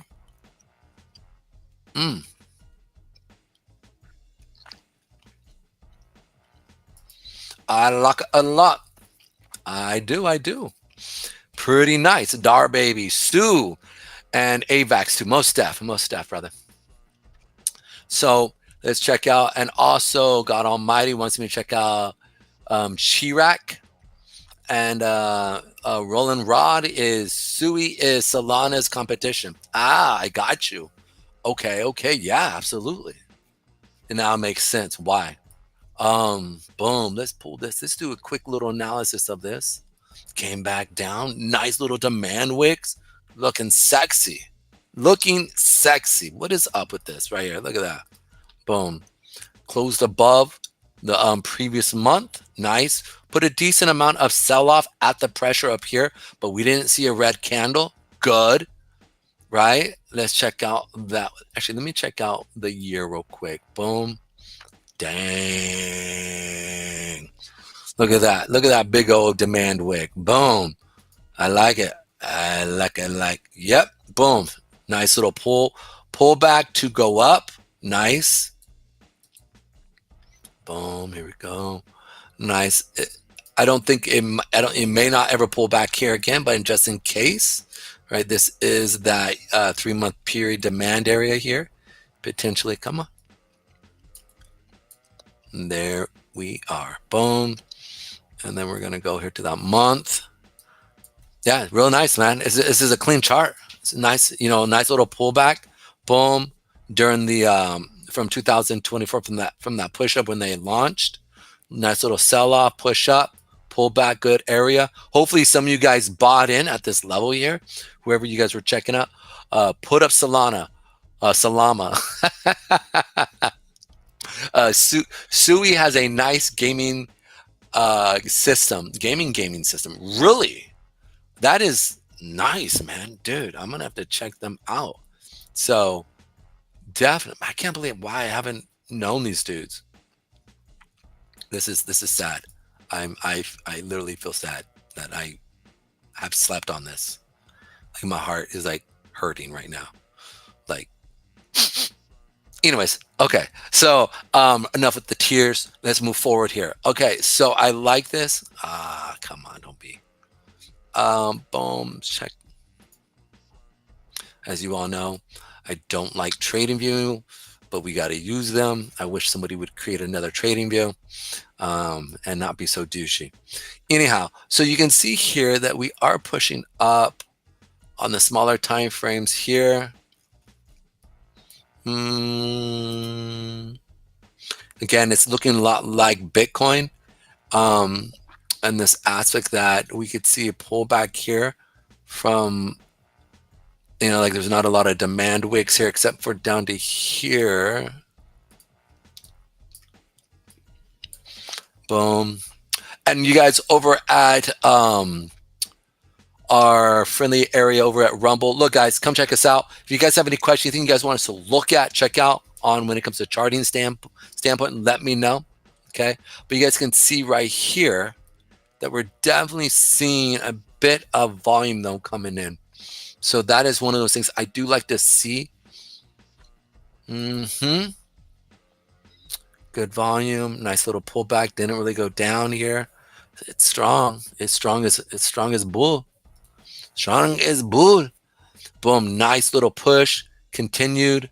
Boom, pullback. Yeah, this could send. This could send to at least this upper area here. We saw a little pullback. Good volume right here. Step in.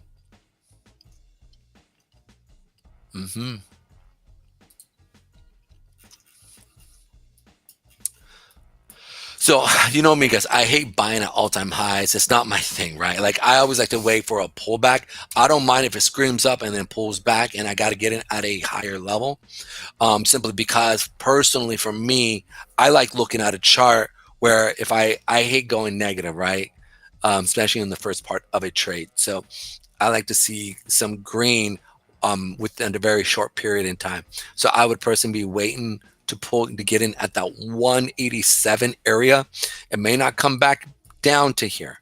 Okay, so I'm just giving you a heads up, simply because there is a lot of volume that's kind of coming into this within this market here at this period. So it's real interesting to see as we move. And we definitely had a huge amount of volume push up, come back down, pull back, retest, and now I could potentially put in a new all-time high, which would basically be that, let me make sure, yep, which would be that $2 30.66 area. So definitely looking for maybe resistance level.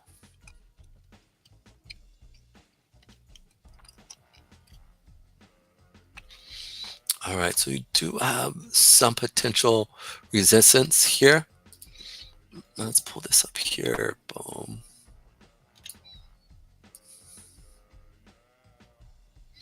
All right, let's go ahead. I would say right here, potentially right here. And then the other one would be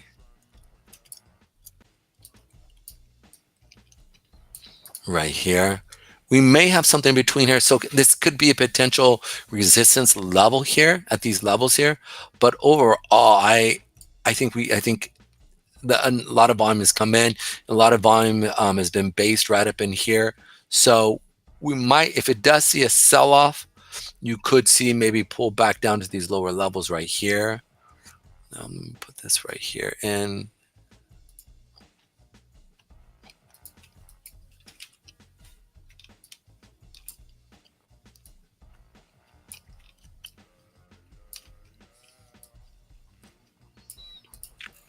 And so you got a couple levels right here that you could be buying in, but intermediately you could see it pull back into these upper levels of that 187 area down to the 160 area for a good pullback if you're looking for it. And then just be mindful of when we hit these supply areas for it to pull back down to those levels there.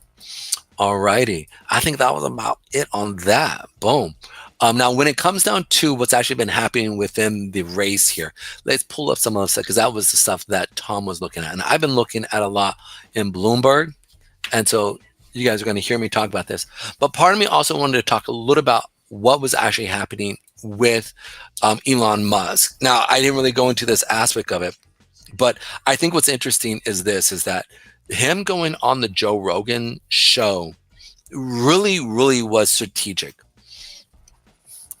And the reason why I say that is because we have two situations that you could potentially see, right? One is you have the side where him doing that definitely, I think, gave Trump I'm going to say unfair advantage. That's the wrong word. But it was almost like Kamala Harris jumping in and really trying to get in on Saturday Night Live versus like Trump really making any TV appearance. But he almost had his guys out there doing it for him, which so that it looks better because he's not self-promoting himself, right?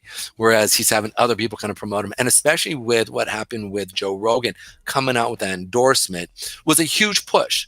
Right now, I'm not swayed by somebody's endorsement of something or not. I'm not built that way.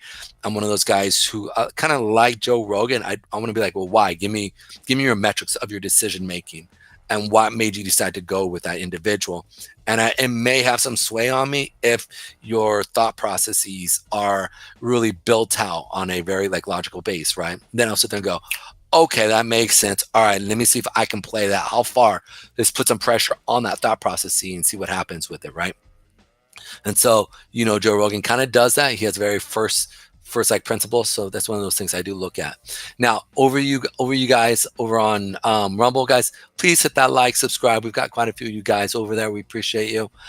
Also, guys, when it comes to the election day over here at the DYOR Media on X, please, guys, really helps us out. Hit that like, that subscribe, and share button helps us out tremendously. And then also you guys over at YouTube, hope you guys are doing well. Thanks for coming in. Really appreciate you guys' support there as always. I watched that last night. Yeah. What is your thoughts on it, Dar Baby? What were you thinking? What's up, Merrick's? Good to see you, bud. Start to non-Uchi Ouchie make the road blocks for the tray in VYW. I have no idea what you're talking about, Merrick's. It's all good, though. I look forward to seeing whatever you build, man. You build a rock star situation for us. So thank you so much. What's a Roland? Let's see what he says. But don't fade Solana. They are teamed up with Helium Wi-Fi hotspots and Helium new cell network. Yes. That's one of the things that most people don't even realize. I've been paying attention to Helium for a while now, right? Like many of you guys know that I've been checking out Helium since when it was down at this dollar mark. Many of you guys knew that I was buying around this period. I said, guys, this is a good area to be playing in.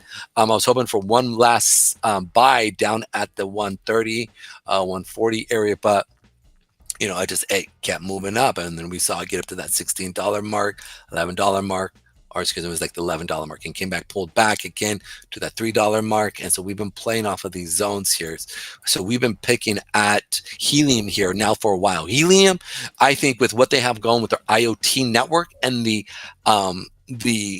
miners that they have going on with that is a really interesting view, right?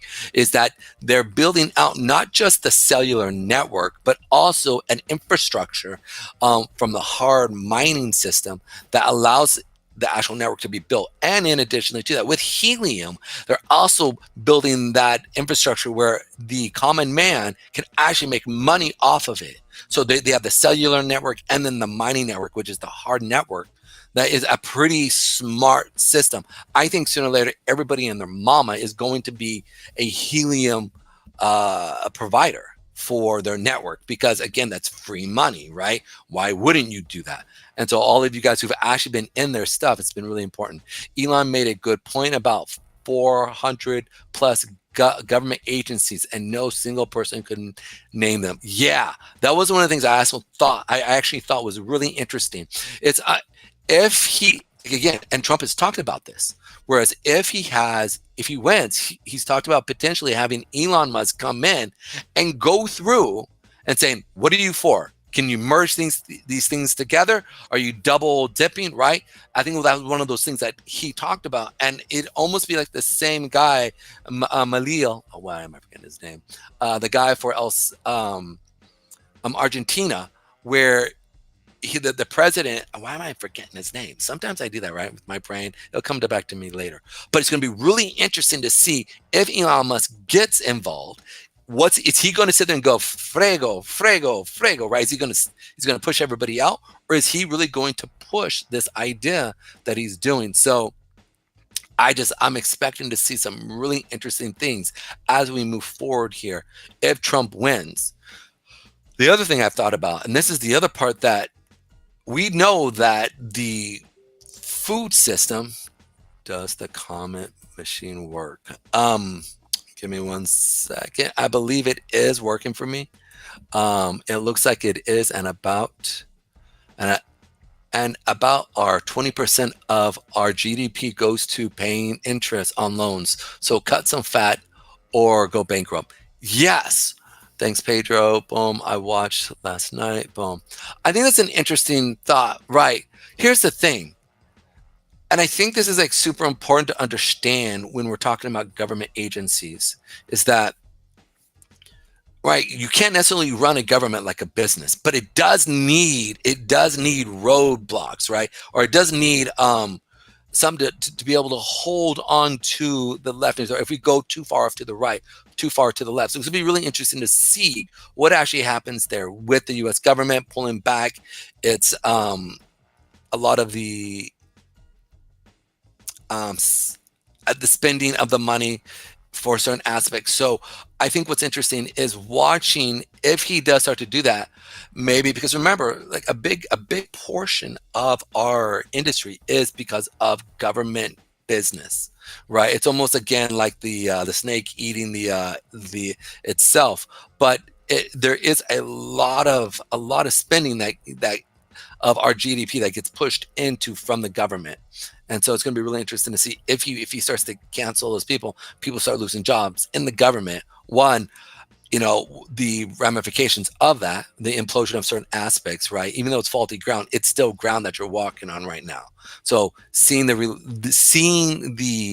implosion of that, its potential off to vote jumbalones. Mr.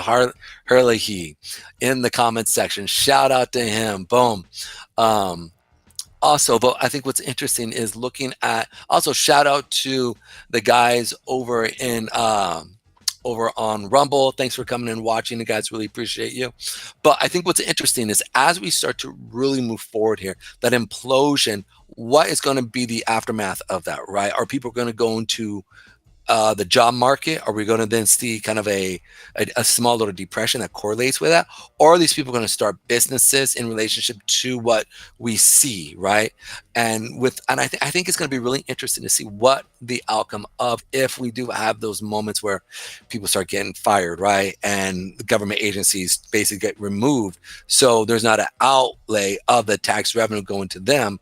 So it's just going to be this really kind of iffy situation, and what's going to happen with it. He said it would be cheaper to let them all go and actually pay them for 2 years and they can move into other sectors of the workforce. The problem is with that, right, is that setting that up, and this is the other part that I thought about, is paying them. Again, people do not, like this is look at, welfare in the sense of things like that. When you pay somebody, typically they wait until the last minute until you take them off. It might be smarter to actually not pay them, to make them get into the new sector, right? There would almost have to be this form of, look, if we see that you're going in almost either like a re-education system, right, where we sit there and say, look, we got to move you here. We need you with this education. We'll only pay you if you decide to take these skills and you go to college and re-educate yourself, right? Almost like how the military, when you get out of the military, you have the GI Bill, right? In addition to that, they also give you for about 3 years, a housing allotment that correlates with that. Your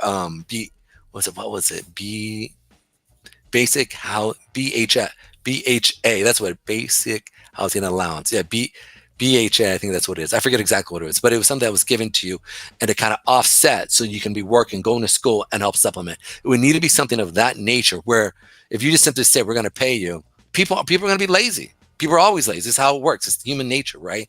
And so it's going to be real interesting to see how we move forward. By the way, Tom, to him. All right, guys. So give me 1 second. I actually have to go check on my tea here real quick. I'll be back in literally just a minute. So give me a few and I'll be back.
All right, sorry about that, guys. All right, here we go. So when you're talking and you're doing a one-man show, I always forget, you always get like a little hoarse, right?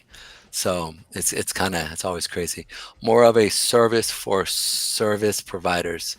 What do you mean by that? He said it would be cheaper to let them go. More of a service for service providers. Okay, I see what you're saying. Yeah, absolutely. Especially with maybe some of the businesses that correlate with them, right? Like there's a lot of industry that is actually done because people have contracts with the government, and so that money gets going. And so a pullback of that agency that's happened funding that small business is what you're saying, correct? Chi or early gray? Oh, I'm a chai guy. I am definitely a chai guy. I create my own little chai in the morning, and then in addition to that, I also have mushrooms that I use with them. So I do the mushroom with my own chai that I create. So I absolutely just, listen, man, I noticed a huge difference. Oh, cocoa tea. God almighty. I love it, man. You crack me up every time.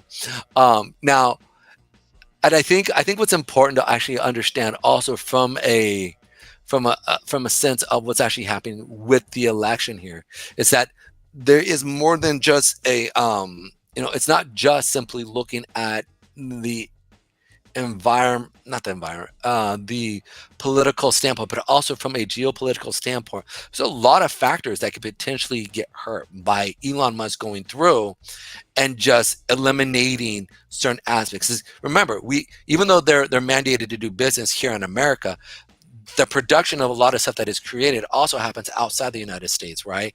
And so we could see some big shakeup potentially also from a geopolitical standpoint as it moves forward, and especially him going through and cutting a lot of these agencies. We could definitely see one of those almost a kind of a potential backlash. So it's just something that it's going to be real interesting, especially with Trump really talking about tariffs, right? Like tariffs are good, tariffs are bad. There's pros and cons to it all. And the reality is I've heard enough people talk about literally there could be a big increase, literally of 20 to 30% increase jump into just our Christmas situation because we talked about earlier, our relationship with China, them being a major producer of goods that we actually buy. So a higher tariffs could potentially give us a hurting in this Christmas until things kind of settle out in relation to what he wants to do. And so if Elon is cutting people, okay, and saying, boom, let's go, let's get on out of here. And additionally to that, we see that tariff situation. It could, again, make things a little unshaky. So there's a lot of, they're going to have to do it incrementally. Right. And if they do a good job, this is really important. If they do a good job here, which I think they very much, there's enough brains here and a lot of thought going into this, that it could basically be a pullback. Like look at it from the economy standpoint, right? A pullback, a sell off of it coming down into an area where you can see then new businesses being created, and this would be the buy situation that we could see propel the economy into a new level of like we've never seen before, right? A huge push in AI, a huge push in crypto, a huge push in quantum computing. It'd be really interesting to see as things move forward what could be a major the ramifications of eliminating a lot of those government agencies, but then at the same time, a new creation of businesses that are created from that, right? Because one thing about us Americans is we don't ever have a never say die mindset, right? Like I was talking to somebody the other day and speaking about this, the health situation, there's MEGA, and MEHA, right? Make America Healthy Again with Robert Kennedy, right? And him talking about how he really wants to eliminate a lot of the pesticides that literally are suppressing our immune system, our energy, or literally our mitochondria energy system, right? That it creates energy for us. If we get the food right and remove a lot of those toxins, right, people are going to feel a lot better physically. They'll lose weight, mentally become clearer, and we'll see a push in energy that comes from this, okay? And you're just like, really, that big of a deal? Well, I'll put it like this. This is all scientific. You guys can look at this. Males, when it comes to our T, okay? Past generations had literally doubled the amount of T from a younger sector. So 18 to 40. Past generations actually have had more testosterone. And a lot of that actually has to do with a lot of the pesticides that are in our system, as well as the microplastics that are being funneled into our water system, I wouldn't say funneled, but basically have been placed into the water system because of our own actions. But the ability to sweat that out, the ability to push that things out of our system, right, will be able to, long story short, give us the ability to create new industry, new products, things that would propel us. And right now, we're already doing that. I mean, we most Americans work a 10-hour day. We come home and we typically bring work home, right? I think personally, what we could see is literally a huge proponent system of energy being pushed into new businesses, because an added amount of energy, right, from actually removing a lot of the neurotoxins and the toxins within our body. And then here's the other thing. Most people don't realize that you can actually eliminate forever chemicals in your body by sauna work. Most people don't realize, like I spend 20 to 30 minutes a day in the sauna. Actually, I would say 15 to 20 minutes. Just get a good sweat every single day will actually help eliminate a lot of forever toxins in your body, hence giving you more energy, right, and mental clarity. And so I think there's going to be a lot of push if Trump gets involved, or if Trump wins, with a lot of health pushes, right? And I think Bobby Kennedy will be able to get on the main stage, really push certain aspects. So but I also can see it completely being fumbled and everything just falling apart as well. So I know I just gave you guys a ton of stuff there, but I've thought about this stuff, but I don't know really how to explain it, really how to make it concise, to make it simple, because there are a lot of moving parts. And so it's just really interesting to see what actually is happening. Boomers. Yeah, Good point. The generation that I'm speaking about is boomer generation. So them at the age of 20 to 40, they had almost 100% more or 200% more. So let's say it's sitting at 50, theirs would be 100, right? And they literally almost had twice the amount of testosterone in their body, which for men is our get up and go. It's the life force, the chi that gets us up and going to want to start businesses. It makes pain or accomplishing something feel good, right? And so that's what we want to do. If we can actually pick that up in young adults, right, men and women, because women have testosterone, their testosterone estrogen levels have been thrown out big time. That's why you see a huge increase of why am I forgetting what it's called? A huge amount of cancer within the hormones right up in here. Why am I forgetting what they're called? Anyhow, that's why we're seeing a lot of that. And I think it comes a lot from the food, a lot of the situation. I was talking with a guy who does cancer research this past weekend on Sunday. And a buddy of mine invited me to the Festival of Lights for the Hindu religion. And so I went there and I was talking to one of the researchers there who's from India, and he does a lot of work up here in the Northeast on cancer.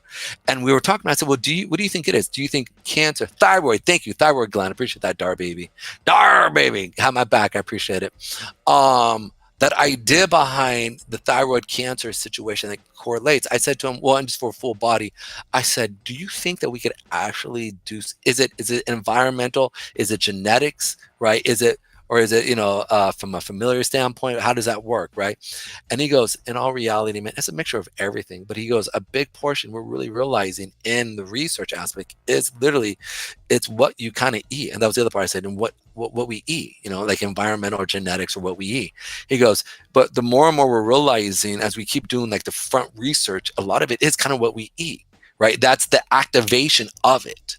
And so I go, well, do you think that if Maha really kicks in, that you think they'll be able to do it? He goes, that's going to be a hard fight because those guys are entrenched within the economic situation here in America. And there's major corporations that hire a lot of people that if they are going to have a margin jump in what they produce, that then will then trickle down to the smaller poor people who have built their grocery bill off of. So it's one of those things that, again, it's got to be incremental. We can't just do it all of a sudden, but it does need to be done. So it's going to be really interesting to see how things actually will evolve and move, right? Because it's the small little nuances that potentially, what's the old saying, the devil's in the details, right? And so it's like, I think it's important. And so I think Elon Musk, if he does do this, he needs to look at the full scope of things, how he's going about doing it, if he's going to eliminate a lot of the government agencies. Yeah, sorry, that is a lot I just gave you. Forgive me if we just saw it drop in the rumbles. There it is. It's picking back up in Rumble. All right. And I know I'm giving us a lot of stuff here. Let's go ahead and go into another, let's go into helium because we were just talking about helium. So I'm waiting for helium and to come back down to this. There's a couple areas that we could see.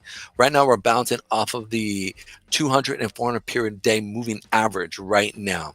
And so it's one of those things that we could also see it pull back also in the monthly 8, where we're seeing it pull back and kind of find support.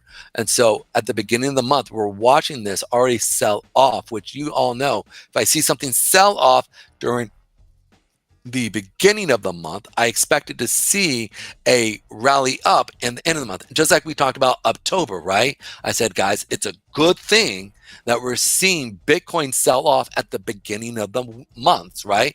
We were talking about this in the beginning, back here in October, right? Everybody's like, no, we're seeing a sell off. Oh no, that's bad. Wham, right? But sure enough, like, look, it came here. This was October right here. We saw the sell off come in, boom, come in, come back down. Remember, I thought we were going to go lower here, come down to this lower level and then push up, but we found support. And then the 8 started trending, or excuse me, the 50 started trending. I said, guys, I'm definitely bullish now. The 8 or the 50 period moving average is trending. We're seeing the crossover of the 100 and 200 here. So that was a good sign saying I'm definitely bullish here now when it comes to Bitcoin. Well, we dropped at October, right? We came down, we put that wick in, that sell, and then we started pushing up around the middle of the month. So that's what we want to find with helium. Helium, we want to see helium come down first, right? And then from there, we should then expect it to see it then push up. So that's a good sign for me here at the beginning of the month. Since November, we're seeing a push in. We want to see it first push that 8 period moving average. But until we push to that 8 period moving average, I'm definitely waiting for us to come back down to these lower levels, which is basically that $5.42 or the $5.42 area, and potentially the $4 and $4.21 area that we could potentially pick up more helium for the same price, right? And so that's in a nutshell that I'm looking for. Let's go ahead and see what's going on with the thyroid gland. All right, there we go. Here, guys, you guys any questions, any concerns, please jump over. Let me know what you want me to check out. But let's go ahead and look at what's happening here within the election area. Boom, give me 1 second. Latest news on elections. As you all know, I'm a horrible speller. Latest news on the elections. All right, so let's check out. So right now we're seeing swing states right now are actually quite a few here. So we're watching Florida, Georgia, South Carolina, North Carolina, Arizona, Nevada, Pennsylvania, Michigan. We were finding out what was happening with the Michigan situation. When Tom comes back, we'll definitely check back into that. And then Wisconsin, Michigan, and it's just one of those things that we definitely need to be paying attention to. Trump right now, we're still at kind of nothing. We don't really have any information here yet. Refresh results. Boom. Donald Trump. There's nothing there, guys. Let's check out elections 2024 latest updates. Any news that we can check out here? Boom. When will we know the president electional results?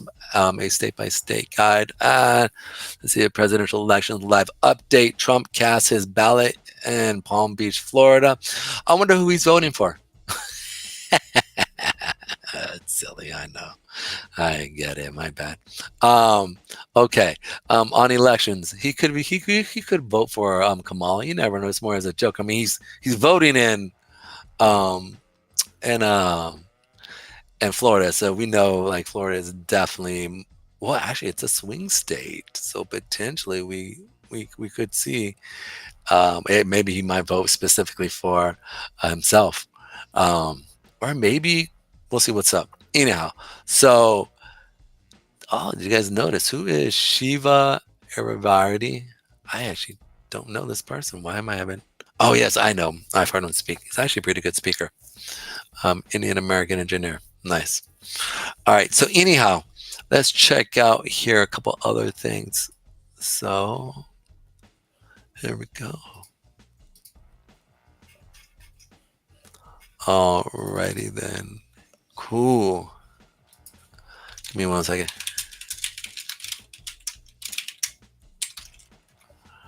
So let's go ahead and point out right here. Okay. Let's check out on election night, stare into the abyss. Later, I've developed an unhealthy fixation on the president election. Maybe you have too. The New York Times Needle. FBA warns that fake video using its name insignia are spreading election misinformation. Ooh, really? MSN. Let's check this out here real quick. When was this? 43 minutes ago. So we'll read through this here real quick, guys, and then we'll move forward. The FBI says fake videos using its name are spreading election misinformation. Really interesting. The Federal Bureau of Investigation said Tuesday it was aware of 2 instances of its name and insignia being used to spread misinformation surrounding the 2024 presidential election. The videos were among a number of fabrication clips mimicking news organizations and official calculations online on Monday. Guys, I do not know where my glasses are, so I might mess up some of these words. Forgive me if I do. Threats and elections integrity. Monday spreading false information about security threats and election integrity as tens of millions of Americans head to the polls. The video are likely created by Russian disinformation groups. Research says two videos created to look like they were released by the FBI made false claims about voter fraud, alleging that the management of five prisons in Pennsylvania, Georgia, and Arizona have rigged inmates voting and colluded with a political party. The videos are not authentic and their contents are false, the FBI said.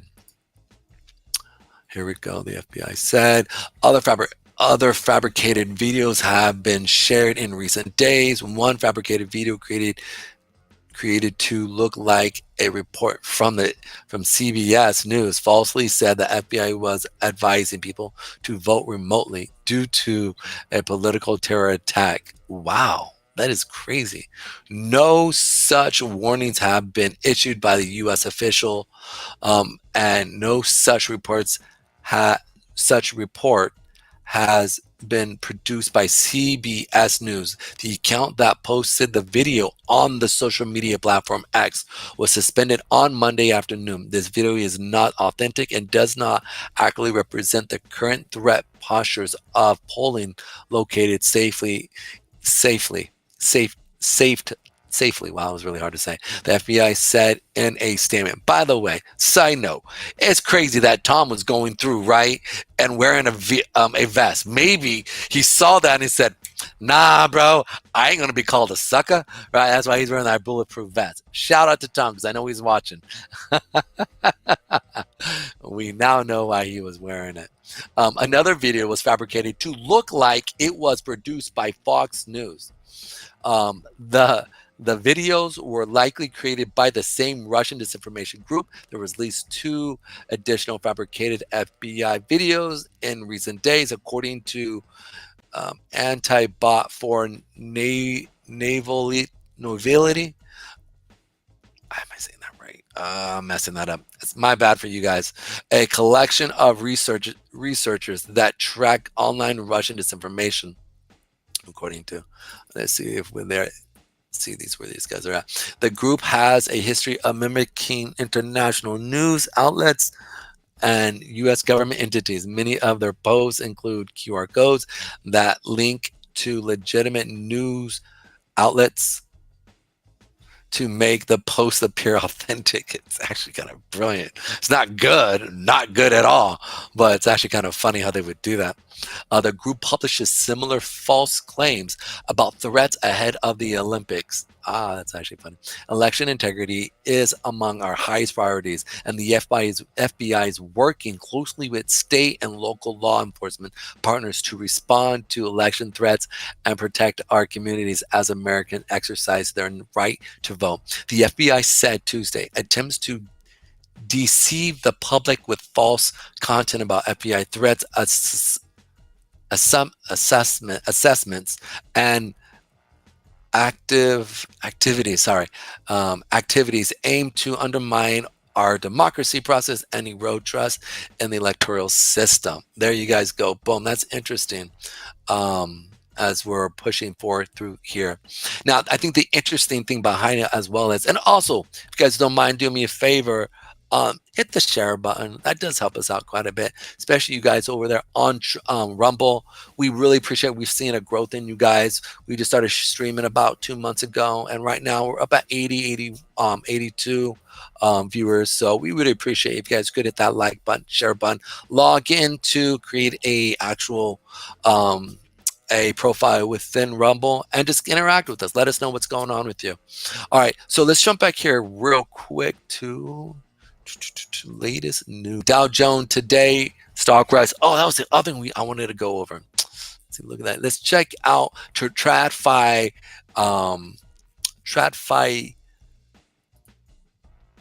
situations that's going on here. So we're really starting to see that this is actually kind of a bullish sentiment for Trump. Seeing a push up here. Now this was a previous demand area that turned into a supply area. And I sit there and I'm looking at this from an actual trading perspective, seeing this gap up, this intraday gap up right here. It's actually a really good sign here. Let me check out the 11 o'clock here. Boom.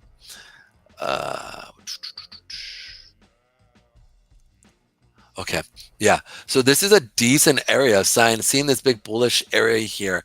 Now, I would love to see more volume, but this is a potential good sign that that Trump potentially could be winning. I always think that a lot of the banks actually have inside information, much like how we saw the Rothschilds. Nathan Rothschild actually had information much more before during the election, that during the War of Waterloo, with what happened with Napoleon and England as they were fighting for dominancy, right? And I do think that our banks still very much have a lot of inside information. I believe they probably pay counters, not to mess with the counters, but just to let them know who actually is being and again, this is kind of conspiracy theory stuff. Maybe I should stay away from this, but I just think that why wouldn't you, right? Like if I had the money, right, why wouldn't you want to know who won before anybody else? And I mean, we already saw that back in 17.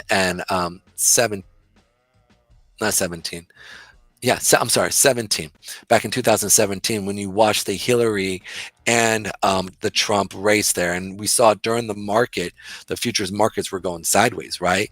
There was a period of time where he had a huge sell-off and went sideways for about an hour, and then we saw it push up. So it's one of those things. It could be potentially showing us that the market, that Trump might be winning in the polls in relationship to what's actually happening in the economy, that if he wins, boom. And so that's potentially what we could be seeing here. It's gonna be really interesting to see into the evening what's actually happening within with the S&P 500 as we move forward. But it's a nice sign. Look, the fact that we saw a big push up today with a good amount of volume, you can see here more volume than usual, right? Well, I wouldn't say more volume, but about average volume that we're seeing.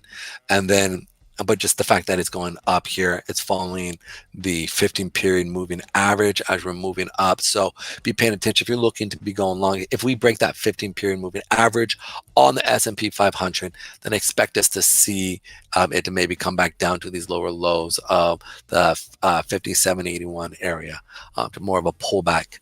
So that's it in a nutshell. Let's jump back here to let's actually check out the YM as well. YM is still super bullish. You can see it's pushing up. Decent amount of volume as it goes up. It's not substantial. You saw here yesterday that there's a pretty good amount of seller pressure right here as we came down. So it's gonna be really interesting to see.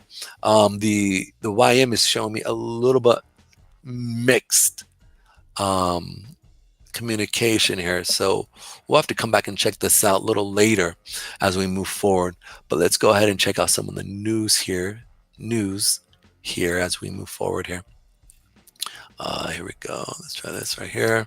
Boom. So Dow Jones officials brace for flood of disinformation and legal claims as election day finally arrives. Really interesting. It's really interesting to see the disinformation bot group over on Twitter.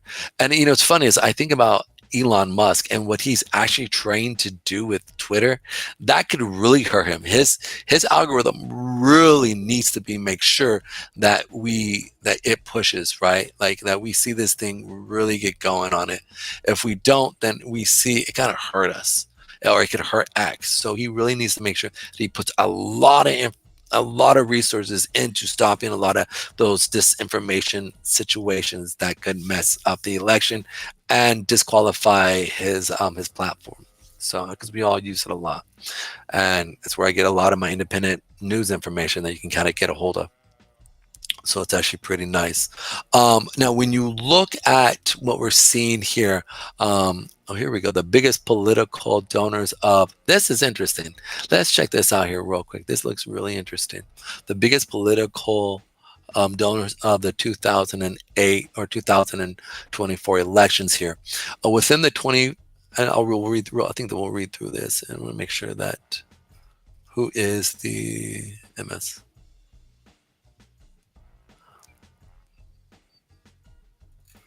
Give me 1 second. I just want to pull this up real quick.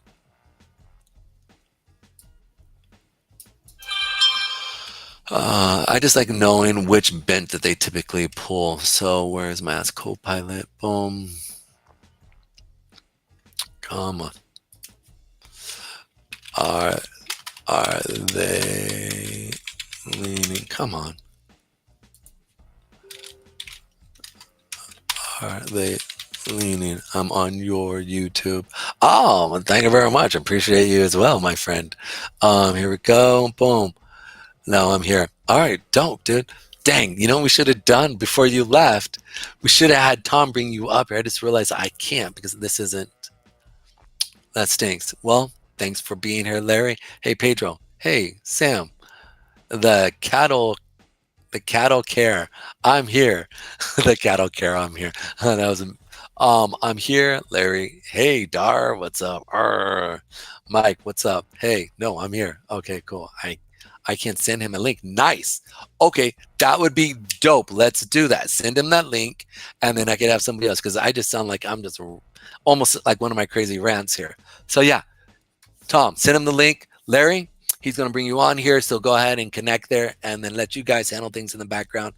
Tom, I sent you his stuff there, so you can reach out to him there. Okay, and I think that I sent it to you on not Twitter. Let me just make sure I do it. All righty, give me 1 second, guys, as I handle this stuff. But I think, and we're going to go over this stuff. I just want to see if this also are they leaning to the left or right? Okay, boom.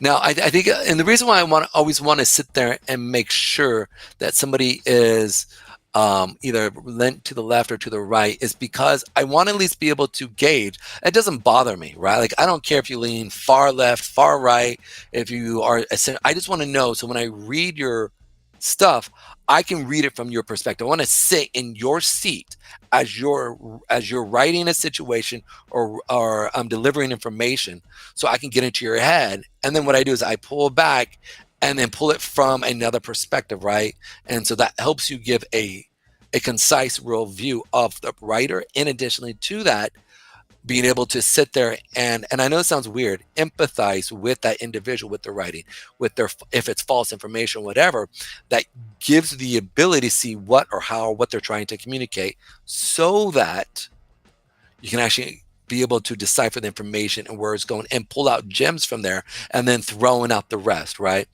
Eat the meat, throw out the bone. So that's what I typically try to do. Could you please provide more context and specify who or what you are referring to? This will, there we go. All right, news report. They are a publication.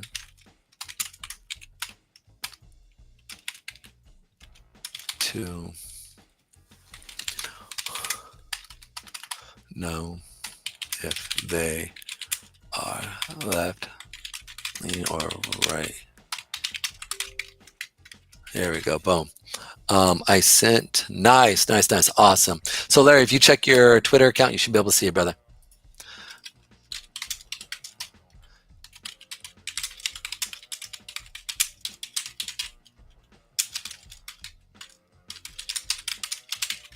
Here you go. You guys always yell at me because I'm always a loud typer, so it's always funny to sit there and see.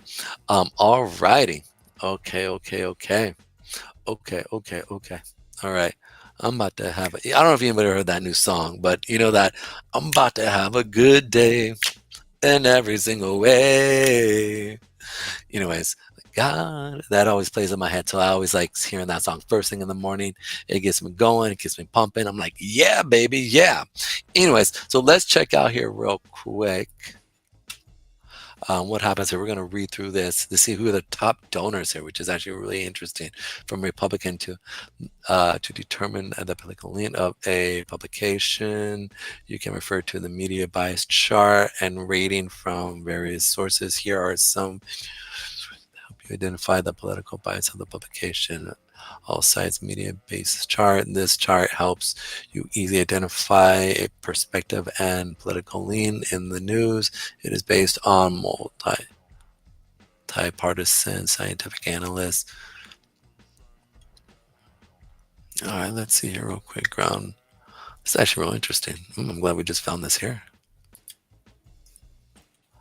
There we go. The basis bar is a tools that highlight how any news source is being covered by outlets across the political perspective.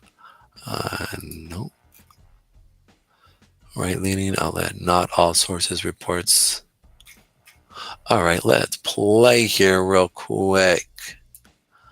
All righty. Let's read through this here real quick while Mr. Larry is coming on here.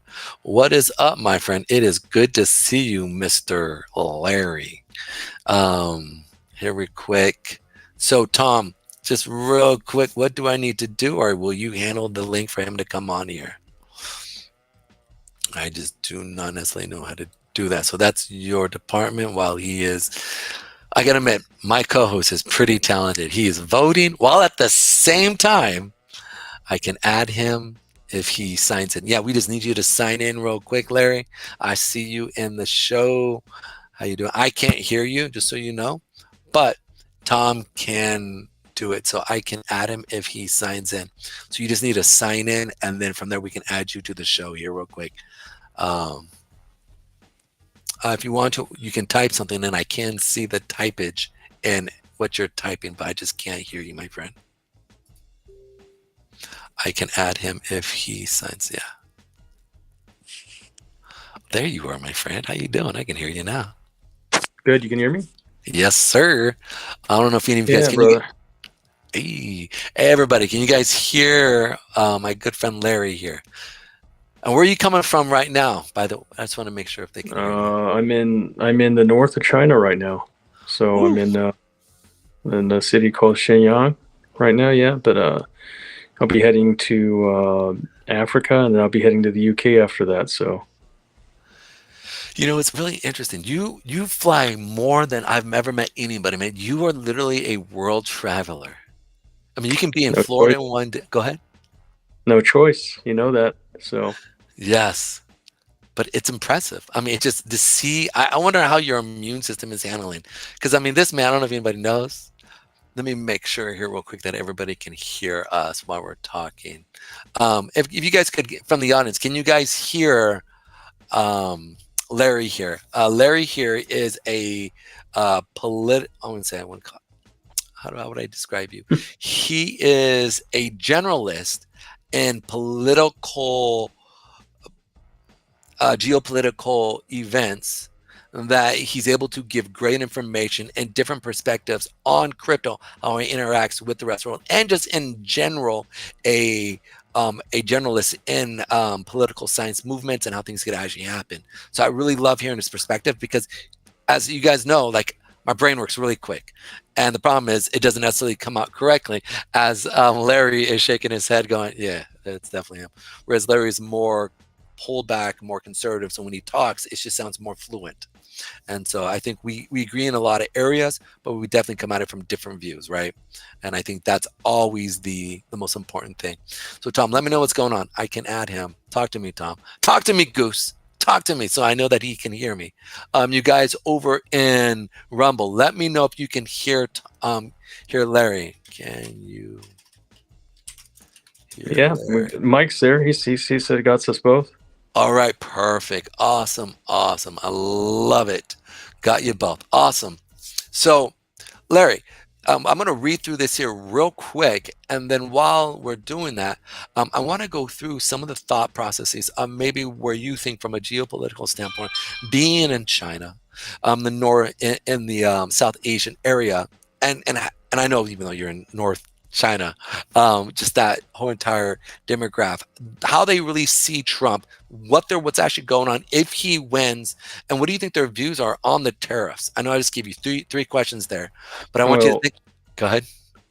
So like the current electoral situation they know is flawed, and because of it, it makes for interesting wagering. So in China, it's almost like political satire. And there's huge wagering and predictive pools where people are betting money on the outcome, just like the rest of the world. Almost $1 billion in one pool. So it's pretty big news here as far as political satire.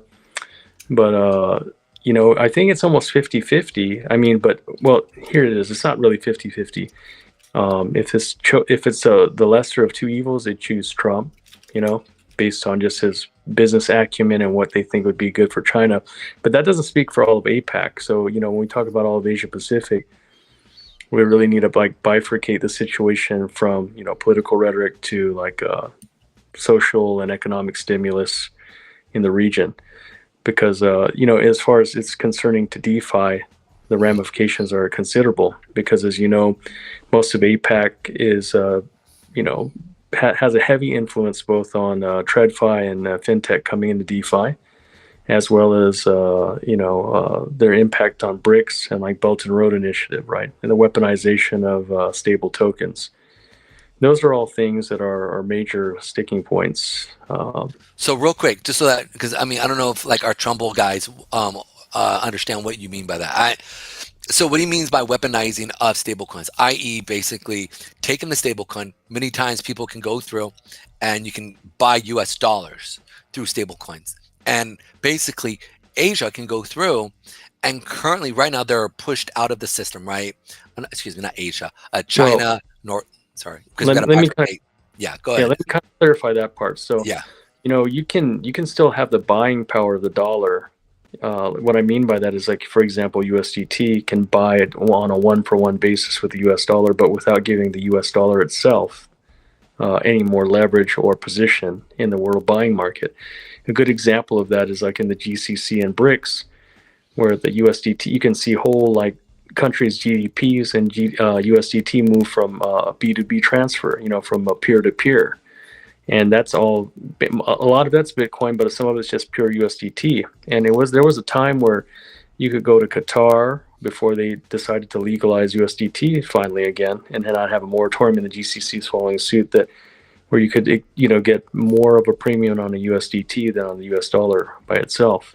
And I noticed that in Turkey as well when I was in Turkey this time. So things are changing. Explain what do you mean by premium? So he's more of a premium, meaning that I can go through, I can buy and exchange my dollar, my local dollar, or take my US dollar and exchange and actually not have to deal with many of the fees. Right, go ahead. Yeah, I if you go to Qatar for a time or anywhere in the GCC, you could get a higher premium on the dollar, so a higher monetary value. So if you're getting 90 before the fees or before the brokerage fee, if you're doing an OTC, maybe you get 98 or 99 cents per dollar, right? But on USDT and Qatar and some of the GCC states before this year, all of the radical changes that came with this year in this election cycle, you could get $1.02, $1.03, sometimes $1.05 on the dollar. Whereas in Turkey, before the lira went into its hyperinflationary stage, people used to want $1, and then it became the euro because the euro has higher sustaining value on the open trading markets, so on the forex markets, and then now it's USDT and of course BTC, right? So that's what I'm talking about, because if you go into countries that have hyperinflationary issues, for example Nigeria, or you just see what happened to Brazil, El Salvador, and many other nations like Bhutan, they're able to shore the dollar or their leverage against the dollar, against the petrodollar, with a BRICS standby, which would be Tether or some other stable tokens, right? But now what's happened is a lot of these BRICS nations are going to have side pool stable tokens that are based on their national monetary. And for example, and it's not even just BRICS nations though, because countries that are in APAC, for example, like Japan and in South Korea decided to suspend its moratorium on the tax and considers digital assets to be just that, digital assets that are IP. And Japan is launching a stable token from their central bank that's based on the Japanese yen to pay debt and also to provide credit, because it's has a higher ceiling and more, again, it's deflationary against the yen. And if you balance that off against the 2.6% of the debt that Japan owns, and China owns 852 or 854, but the actual number is probably closer to 2 or 3 trillion of our debt in the U.S. This election cycle is critical. Well, I thought it was 4 trill. I thought they owned 4 trill. No. In the flexible debt, in the liquid debt right now, it was 852 million. Yeah, or billion, but it's far more than that. It's more like 3 or 4 trillion. I was going to say, okay, good point. Because this is where, go ahead. Sorry. And so this election cycle is super, super critical. That it doesn't matter who you vote for. I'm bipartisan, but I would say that I will leave it to this comment that Elon Musk said. Elon Musk said this is for the sake of survival of mankind as we know it, because the policies. And you don't have to, That's a bit. Wait. Okay, let me backtrack. I'm not. I'm bipartisan. I'm neutral. And oh shoot, dude. Quick question. Are you on drugs? Are you on drugs right now? Do you have a little? Or are you major in pain? Oh, I'm not on zero drugs, man. So you're still. So you're I still did going. You remember I did my surgery I know. at Lucid because I had spaces and audits to do and the rest of my work, and the only thing I'm taking is like some anti-inflammatories and just like acetaminophen, aspirin or Tylenol, stuff. But does it suck? Yeah, it sucks bad, man. But oh my goodness, that's why I'm awake right now, talking to you, Pedro, and talking to the DYOR. Just so you guys know, okay, this man, and then we'll jump right back into what we were talking about. I want to explain the toughness of this man. This man had an open arm surgery where you have. It was your right or your left? My left. His left shoulder was because of what he does, he works with why is my brain blanking, bro? He works with Metatrust, and where he does major audits. Also at the same time, he's got to give synopsis of a lot of geopolitical standpoint. As you can tell, my man here is well versed in what's actually happening. And so on the back end, if he's on drugs, meaning like oxycodone, and a lot of the other, what's the word I want to use? Narcotics. Opioids. More opioids. It affects the way you process on a logical standpoint. It can affect those things. So he's got to be clear-minded in that. So this man said, I can't be on any type. So he didn't take any no Novocaine, nothing. Yeah. This man took. They offered me, cortisol. They offered me, Dilaudid, tramadol, morphine, and then they offered even me just nitrous oxide and whatever, and some other localized anesthesias. But I told them because I do have some medical background that I couldn't, and it was I going back on that dedication to duty is one thing, but I should have had some meds because it was horrible. Dude, I couldn't imagine. Man. So he basically had open shoulder surgery, and then after that, didn't take really any type of medication to offset the pain. So this man has been working through this for about a week now. Yeah, I'm doing the physical therapy. Yeah, so yeah, it's been about a week. Good and Lord, I do man. the PT every day. I go to the hospital like at least 3 times a week right now. 4 times it actually was every day except for the day after because I needed to recover for at least a day.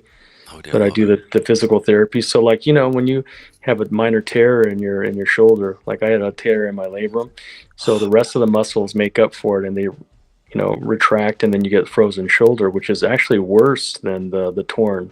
It's more pain than the torn muscle fiber. Because then once they do the surgery, they basically it allows the muscles to be softened up and they can be readjusted. So actually the manual tearing and resetting of your shoulder and your joints to bring back the your range of movement it was actually worse than the surgical procedure itself. Oh, dude. And so that's why I do have to take some anti-inflammatory right now. And then I get some I get acupuncture, and I get, traditional like electrotherapy, and then I get the thermal therapy. And then like after I do the PT, I do the ice bath, to try to promote healing, just for my shoulder and also my hip. It's good for the inflammation in my shoulder and my hip, anyways, and my knee. But yeah, and I'm going to run a marathon here shortly. But if the doctor lets me, like I signed up for I was gonna run the full marathon, but I'm gonna only run the half marathon now. But I don't know if the doctor will actually clear me. And that's not bragging, that's stupidity. I don't condone, I don't recommend to anyone that you did what I did. That was wholeheartedly stupid. Yeah, I would never do that shit again. Give me some meds. Yeah. But that was fucking nuts, bro. So yeah, never again. I would imagine, man. Yeah. I don't even get how you did it. and I didn't cry, but I did scream like a like a person who's in pain, bro. And I was shaking from the sweat so bad that I passed out for 20 seconds from the shock, and then I woke back up because I thought it was a dream, and I was still. It was real. Yeah, bro. It just never again. That's horrible. Nuts. That's impressive.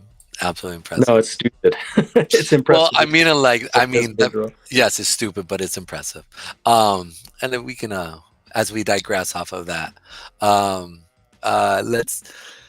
just saying, if my friend here has to pop off here real quick and kind of get some wiggle moving out, I get it, man. So no worries about that. A good question for you. So I kind of want to read through.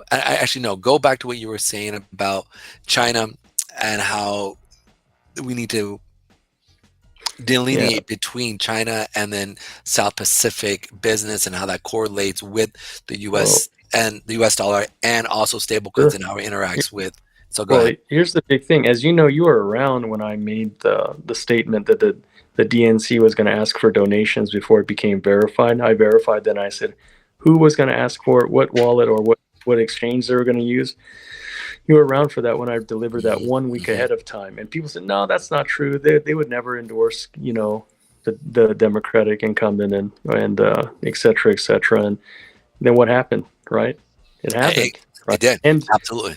And all the calls on the new stables that were going to have that come out, I called those too. The Emirati stable, the Qatari stable that's coming out, and the things coming on board for SWIFT and from UnionPay, because people never thought that SWIFT and UnionPay would come together to work together.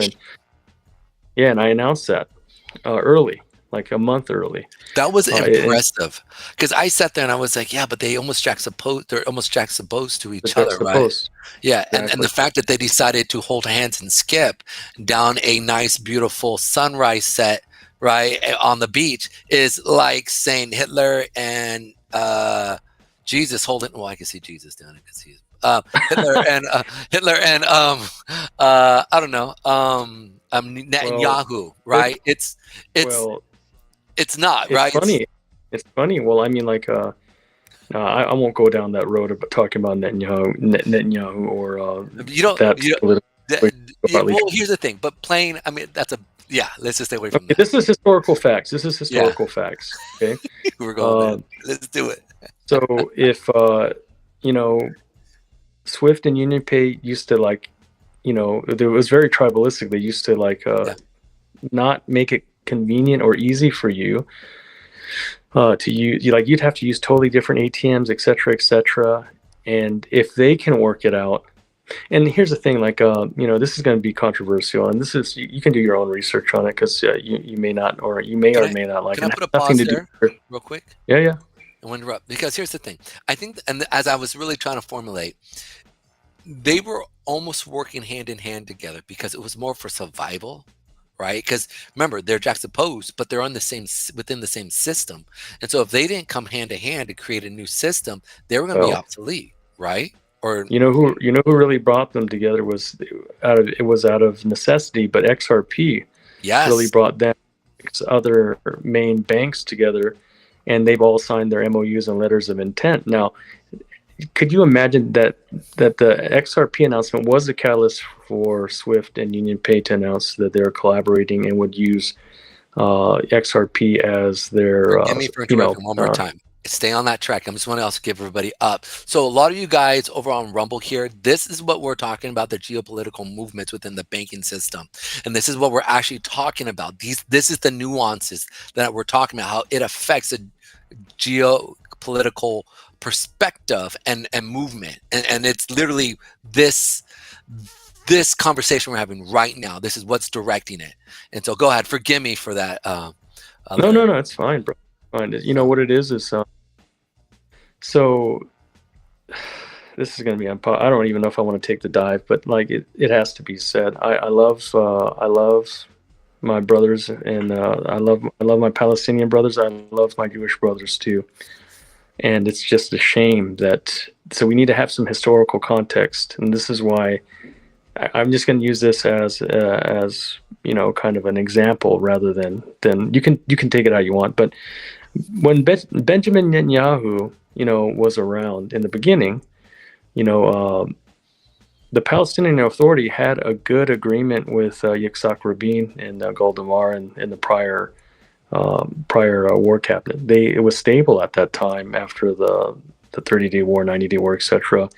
Yom Kippur, all of those different conflicts, right? It was very stable, and they had an easy but very violent understanding at the time, right? So, but when Benjamin Netanyahu got into office, or got into he removed the Palestinian Authority and brought in the Iranian-backed militias, Hezbollah, and et cetera,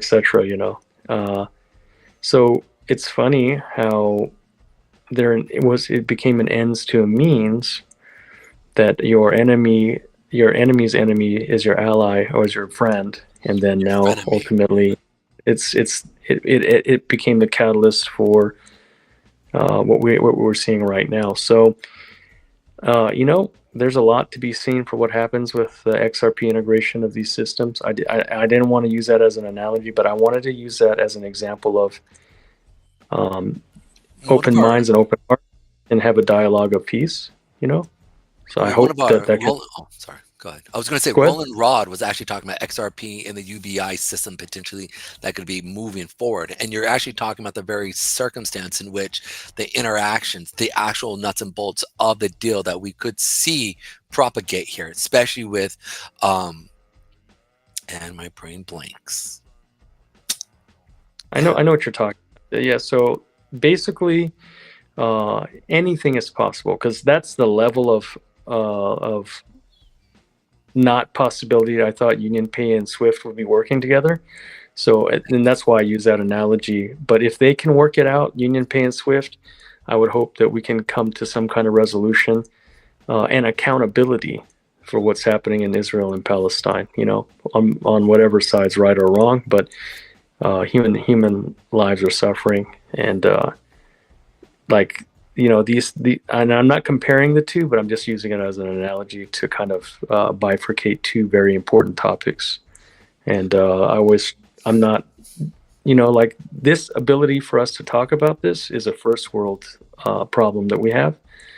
So we should be thankful that we're here able to discuss this in real time, and I'm lucky to be able to work in both, CID and policy side, and DeFi as it applies to security at the nation state level, or even at banks, etc. And so I'm allowed this unique perspective based on my work every day. But I will say that, again, like, one of the biggest things we can do besides vote and to bring into, the next 20 years would be affected by this election alone.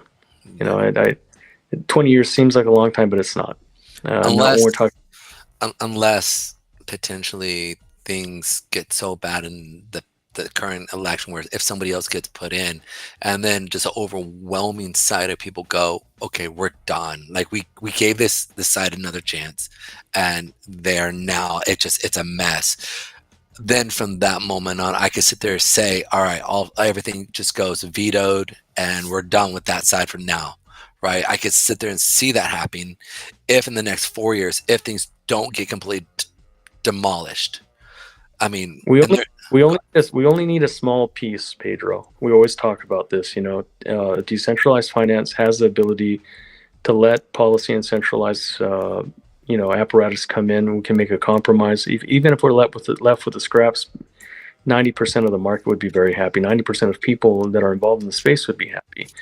But here's the thing: if you don't think our markets are being manipulated, and this is going to be controversial, but it's very true. The last time the Nikkei stock market crashed was in 1987, and there was months and months of indicators that the Nikkei would crash.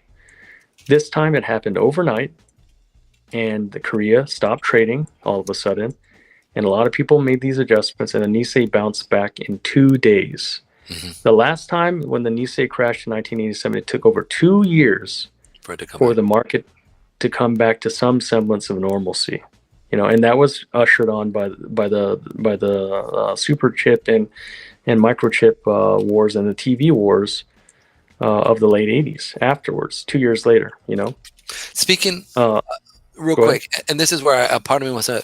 So we've kind of talked about the whole entire SWIFT system and kind of how they've had to come together to learn how to absorb blockchain through XRP and the whole entire, and I know we can go in from there to the Trilateral Commission and how that all works out. And I know this is going to sound really funny, and we're about to almost do a little pivot, but I want to know, really, when you sit down with somebody who is in northern China, or you sit down with somebody who is in, let's say you had to go to India for something, right? Mm-hmm, what are people's perspective on the actual market? And I say market, it's almost in a laughable sense, right? Like you say, it's comedic, of the U.S. election, right? Like, how do they see it? And do you think they're more pro-Trump? I mean, so you're dealing with a lot of educated people, or you're dealing with people who are, okay. Go ahead. Yeah. Let's look at it from this perspective, since we're pivoting that way. China, Korea, and Japan are very conservative societies and cultures that have been around for thousands of years. They're homogenous, right? So if you look at the ethics and morals, and you look at what's acceptable and commonplace in open day-to-day, we don't have the issues or confusions and common sense as many people would attest to, because common sense prevails often. So in that respect, I would say the majority of Asia in the old world would relate to Donald Trump, or sympathize with Donald Trump and sympathize with American peoples based on common sense. And they know that most politicians are liars or grifters. There's that part of that, right? But they can equate or relate to the fact that he's a businessman that has failed and has made it, but also he's just common sense. And we have to remember that Donald Trump, that Joe Rogan, that Elon Musk were Democrats before. People, and they're quick to throw that under the rug and sweep that under the rug. So if you want to look at the socioeconomic and the cultural change in the diaspora of Asia and the rest of the world, as far as it computes to that outside of Europe, that's why they're going to relate to Donald Trump, because it's based on common sense, not the political rhetoric, but just the facts that remain, that he has lived this way his whole life. He hasn't really changed up other than his political lines. And that was much of Asia too. So you saw much of Asia be, a democratic, but there was a democratic compromise. It was cultural compromise rather than a left or a right swing. So if we look at the country as a whole, we look at the U.S. as a whole, and we look at geopolitical confluence, there has been no consensus because we're separated by two main factors.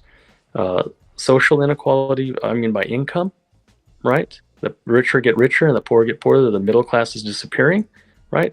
And then using politics and using things that didn't exist before as catalysts for separation, right? So without getting too politically charged or getting off topic, that's kind of what's separated. So we look at that that decaying of moral or ethical values as proposed by the old world, and we look at that along with the separation of wealth, the middle class is disappearing. But if we look at like developing economies or or like level 2A developed economies like China, the middle class is growing.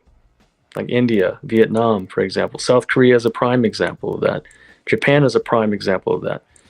But these developed nations like the U.S. and China and South Korea, their populations are shrinking. So there is that interesting dynamic as well. So I guess that's where I'll. Well, I think so. Japan is a major portion of really a growing middle class, right? China, a major, as well as India. Those three situations are a big deal because we're watching certain aspects that are happening here in America that if we're allowed to trade with them from a geopolitical standpoint, right, and we all equal out and get rid of the tariffs and say, hey, look, we need a one-to-one situation where we can actually do real business. I think the growing middle class of China, as well as with India, could be a major push. I mean, a major push that we could sit there and see. So potentially, I think creating tariffs that we're seeing right now could bring down the walls and say, hey, look, we're all hurting here. Let's all make things equal. And as India is now doing business with China as well as with America and vice versa, it opens up the broad market. And now everybody is in financial growth. So I think it's one of those things that from a potential election standpoint, if we are allowed to be able to really move forward in this almost common sense business, right, we could see a huge growth in the U.S. Manufacturing area, as well as other goods and services that we could produce that could help middle class China, Japan, India, right, like just grow. And wouldn't it be awesome, right, if Rocket Boy over there stopped being so crazy? Well, right, go ahead. We can talk about that too. We can talk about that. So here's an interesting anecdote.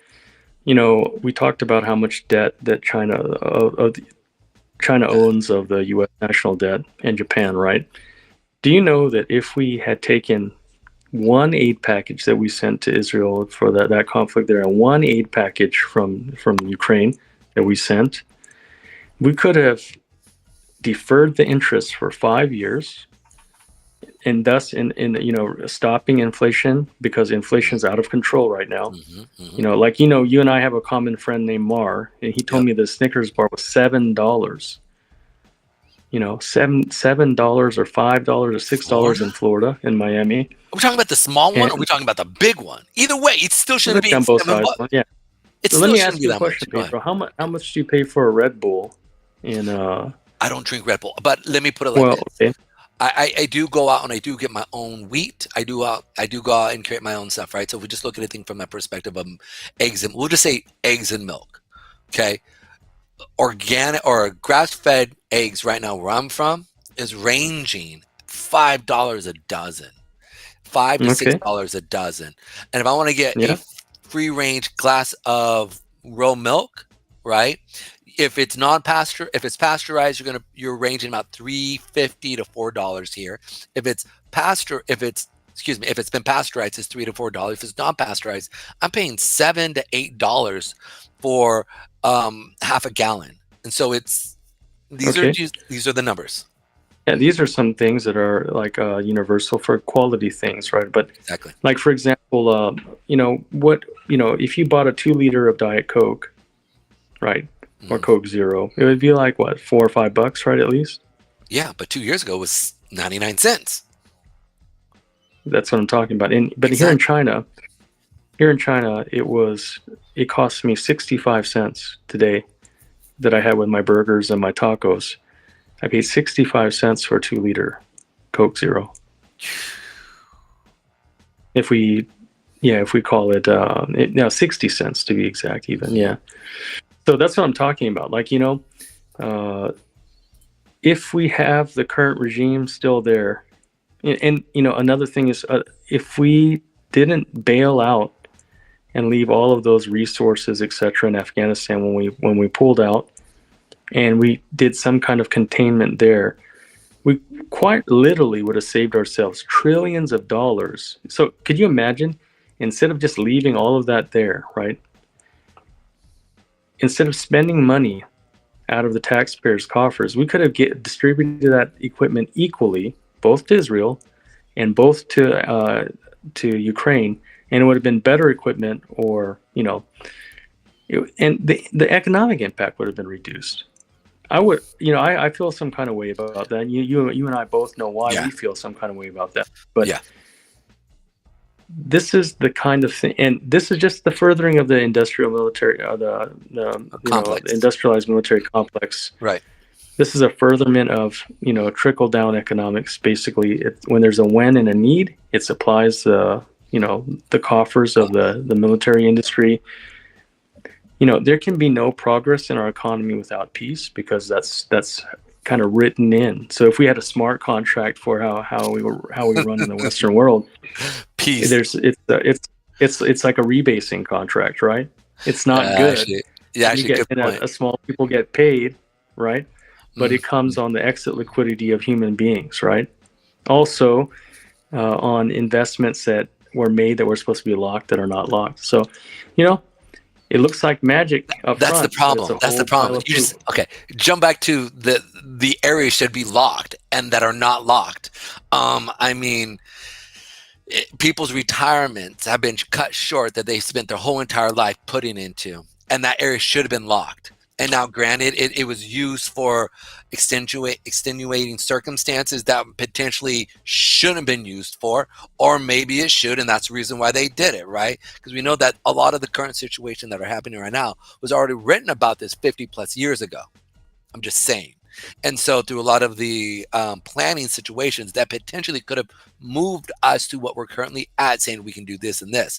And this is stuff, this is open news. You can go through there's certain. Yeah, so it's open. It's open source. Yeah, it's offset. So you can. Yeah. It's really there's more to unpack. Like I live in China because of my work. Part of the year. I live, and sometimes I live in Dubai. Sometimes I live in South Korea. But here's another anecdote that you need to know. If you came to China, your kids can stay out and play all night. Another group of parents would probably make sure that your kid's safe. Theft happens, but no one's robbing or doing anything in broad daylight. No one's shooting anyone, Infrastructure is secure because they actually so they have, the tax is 1/10 of the income tax or regular tax. The wages here are lower though, right? But they're coming up. But infrastructure-wise, streets, buildings, high-speed rail, nothing crazy. No, you're gonna come out here. I'm gonna invite. I've already invited you out here, Pedro. You have. I need to get. You let me know, man. You know what what you could do is. It's not like the news says. Yeah. It's not like what the news says, man. And now before there was a moratorium on crypto in China, but watch what happens to the market when 1 billion new old users come back into DeFi unobstructed. You talk about where mining and where the exchanges came from. They came from BTC miners in China that then diversified because they had no choice into Ethereum. And then after that, when it went proof of stake, they had no other choice but to diversify into what we know as a market now. That's a big deal, man. So yeah, it's going to change. Let me ask a quick question as I interrupt again. I apologize. No, you're good. You're good. So in relation to Trump coming in, right? And let's say if he wins, and I would love to see, obviously if Biden, Kamala stays in, it's going to be as business as usual, right? Most likely we're going to see a continuation of the Obama administration as it continues. So in that same sense, if Trump comes in and we start to see I love that word bifurcation, right? Separation of the actual movement as how it's been. Where do you see things really start to get a little hang up? Because obviously he's talked about tariffs. He's talked about things that potentially could be messing with the current administration, how we're seeing things. So I just want to know, what are your thoughts on that? And where do you think you see a lot of clash points there that coming in? within China? Well, here, I'll give you a good example. Recently there's been a lot of talk of DPRK, North Koreans entering into the Ukraine conflict. Yep. And China has been very and the Russians adamant can't stand them, by the way. that. They suck, I guess. Well, I mean, they whether or not, though, the geopolitical statement's already been made, and that was without, and China's very not happy with that. It's common knowledge that they are in the same sense of, that there's a symbiotic relationship between the U.S. consumer market and the Chinese production apparatus, right? There needs to be some kind of semblance of stability and consensus, because during COVID, although a lot of people made a lot of money in DeFi, the rest of TradFi and industry and production industry went down. And infrastructure suffered because of that, right? And that's worldwide, right? We're talking about supply chain issues that happen. Correct. Exactly. And this is compounding the issue with what the current administration is okay with allowing. Let's face it. If Biden and Kamala wanted to not have that happen, they wouldn't have to send Lloyd Austin. They could just make it a point. And and people forget that we had a chance to stop the conflict in Ukraine twice already. And they did not sign. Twice. Yeah. And they did not. Putin and that was under the literally current said, administration. Right. Putin literally said, I don't want to do this. Yes. Go ahead. Yeah, he let wheat back in. And there are nations like Egypt and Greece and other places that needed the Russian wheat, because there was a lifeline for the cost of bread was unimaginable at that point. Yeah. And that was enough. There was enough consensus there, and there's enough things on the bargain. I want to throw this again. Forgive me for interrupting. Just for a lot of your Rumble guys, if you've heard the term, a bag of gold could buy a bag of bread, right? We're talking. I want to say to that extreme, but there's that scriptural reference that we know, and a lot of places, because of the situation that happened with Ukraine, it skyrocketed in Northern Europe. Northern Africa, right, where the price of wheat just shot up. It was insanity. So go ahead. This is where I'm just clarifying a lot of. And we just look at there's been 4 or 5 major terrorists or insurrections and from the south of our borders. No, America, especially industrial America, didn't mind having illegal immigrants across the border, but they were not the type of illegal immigrants that we're getting now that are being artificially induced. More than that, just it's just a nightmare. And then the poor people that are also being brought here on not their terms, right? There was already kind of an uneasy understanding between the U.S. Industrial machine needed laborers or workers that were willing to do jobs that Chinese migrants, absolutely. The dry cleaners and the dishwashers and the restaurants would happen, landscapers, et cetera, and manufacturing. And it wouldn't have been sustainable, right? We already knew that. And there was an uneasy understanding, right? But now it's gotten to the point where law enforcement, U.S. Border Patrol is endorsing Trump openly, and they usually would not become politicized at all. Wait, give me 1 second. You're freezing the screen. Wait, screen is going to freeze for a minute. Just keep talking. All is good. Okay, sorry. Go ahead. So I was going to say your screen just froze and Tom just hit me up. So keep saying what you were saying. Forgive me. The unions and the Teamsters, etc., because they have a money kick in the game, right? They have skin in the game, but U.S. Border Patrol, which is a federal entity, quick question for you. Your audio is really scratchy. It almost sounds almost robotic. I'm trying to see what's going on. Is this better? It's still something's up. Okay, hold on. Let me mute and then come back on. Yeah. So one of the things, talk to me again. Is this better? It's still a little bit scratchy. His audio his connection is fading. It looks like that your connection on your internet is fading. Check your internet real quick. Okay, hold on 1 second. Yeah, you might have to. So one of the things that he's talking about here, and I think it's important for a lot of our guys over, and I don't know, like I know a lot of our guys here on YouTube. We've got 60 plus people over on Trumbull, and so I want to make sure that you guys are following this, because this is really important in regards to the upcoming conflict or acceleration of prosperity. And so what he's talking about here is a potential America either really springboarding and seeing a shoot up, or a drop off and just a dismal lower highs, lower lows for our economy. And this is, again, it's not even indicated towards what's actually happening with Kamala. It's more of the regime of policies that have been established currently right now. So come on in, brothers. Let's see what you can do. Let's check out your audio. Are we good? Say again? Are we good? Are we good? No, it's still bad. What's going on? The rug is happening. Yeah, I think it's rug. I think we're rugging. I know that it looks like the YouTube show here is also no, okay, that's good. What is, let me ask the crowd here. Hey guys, when Larry is speaking, are you guys hearing him correctly, or does it sound very scratchy? Let me know. That'd be great. So go ahead and keep going. We got interrupted there for a second. Yeah, so this is for context, because there's a lot of historical firsts that are happening.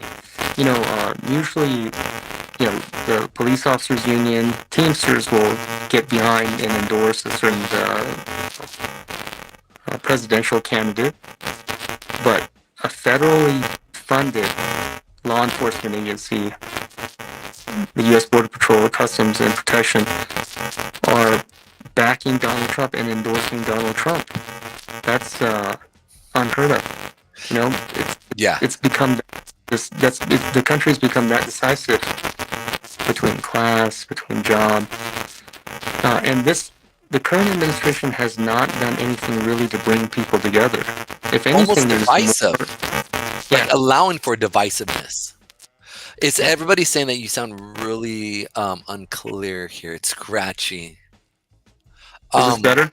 No, it's still, for me, it's scratchy. So what I can hear, it's scratchy. Maybe, do you have a earpiece? Is that what's going on? Or, yeah, you're on mute, brother. Hold on one second. Okay. All right. Maybe put in earpiece, brother, so that maybe it's something's going on. His connection is fading. Maybe someone is messing with this. Since you are in northern mainland China, maybe somebody's messing with your audio and they've hacked into your system. But here's the thing, my man I know knows his computer very well. He's got his own secure system. There's no way that could happen. Go ahead. Oh no. How's this? Oh, brother. Is this better? Amazing. Night and day. All right, perfect. Yeah. Okay. Yeah, no. I know. I do security and network security as my bread and butter. So yeah, I was gonna say there's no way I just had to make a couple. And bro, you know where I'm broadcasting from. You know, it's not like it's the greatest place or the safest place to broadcast from. You know, but I'm doing it. So be safe. You forgot where I'm at. Yeah, I'm safe because you know, again, I have faith in a higher power, and it's not that I'm not talking about anything that's inflammatory. I'm just talking about the current state of affairs. Yeah. In our geopolitical situation in the world, you know, I'm an American first. Yeah, I'm an American of Korean descent, but I'm an American first, and I really care about this election is critical. Yeah. Like Elon Musk said, not for any political rhetoric, but for the survival of mankind, or the survival of one of the last bastions of what I consider. Well, it's my home. I'll put it to you like that, you know. And I'm partial to being, you know, I'm partial to being an American, right? So listen, when it comes to the Mexicano food out in California, some chorizo, some straight up carne asada, some carnitas, right? We throw a little bit of the onion nani and the freshness of it. Listen, for just that sake alone, America's freedom needs to stay. Anyways. Bro, you saw my tacos. I did see your top. Oh, actually, we need to. Saying that burger. Yeah, man. We So my friend here grew up in the same kind of area that we grew up in, and so where I grew up at, and so he's very accustomed to taco trucks, very accustomed to the idea of going up and paying $3, $4 for a burrito that's like this big, like that big, where they put tinfoil on it and you just eat it like as if it's like an ice cream, like you get the best of food, right? Many of the guys down in California know exactly what I'm talking about, and I know there's other places like that around the country, but Central Valley, SoCal, that's the jam. Let me let you in on a little secret. Tonight I ordered my tacos here in China, and they're good, but I asked for some tapatio. Yeah. And then what's tapatio? Hot sauce. And you know what they brought me? They brought me Tabasco sauce. How dare How dare they? Tabasco sauce is fine, that's almost sacrilegious, brother. That's sacrilege. They didn't bring me any Valentina. They didn't bring me any. Gotta go. None of the good stuff, man. I really miss Tapatio. So I had to order and get it shipped internationally. So I have a big bottle of Tapatio. I like the vinegary hot sauces, and I like the carne asada. I like the like El Siete Mares. I like the Camarones Diablo. Of course, I grew up. I mean, that's my stuff. That's my shit right there. Excuse my language, right? So I miss that. But if you can't afford to buy that, but once a week, and you have a family, Lord forbid, that's the problem, man. And that will be the reality if we have the current administration continue in its legacy policies, right? And in DeFi, it's going to be scarier. Well, and that's DeFi will still happen. DeFi will still pump, but as far as the cash grabs and the unwillingness, you remember I said earlier, intent is 90%. It's one of the rare cases where intent is not 9/10 of the law in the regular legal world, right? But in DeFi, it's been proven over and over again because they don't have as much understanding, but they have caught up a lot. That if you show intent to do the right thing, that it's enough. Yeah, absolutely. And that's what's great about what's happening in DeFi right now. And with that subject, I want to, it's looking like our segment. I love having you, Larry. Man, we could literally spend hours, which we do on Fridays. If any of you guys want to know, me and Larry host the show. He's kind of like my counterpart. And at times he can be there, at times he can't. But I love it. We sit down, we talk, we politic at Full Rant Friday on Fridays, 12:30 Eastern Standard Time. We do an X space over there. So, hey, we gotta go on because we have a next segment coming in, but I would love to let people know where they can find you, who you work for, or if that's wherever you want to do, if you don't mind. Sure. No, I mean, you can find me at Larry Metatrust. So it's capital L and then capital M and then capital T for trust on Twitter or X. And you can find me at Metatrust and at HashAI as well, both. But you can find me around Pedro, you can find me around Zach Humphreys, you can find me around Mario Nafal, you can find me around. Wait! You just walked right by that. See, here's the thing: you can find this man on one of the largest Twitter spaces in all of Twitter. Okay, this man goes on Mario Nafal, and Mario goes, Larry, what are your thoughts? I want to know your perspective. No, everybody be quiet. Literally, I'm not joking. That's what he does. Then he wants to hear Larry. You'll see me on Killer Whale Season 2. On that TV show when it comes to the streaming platforms. I was there again with some of those people like Stitch Shop, Mario, the people from IFC and Karate Combat. But let me give you an example of the quality commentators we have. I've known Tom for indirectly or directly, and for a long time, and Pedro, but like Zach, and I know Mario since Clubhouse days. I know Zach since 2020, and most of the protocols that we talk about, there's at least one person that I have been in common company with for a long time. So I'm blessed to have that. And we always talk about the 6 degrees of separation. It's always really just 3 degrees, especially when, amongst good or knowledgeable people or people that have been able to stand the muster what DeFi is. DeFi is a very austere space. So, so these people here are good people. We have had work or like, I don't know. I guess it's okay for us to be around, me and Pedro and Tom, to remember when there was we didn't have cell phones, and I got excited when I got a letter from a pen pal, and we live in a 24-hour news cycle. So this is one of the takeaways that I want to give everyone that's listening, is that take a break to come off or come on to good spaces like this, or good media dialogues, so that you can own thesis, that you can have your own brain and have a little time to deprogram, that's very important. So I think it's very important, and tell your family you love them every day, because some people get so caught up they forget to do that. So yeah, you actually said something that was a very oh yeah, I'm sorry, yeah but I did, we got to move on, but dude, very Patrick.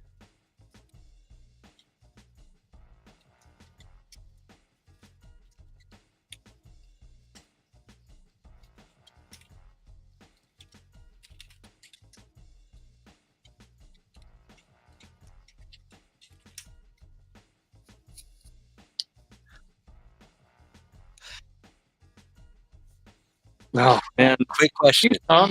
Quick question. Yeah. If you know anybody who wants to kind of jump on and is kind of having some downtime, have them come on. Let them send us some information. Yep. Go ahead, buddy. Oh, my bad. Yes. Okay. That's it. All right, guys. All right. Talk to you later. Yeah, thanks, enjoy the rest of your day. Talk to you guys later. Yeah. Bye-bye. Bye. I could talk with this man forever. And a lot of times he's very good at what he's communicating, how he talks. I absolutely love it. And I definitely enjoy it. Kind of like with our oncoming guest here, who rocks the mic like what do you call it? Like Van Halen. Yeah. With her just intellecting how she brings DeFi to a whole entire new level. So I always enjoy his rhetoric. No.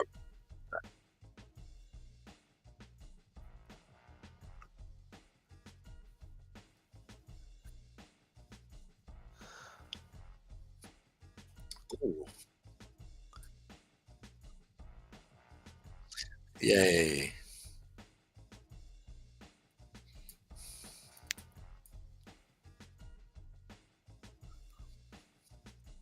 Yes.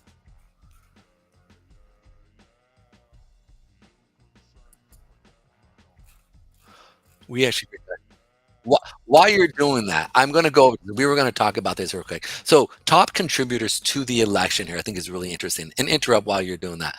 But you can see here, this is for Republicans, Mellon Timothy with Republic, is that that's crazy. 172 million? No, that can't be correct. Am I tripping? All right, Pedro, I'm gonna take it back here.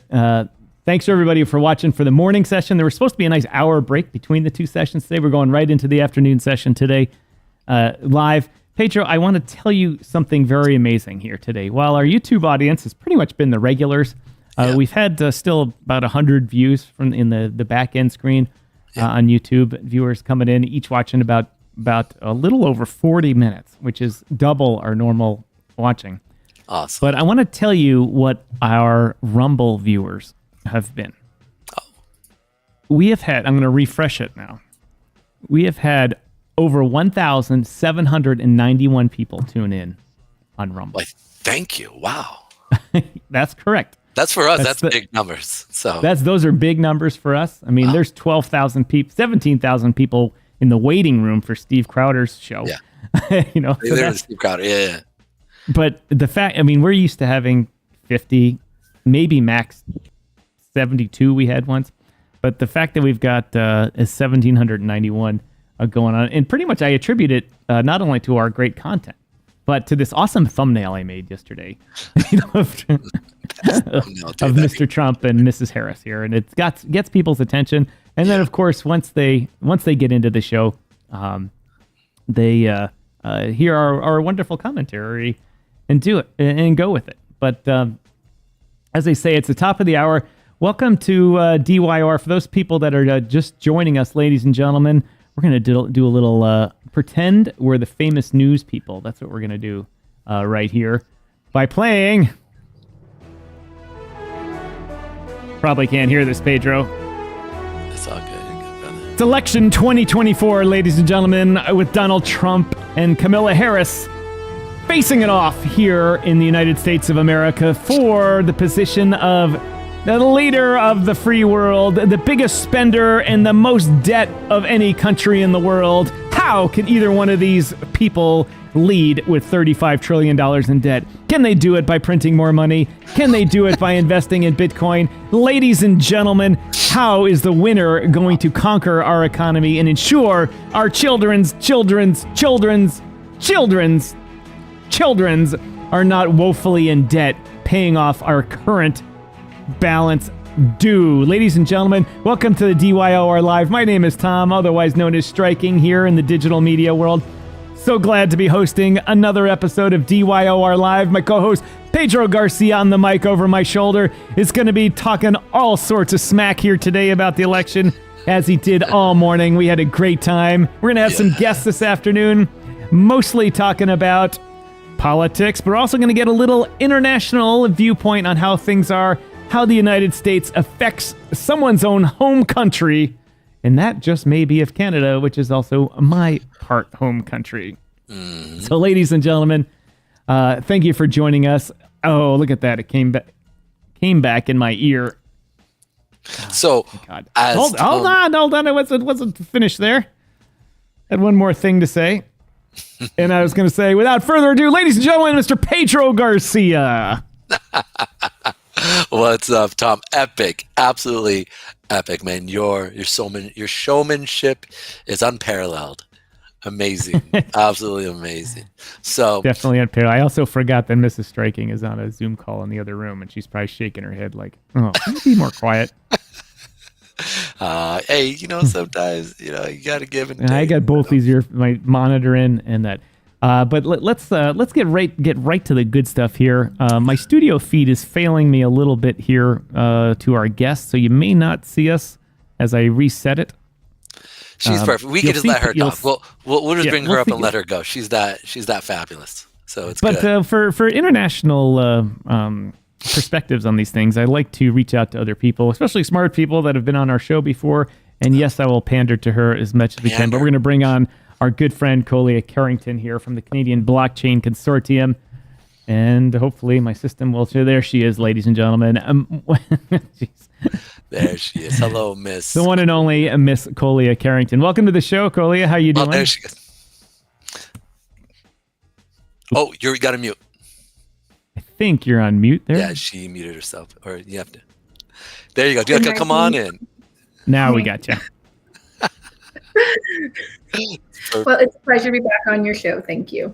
Absolutely. Well, thanks for joining us. Really appreciate it. We've had a good day today talking smack with all the different guests about the election. I hope you got my wonderful, the point of my wonderful intro here today is to let's bring some international perspective to this election cycle. And not just, we like to talk about crypto. You like to talk about blockchain and how it's changing the world. Yes. From the Canadian perspective, does any of this matter to you guys up here, or are we just a bunch of Mexican jumping beans down here creating a whole hell of a mess? A little both, probably. I would say American politics does impact Canada in numerous different ways. So yeah, I find that Canadians will actually spend more time watching American politics. It's equivalent to like a day's party. It's more like watching a soap opera and a real life drama than it is actually watching real politics back in the days of Reagan. So now you have like Trump on one hand, Kamala is the contender. The memes going back and forth are absolutely epic. I think just from a Canadian conservative, I'm very much hoping for a Trump win to precede a Pierre win and then having Danielle in Alberta, I think it'll be a very powerful kind of trifecta for, our energy industry and Bitcoin and blockchain. So yeah, definitely watching with my popcorn as this plays. Got to get used to Pedro there. Ladies and gentlemen, for those of you who don't understand what Colia was referencing was in Canada, there's also an election coming up next year in which the Conservative Party is trouncing the incumbent Liberals, and the gentleman by the name of Pierre Poilievre is the leader of that party and is a very good shot at being the next Prime Minister of Canada. And with a conservative Canadian government and a potential Republican government in the United States, it would make for a good trading partners and able to at least see common ground here without worrying about, as we say, the wokeisms in life going on. But I agree with you, Colia. As someone who spends a lot of time in Canada, was just there for 2 months, went into my in-laws, Fox News running all the time, CNN running all the time. They look for the American edge, and one of the reasons why is they said it's just more exciting. There's not a lot going on here. That's so important. Pedro, where'd you go there? But the same thing's going on. Same thing's going on here as it is going on in Canada. And so, hold on, my studio software just died here again. Hold on, coming back. Hold on, coming back. I don't know which one it is. Colia, we still got you up on screen here. I don't know why it disappeared on video 2. There you are. Yeah, there you are. Good. Yeah, just know that you're still on even when it dies. I don't know why it's dying. It's my first day back in Chicago, so my system has all those things that I didn't upgrade. And I should have, or upgraded and I shouldn't have. But the concept that if we have two similar governments here, it could be best for both of us.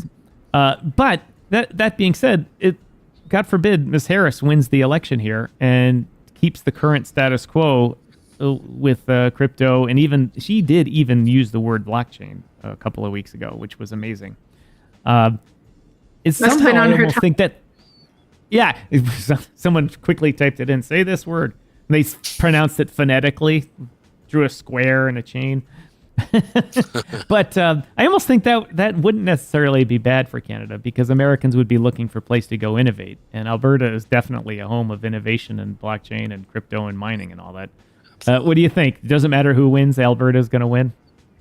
It absolutely matters who wins at this point, I think. Like, if Trump doesn't win, well, I don't know, like, I'll share the same opinion as Elon Musk. If Trump doesn't win, it's probably the last time you're going to see a free election and democratic process in America. The amount of mass immigration that's coming into the states right now, the fact that they're allowing these illegal immigrants to vote, and they're specifically putting them in swing states that could, to make sure the swing goes more Democratic than Republican. I would think that for anyone who loves sovereignty and freedom, that you would want to see somebody in office that's going to ensure that American borders stay safe, that democracy can still thrive. So I'm very much hoping that we see Trump win, just so that we can see democracy continue there.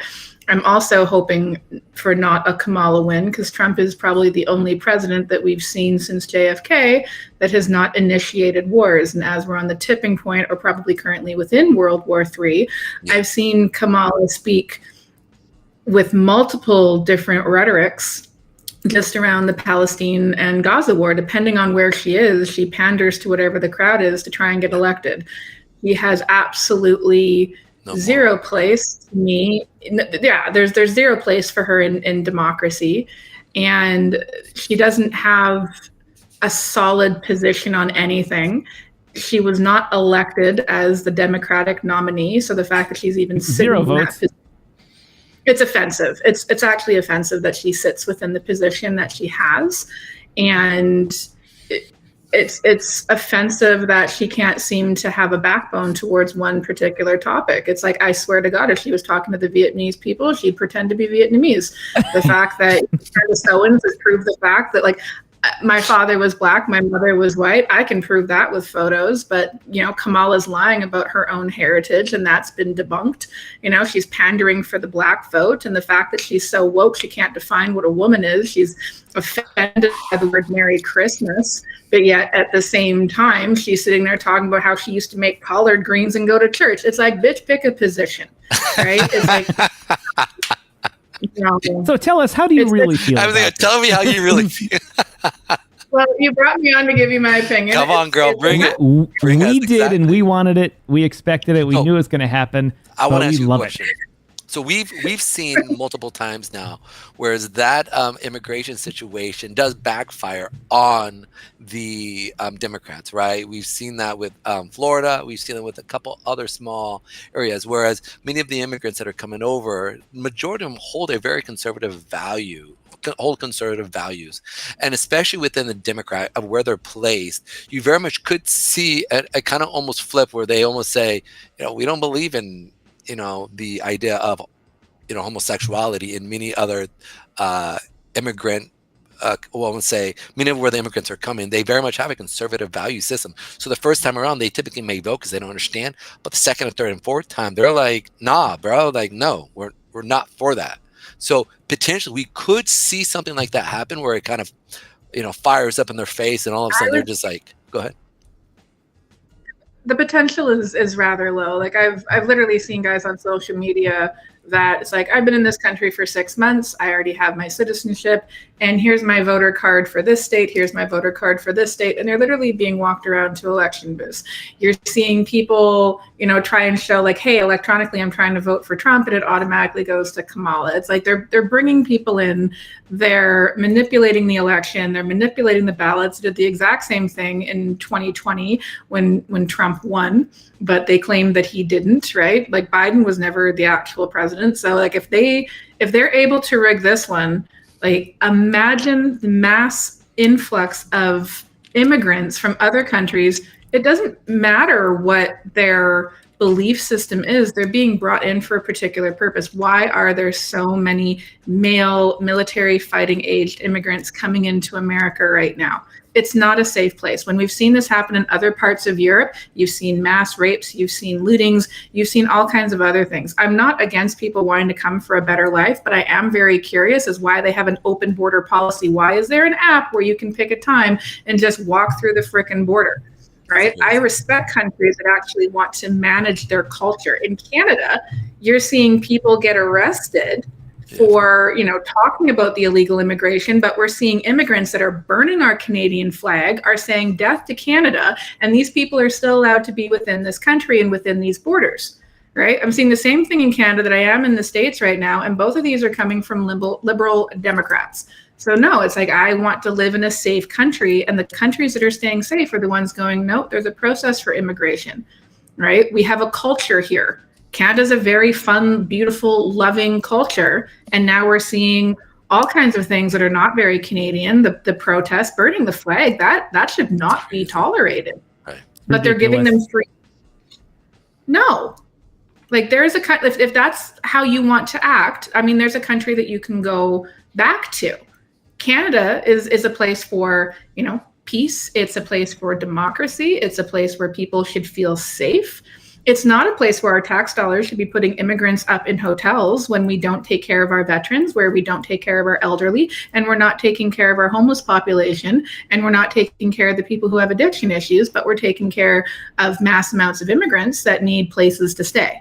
It's like, I don't understand why we're not taking care of our own, and we're more set on taking care of people that are trying to come in. Why?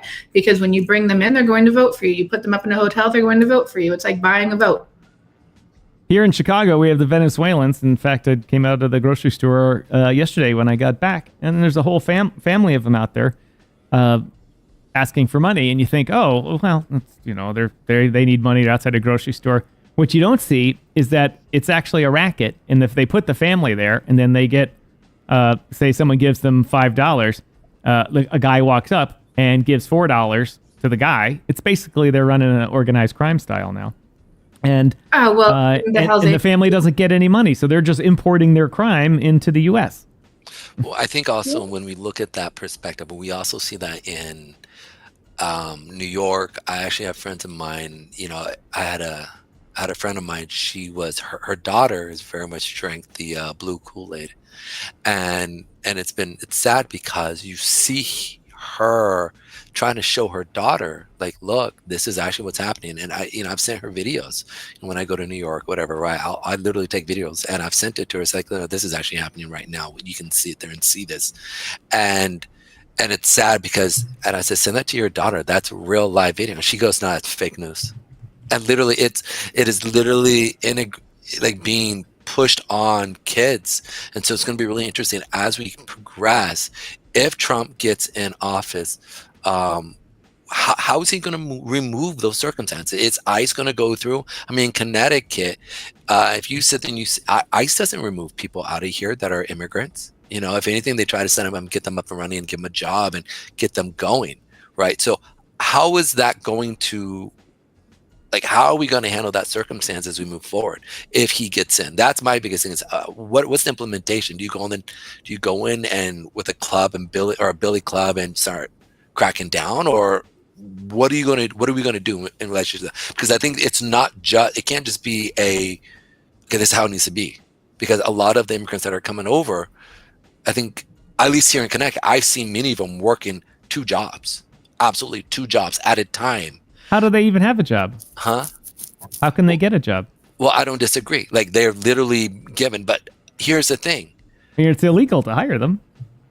What's wrong with you guys in Connecticut? Here in Connecticut, there are sanctuary cities that you can go to. Still can't hire them. Still have to run them through the federal database to see if you have a social security number. And if you don't, it's a felony. Well, congrats to them for wanting to come and get jobs, but I still believe there should be a process. So if right now, if I want to move to Russia, they would give me asylum from coming from a woke, liberal, literally, communist regime, basically, but they'll give me 3 years. 3 years to be able to learn their language, learn their culture, take their test to become a productive citizen. And if I'm unwilling to do that, I only get those 3 years of asylum, right? But then I would have the opportunity to live in a place that, shared my moral values, my conservative values, still believed in the nuclear family, didn't have a central bank sitting there, kicked out genetically modified foods. I mean, honestly, right now, Russia's attractive. It's more attractive than Canada. It's more attractive than the States. But they have a process. They're not just letting anybody in, right? America is trillions upon trillions upon trillions of dollars in debt to which it will never recover from. I don't care if they invest in Bitcoin or whatever else they're going to do. They've completely destroyed the financial system in America, identical to what they've seen in Zimbabwe, what you've seen in Venezuela, what we've seen in Argentina, other places like that. The only repair for something like this is basically a new reserve currency to which you'd actually, have to stop quantitative easing and fractional reserve banking. The fact that the Federal Reserve has to hold $0 in assets. I mean, and you're bringing people into a broke country that you're also giving money to, right? It's like, take the people off of welfare who can work and give them the jobs that you're giving to immigrants and generate more tax revenue. Why are we giving this? It doesn't make any sense what they're doing here unless the goal is to destabilize the dollar. And it's happening not just from the BRICS nations, it's happening within America itself. They're destabilizing the dollar. If Kamala stays in, the dollar is going to go to 0, and the Canadian dollar is very closely pegged to what's happening in the States. If that dollar goes down, the Canadian dollar is going to go down, which means our import fees are going to go up for the things that we need to bring in. We don't have the kind of economy that can be stable without a stable American economy right now. It's just not how it's going to work. So you have Pedro and you have Kamala. I would say Canada's already the fastest growing third world country in the world, and we're just going to rocket that one to the moon. Right? I want to be careful because they can arrest you for that right now, for saying stuff like that. No. Has that bill been passed? Has it? The Online Harms Act? I don't think it's passed fully yet. They got to vote for it one more time. By the way, Roland Rod says, I like her. He's got a new fan. He's got a new fan here. Roland Rod says, I see tons of Canadians fleeing to Mexico. Go down to Mexico. Let us in. Let us in. In other places. After they like if Kamala wins, right? She's already stated, she's just like, well, we want to tax the middle class. It's like, you're already taxed the middle class. We have taxes upon taxes upon taxes, right? But you won't say to what extent and to how much. In Canada, we've already seen that now, you know, why should the people who worked their entire lives, who made it to 65, who, you know, made smart investments and saved their money and are worth millions? No. Now it needs to be fair to the broke immigrants that have come into this country. We need to be able to provide more for them. 43% of the Canadian economy is basically, you know, cashed in by the federal government. They manage the majority of our services. So they're taking our money to put towards things that should be within private business, right? And now you're going to take wealthy people's money and you're going to disperse that even further, tax it even higher. In America, they're going to do the same thing. What they don't understand is that people who have money also have choice and have the ability, especially if they're in crypto, to choose what country they want to live in that's going to give them the biggest tax breaks. I've seen, like, I know people, billions has left this country the second they modified the capital gains tax. Yeah. Okay, I don't have to be here anymore. You're losing billions and billions of dollars. You're not creating jobs. You're not creating a prosperous economy. We're seeing this on both sides. So I think that, you know, for Canada, for the West to get back to where it could be, we're going to need to see a Trump and Pierre, you know, government system with, like, you know, financial conservatives. We don't need to have all these different systems. It's not giving people a lot of money. Right. I mean, even what happened in where was that mountain town that had a biblical flood very close to where a mine was trying Mount to get Chimney? Is that what it was? Where that was. It's like, oh, you can apply for $750. Nobody was getting that money. You had to apply if you North Carolina. North and yeah, they're not even giving out what they could be to support, you know, their own economy, but they have billions to give to Ukraine and launder money through there. I mean, there's just too many things going on. Then. I mean, and these are talking points that that are definitely proliferated throughout the media in more of the conservative system, right? Like, and I would say, like, again, I'm more of a libertarian. I definitely look at things from more. I'm a liberal in regards to certain other social circumstances, and I'm also a conservative in other financial and social circumstances. I know it sounds weird, but my thing is this, is that in relationship to the immigration issue, okay, if we have a massive boom, okay, we saw this during the 2019-2020 explosion, right? We saw just everything just exploded, right, in regards to the crypto world. We're going to see something similar to that. Right now, we have a lot of people that are 100,000aires. We have a lot of them now because we're seeing an uptick in crypto, right? When in America, when people are finally, when they say, I can get out of the rat race, I'm deuces. Now my crypto portfolio is now sitting at 4 or 5 million or 3 mil, right? And the reality is I can sit there and go, you know what? I hit that. Let's go ahead and how much income can I bring off this? Because Trump now will probably allow for staking reflections to happen again. And it being in DeFi, they can live off of that. So all of a sudden there's going to be, I think, a outflow of retirees if we see an explosion in crypto, if Trump gets in. So again, on the back end, when I'm looking at from an immigrant standpoint, like, I think we very much need to, if we are going to push things through, if Trump wins, right? And I'm not. We understand the talking points of, the idea of right now conservatism and how it's looking at the current circumstances. But I'm saying after the fact. Okay, let's say Trump wins. Boom. How do we sit there and go, okay, how do we handle these immigrants? And should we kick them out? Should we keep them and say, look, you've got 3 years, and I agree with you on that. Like, they need to show, like, if you're here in, let's say you're in New Haven, Connecticut, right, and you're in a sanctuary city, we want to hear you speaking English. If you're at a counter and you can't speak the language, look, in 3 years you got to get going. But if you show up, you shut up and you work, that's American. That's the American value. Work 12 to 16-hour days. We're cool with you, right? That's how we work. Like. So it's interesting to sit there and see if we see a crypto boom and then we have leftover immigrants. What are your thoughts on that? Because we already know the current circumstances, right? Pedro, Pedro, that was a long way of the saying of we're not quite exactly sure. But the idea that the immigrants could all blend in is what used to happen. Right. Used to happen. Come learn our way. And it famously was like that in Canada until we had someone named Pierre Trudeau up there who believed in multiculturalism and said, no, just bring your culture here and live here and it'll be great. And all they did was bring their problems here and then remain separate in the country. And that finally he was out of office. It festered for a little while and then came roaring back when his son became the Prime Minister of Canada. And we're having that problem here in the U.S. too with the Democrats allowing all these immigrants in and saying, just come on here. You know what? We don't need you to assimilate anymore. When you come in legally, the legal way, you have to learn the language, you have to learn the history, you have to learn all these things. But when you just come on over, and now they have an app. They made an app for them. They just say, I want asylum. They don't even have to see a border guard. You can just walk up, press the button, I want asylum. Yeah. And you don't have to learn any languages. You just show up at a court date and they're like, you can stay. And while you have officially applied for asylum, you are allowed to work. Yes. And imagine that. And all the people that went through the embassy and are trying to do it the real way, it could take them 10 years before they get a lottery spot to emigrate to the U.S.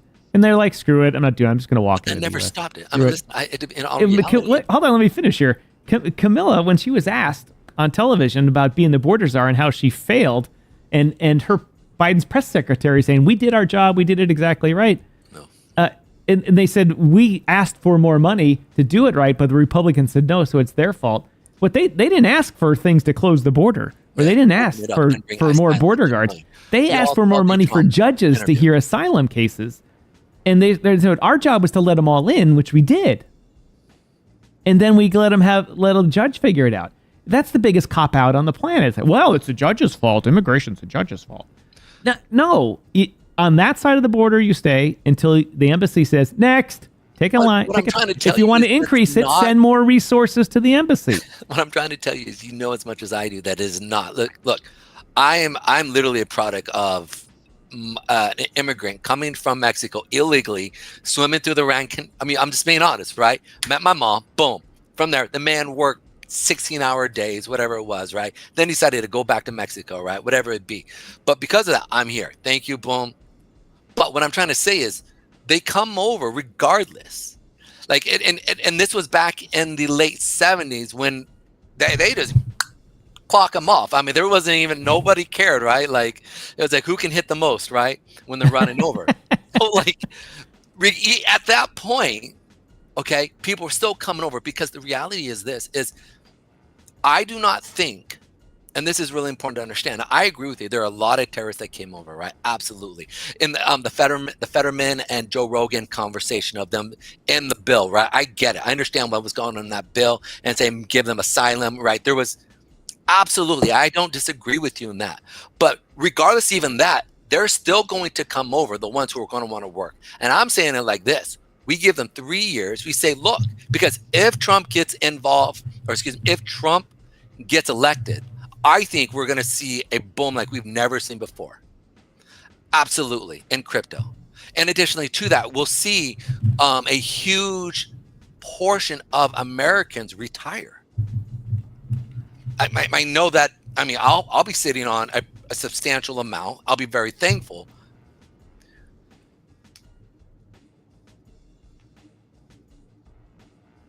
No, it's not, bro. Hey, Joe, you didn't need to stop. Absolutely not. You're wrong. You're absolutely wrong, because I've been watching both, and I've been literally saying I disagree with you because I'm literally watching it. But on the back end, as I'm sitting there and I'm looking at it, there's a duality here. For us to sit there and say, kick him out. Look, I think once you break a law and we realize that you were part of that group, we send you back.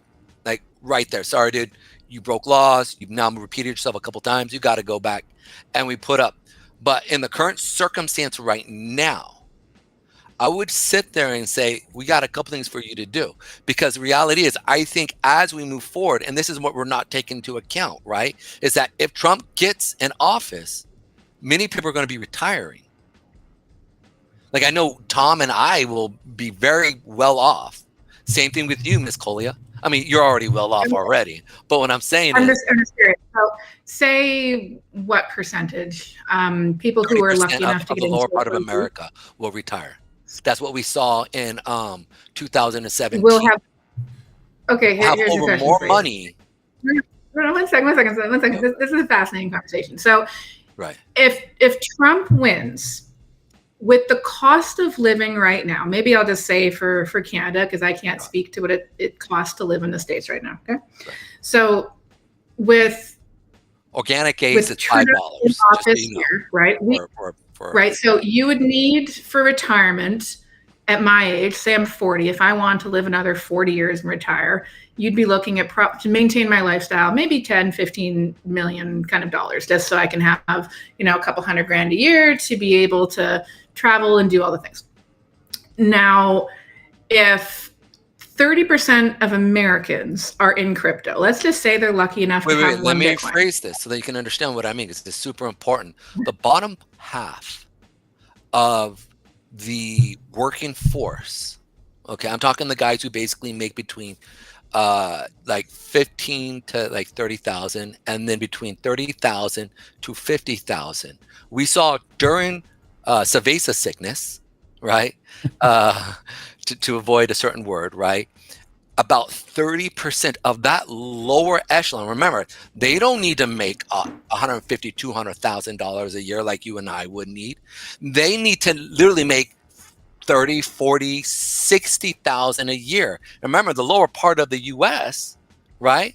Like the average, I think it's 30,000 for a yearly income is what they need. And now that, I mean, maybe 40,000, 45,000.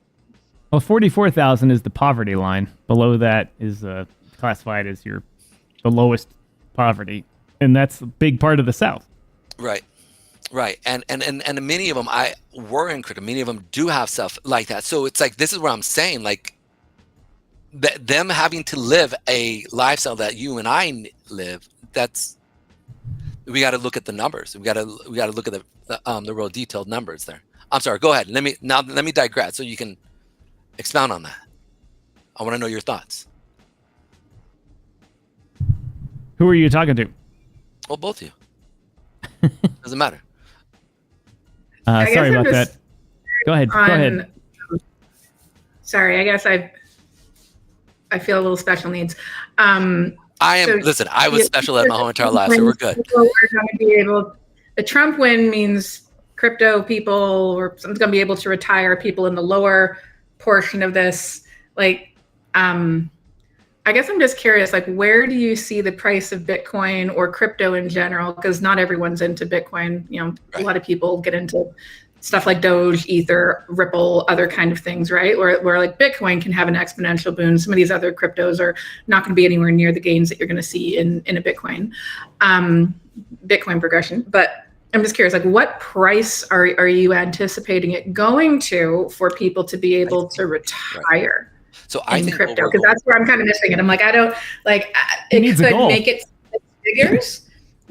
It could make it to 6 figures if Trump gets into office, considering the amount that he's claiming he's going to purchase. Like RFK might be helping with his policy. I watched Cynthia Lumez talk about how they want to manage Bitcoin as a reserve asset. But again, America does not matter. It doesn't matter if Trump wins right now, unless the one thing he would need to do is remove the power of the Federal Reserve and the central bank to have ownership of printing the US dollar. Because right now, America borrows its own money from the Federal Reserve, which is a private entity. So as long as that is allowed to maintain,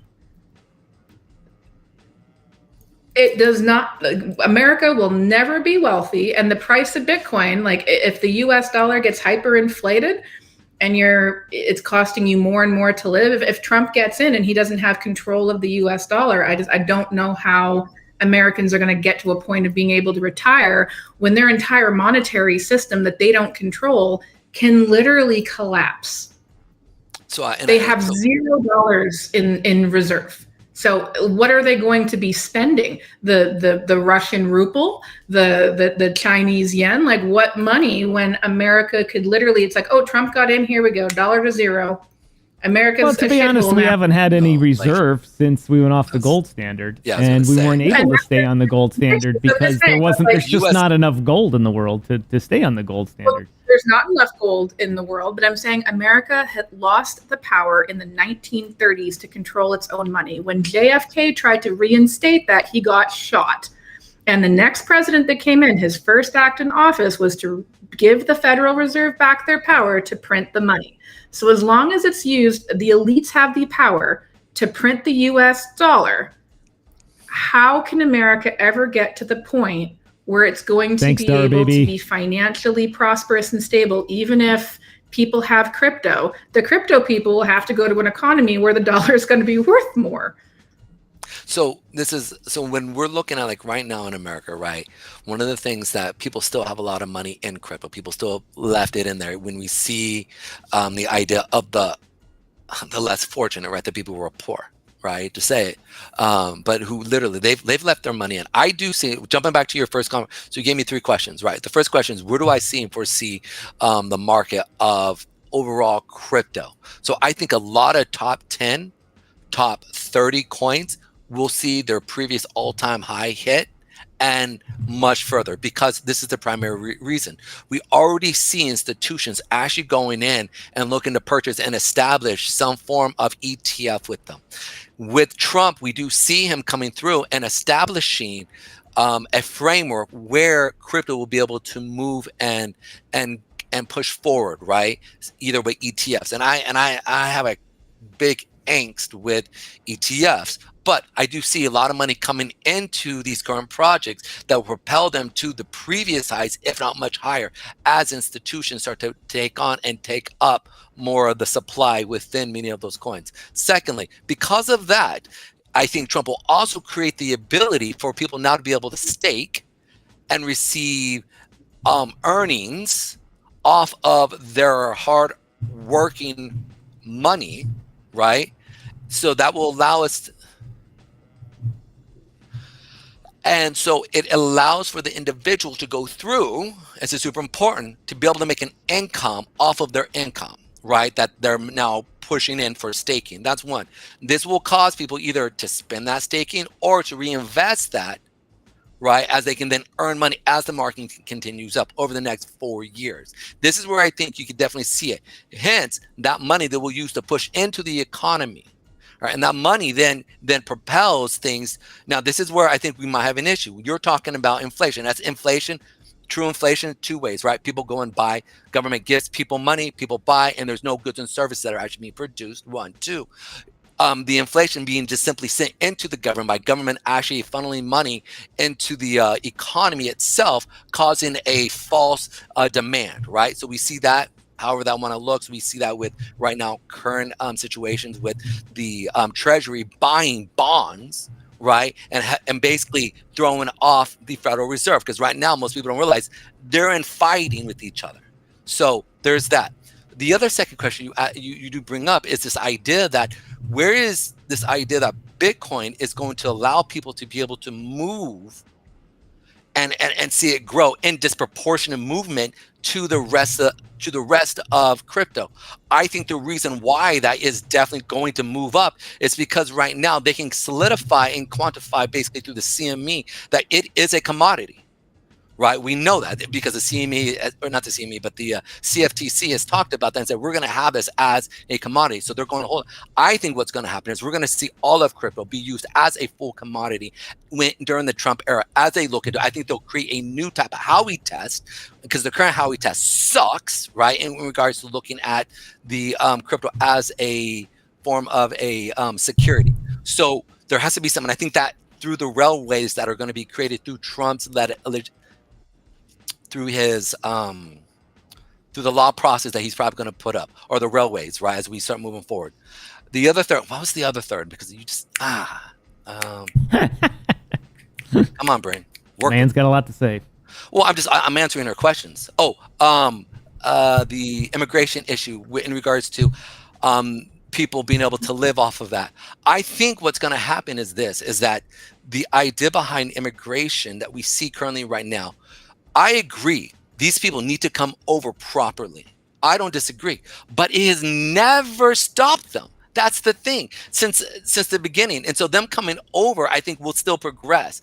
And the idea is that I think we'll have real law and order. Currently, right now, the current administration does not prosecute, doesn't even help any real injustice that's happening currently to that. We're going to see a clampdown with Trump. I think he will definitely be basically pull Papa and slap some masses there because he's not going to allow for that. So in that same sense, we'll see the idea that our current system right now that we're living in, right underneath the current administration, will definitely pull back and say, okay, new sheriffs in town, we're going to have to start bringing real laws here and do real prosecution. So I think during these certain circumstances, this is this situation where we'll see a lot of people retiring because of an increase in all of crypto because of legislation. Two, when regards to people with, it comes to inflation, the idea of inflation regards to the Treasury and the Federal Reserve, they're at odds with each other.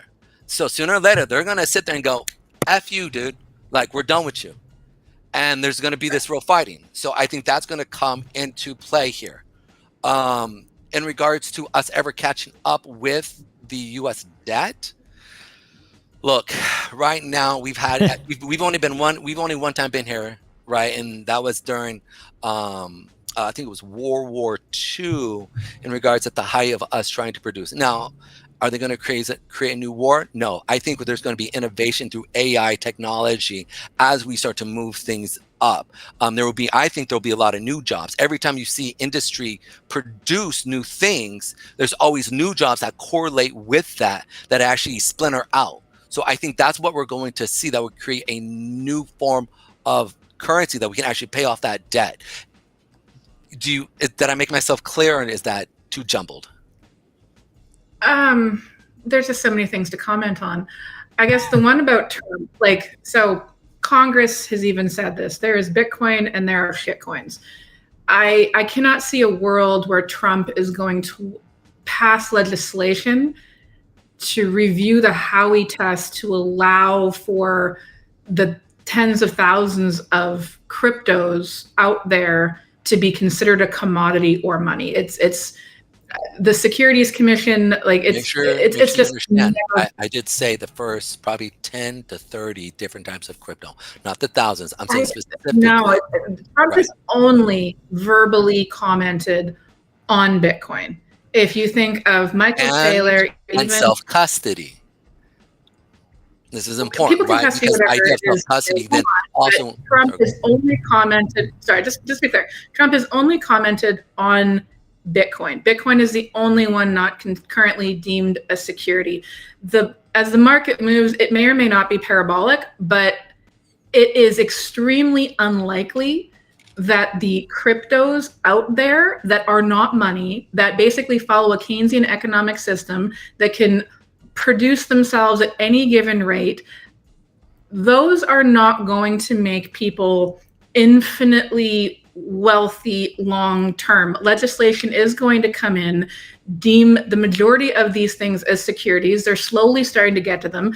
The regulators have only been able right now to accomplish this through the on-off ramp. So regulating Coinbase, Kraken, Binance, all of these other ones. Once they start getting to the individual cryptos themselves, you're going to see a lot more delistings, right? So crypto, no. Bitcoin, yes. And Bitcoin has many principles as to why it's considered money, why it could actually be a reserve currency. Crypto, I don't see it. So I don't understand how Americans are going to get themselves wealthy focusing on all the other tokens out there when there's only one that has continuously parabolically moved up that is actually being endorsed by the president. None of the other ones are.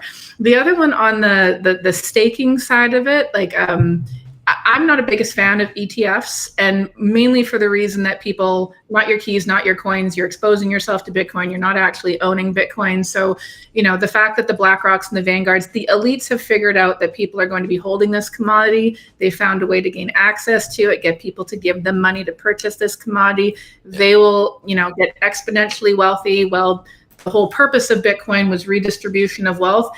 The wealth will not be redistributed if people don't actually buy and hold it themselves. If the American government buys and hold it, maybe in 4 more bull markets, they'll be able to take off 5% of their own debt if they don't continue to inflate it. The bonds market versus the Federal Reserve. The Federal Reserve is not going to give up control of the dollar. The fact that the government is selling bonds to try and make money in, they used to create a 15% yield on return. Now it's a negative 1%. They're not even able to sell their bonds. The wealthy people don't want to buy the American bond because their dollar's not worth shit, because they've given the power to produce their dollar to the central banks that are not government controlled. So I don't know, a few just points in there. Wait, Trump has never endorsed anything So other. that's current. Again, this is current market where we're sitting at. If Trump gets in, I think we'll very much see a desire for bonds. I think we're very much, it's not, I mean, we just had literally a guy on before you came on, and he very much says, like, the rest of the world doesn't want what the current administration is offering if they're going to offer this in the next 4 years again, and see an implosion of the U.S. Economy if the current administration continues. But if Trump continues, it's a change in policy and mindset and how America will be run. Again, this is where I'm trying to delineate between what you're talking points that are real, but they're in relationship to the past, right? Whereas I'm saying from this moment on, if Trump gets involved and we start to see the difference of policies, I think we're very much going to see, and again, I'm very optimistic in this, right? I think he's going to have a lot of pull to be able to push things through. We already know that there is a big portion in Congress that is for crypto, and not just Bitcoin, but for multiple sides of crypto, for DeFi. And we know that. The only reason why they can't really talk about it is because of current administration.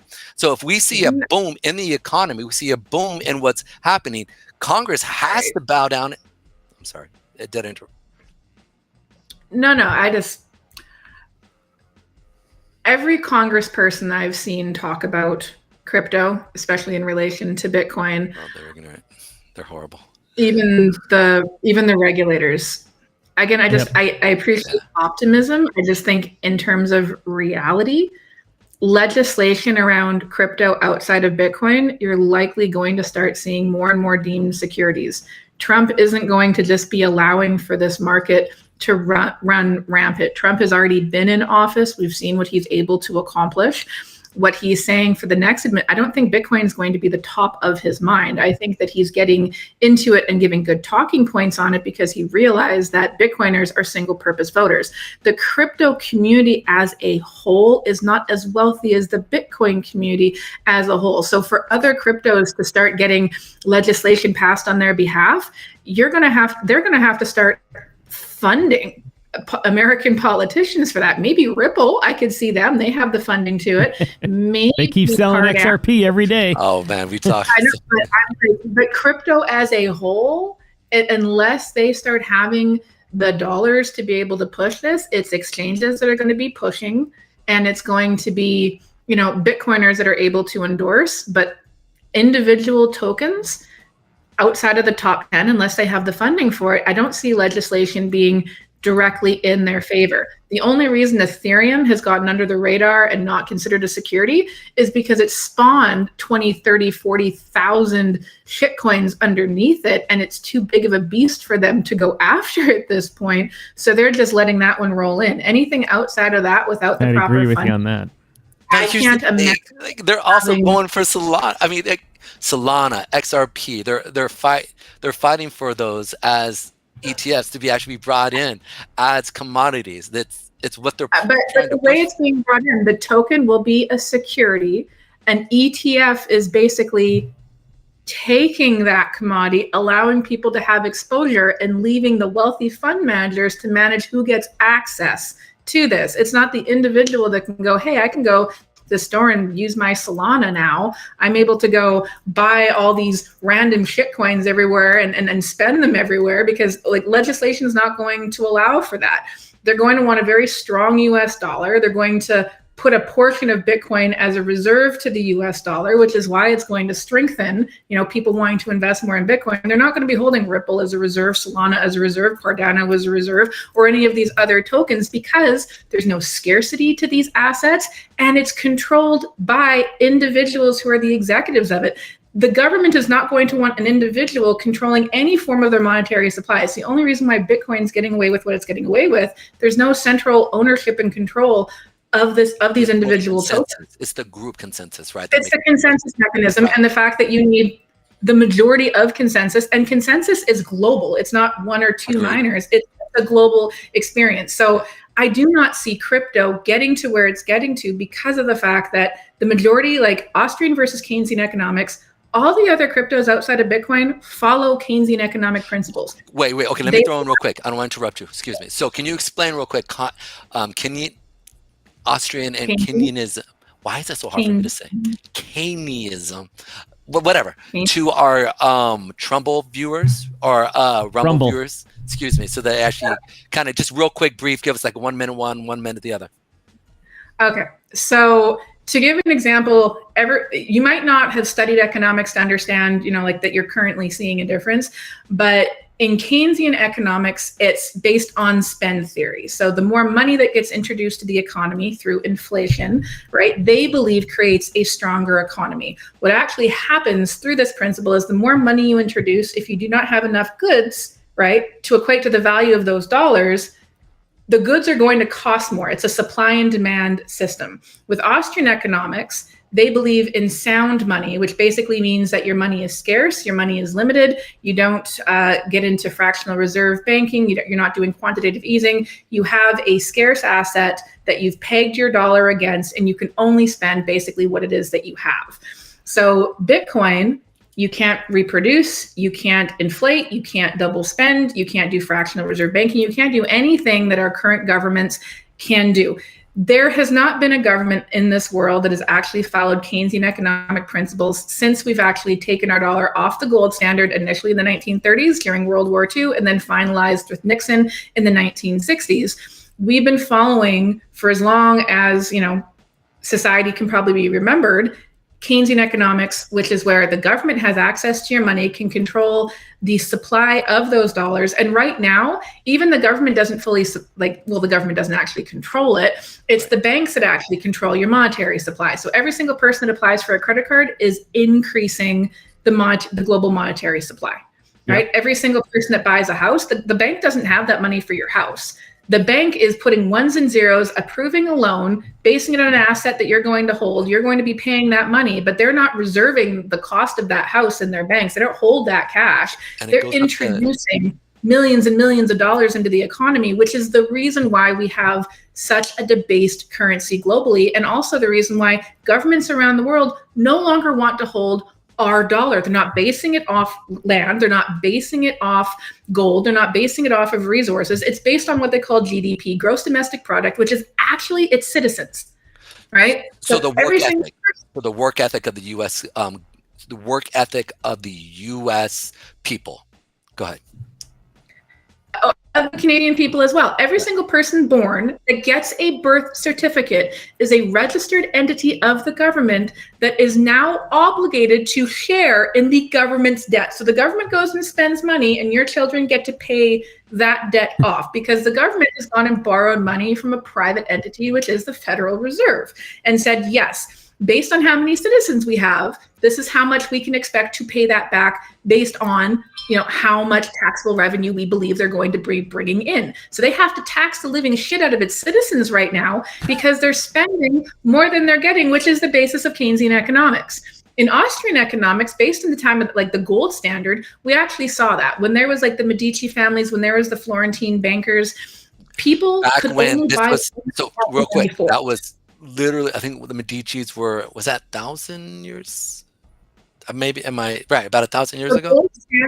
The gold standard lasted for 3,000 years. Yeah. And people there was no consumerism during the time of the gold standard. People had to save to buy a house, or people had to save to buy their car. People didn't have this ability to create money out of thin air, right? Easy money has collapsed every economy around the world for centuries. We've seen it with stones, we've seen it with pearls, we've seen it with feathers. The only thing that hasn't been able to do that is gold. But even gold is an unknown scarce resource. The more energy and resource you put towards mining gold, the more gold you get. With mining, the more energy and resources you put towards mining Bitcoin, you're still going to get the same amount of Bitcoin. It's the only thing in the world that has known scarcity, and the reason why it's created long-term value. Every other crypto outside of Bitcoin does not have that key principle, which is why they are considered shitcoins even by Congress. And long-term, as long as they continue to inflate their supply, it's going to debase the value of it. There's not going to be long-term wealth in crypto if they don't follow that basic principle. It's the same thing as the US dollar, the Venezuelan Petra, everything else, right? Now, here's my question. So the idea of America as a global currency backing, and it's literally backed by the backs of its citizens currently right now, right? And that's and the trust of that we will keep working and producing and creating a goods and services so that we can sell, right? Whether that is services or that's actual product goods, like where physical goods. No, it's the fact that the oil is settled in the US dollar, which is the only reason that's given it the value that it has. Because by your standard, Venezuelan people are still working, Zimbabwean people are still working, all these other people are still freaking working around the world. Their dollar isn't worth shit because their government hyperinflates their currency so they can and they debase the value of it. So the only reason the US dollar has maintained any level of power globally as a reserve currency is the petrodollar has been settled within the US central bank for the last 100 years. If the BRICS nation has their way, which currently control 43% of the global GDP, and they start settling the oil and gas reserves in a different dollar system, either the BRICS will come up with, just so you know, they're already going to destabilize. It does not matter how hard the American people work. It does not matter how many goods and services America produces. You have lost the biggest reason why you are a dominant dollar. Nigerian presidents are saying, get rid of this money. We don't want this money. People are letting it go at exponential rates. The US dollar is not being held as a global reserve currency anymore because it's not going to maintain its value. I'm curious. I'm going to disagree with that. I was going to say. Because actually the numbers are showing that the central banks of all the BRICS nations are buying more dollars because the BRICS, even as I famously say in this show, the BRICS countries are the most corrupt countries in the world. They don't even trust their own governments. They're not going to trust other governments. So they've actually bought more dollars. Well, the central bank. My question was, when was the last time you dollar can get destabilized? The central bank might, but the U.S. dollar can be easily destabilized if the biggest oil-producing nations in the world stop settling in the U.S. dollar. Even Trump has said it's one of the biggest reasons. But they don't trust each other. That's the problem. But the issue is here. Hold on, Pedro. The issue is that the dollar is still liquid at every financial institution in the world. Whereas you can't, Kazakhstanis can't. There's no foreign exchange market between Kazakhstan and India. I'm saying for now, if Trump gets in, it will likely stay that way. But it takes generations for that to change because risk managers have to change. They've been trying to change it for generations. How long has the BRICS been going trying to do something like this? About 20 years. They're still completely unsuccessful. In 2008, I remember. Go ahead. I'm sorry. I'm just saying that the Saudi contract is expired and they're no longer willing to settle in the US dollar right now. You've already seen Brazil agree to settle in a different currency, not the US dollar. So I think right now, and this is important to kind of understand as we look at, and let me be quiet because I'm being super rude in that. I want to ask you a quick question. So when was the last time you went through and you looked at the exchange of, let's say India, right? The rupee and again, I think you're right, but I don't think this is going to happen over a 5-year period. Like I think it could potentially be 50 to 100 possibly. Yeah, because when we look at when Rome kind of fell apart, when we look at when England fell apart, when we look at a lot of these other, it wasn't something that was in a England fell apart. I'm sorry, say the again. Pound. Yeah, the pound. Sorry, are you saying the British pound fell apart? The one that's still England, British pound. Yeah. I'm not the most eloquent guy. I suck at that. I wish I had more of more words to use. So I'm special, as I say. Well, it used to be a lot stronger, and it's much weaker than it has been in history. So what I'm saying is, it didn't happen overnight. It wasn't something that, it wasn't even a 20-year period. We're talking, this was a period of 50 to 100 years when it fully lost its sovereignty. Right now, when we look at the current circumstance, you're right. The U.S. dollar, we've been in this circumstance before. We've been 120% overviewed of what we were able to do from our GDP. We saw that. America's been there before. And there's a lot of things that are on the forefront that it wouldn't take much for America again to get back on top here. So this is where it's been there before, but it's never been in this level of debt before. That's the concern. No, in relationship, yes, we have. To this level of percentage-wise on the level, because there's thing, it's we always talk about like if your market cap is on a crypto, right, is really, really high, right, and you own like certain percentages, right, it's a different story. But like when we look at the amount of money percentage-wise that we've been at before in history, we've kind of been here before. And the key is it was technology that actually pushed us out. It was World War II, right? And the technology. Welcome Crypto Knight to the show. Oh, what up, Crypto? What's up, brother? It's good to see you, Knight. Good to see you. Man, I almost forgot about we're actually on a show. Dang. Colette, well, that's, dude, you're my that's when you know chick, you have a good conversation going. Yeah, I love it. Who was there? Crypto Knight, Roland. So it's like we've almost been here before, and you can check this out here real quick. And it's not the only time. So I think we are on the cusp of some major pushes that we're going to see. Obviously, AI, quantum computing, are major things. Robotics are really placed here in America. These are certain things that could be major springboards here that could launch us into another system where America recaptures the hegemon and pays off debt, right? I think she is schooling. Yeah, man, she's kicking off some stuff, man. I don't disagree. I love it. But I think I'm genuinely curious here because, like, from my research, the U.S., it's a historic level of debt. The debt to GDP ratio is extremely high. So let me just give you a little kick into Canada, right? Just for a quick sec. Canada's debt to GDP ratio is 385 times our debt to GDP, which means that if every citizen, right, pooled their money together, we'd still need 400 times what our country is able to bring in to our debt level. And that's government debt, personal debt, corporate debt. That's all those debts combined.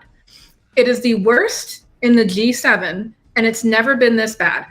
England has never been this bad. France has never been this bad. Italy, when they had their collapse, weren't this bad. Greece wasn't this bad. Japan. All right, so we're seeing historic levels, but at the same time in America, your debt to GDP has also never been this bad. You don't produce enough goods to combat the government spending. So it's not specifically that even if the petrodollar isn't capable of, doesn't get moved off of the US dollar to basically back it, what's going to happen when government and Congress every 6 months has to increase the debt ceiling to take on more debt and eventually can't pay it back? Global governments are not trusting the US dollar because of the fact that your money's worth less and less and less because you have to produce more just to pay your own debt. When that system finally collapses, which that's not 100 years down the road. In Canada, sure as shit isn't 100 years down the road. This is not a sustainable debt ceiling that North America is currently in. It has no way to pay this back at current. Even holding Bitcoin on the balance sheet, they're going to have to produce the money to buy that. So with that in mind, how exactly does this government, even this administration, help save the US dollar from collapsing, same as the Canadian dollar, right? I'm not sure how that's supposed to happen because when Venezuela collapsed, we're doing a lot of assumptions here, just so we know, right? Like the assumptions here. I'm doing a lot of assuming. You're doing a lot of assuming here. So it's important to first of all.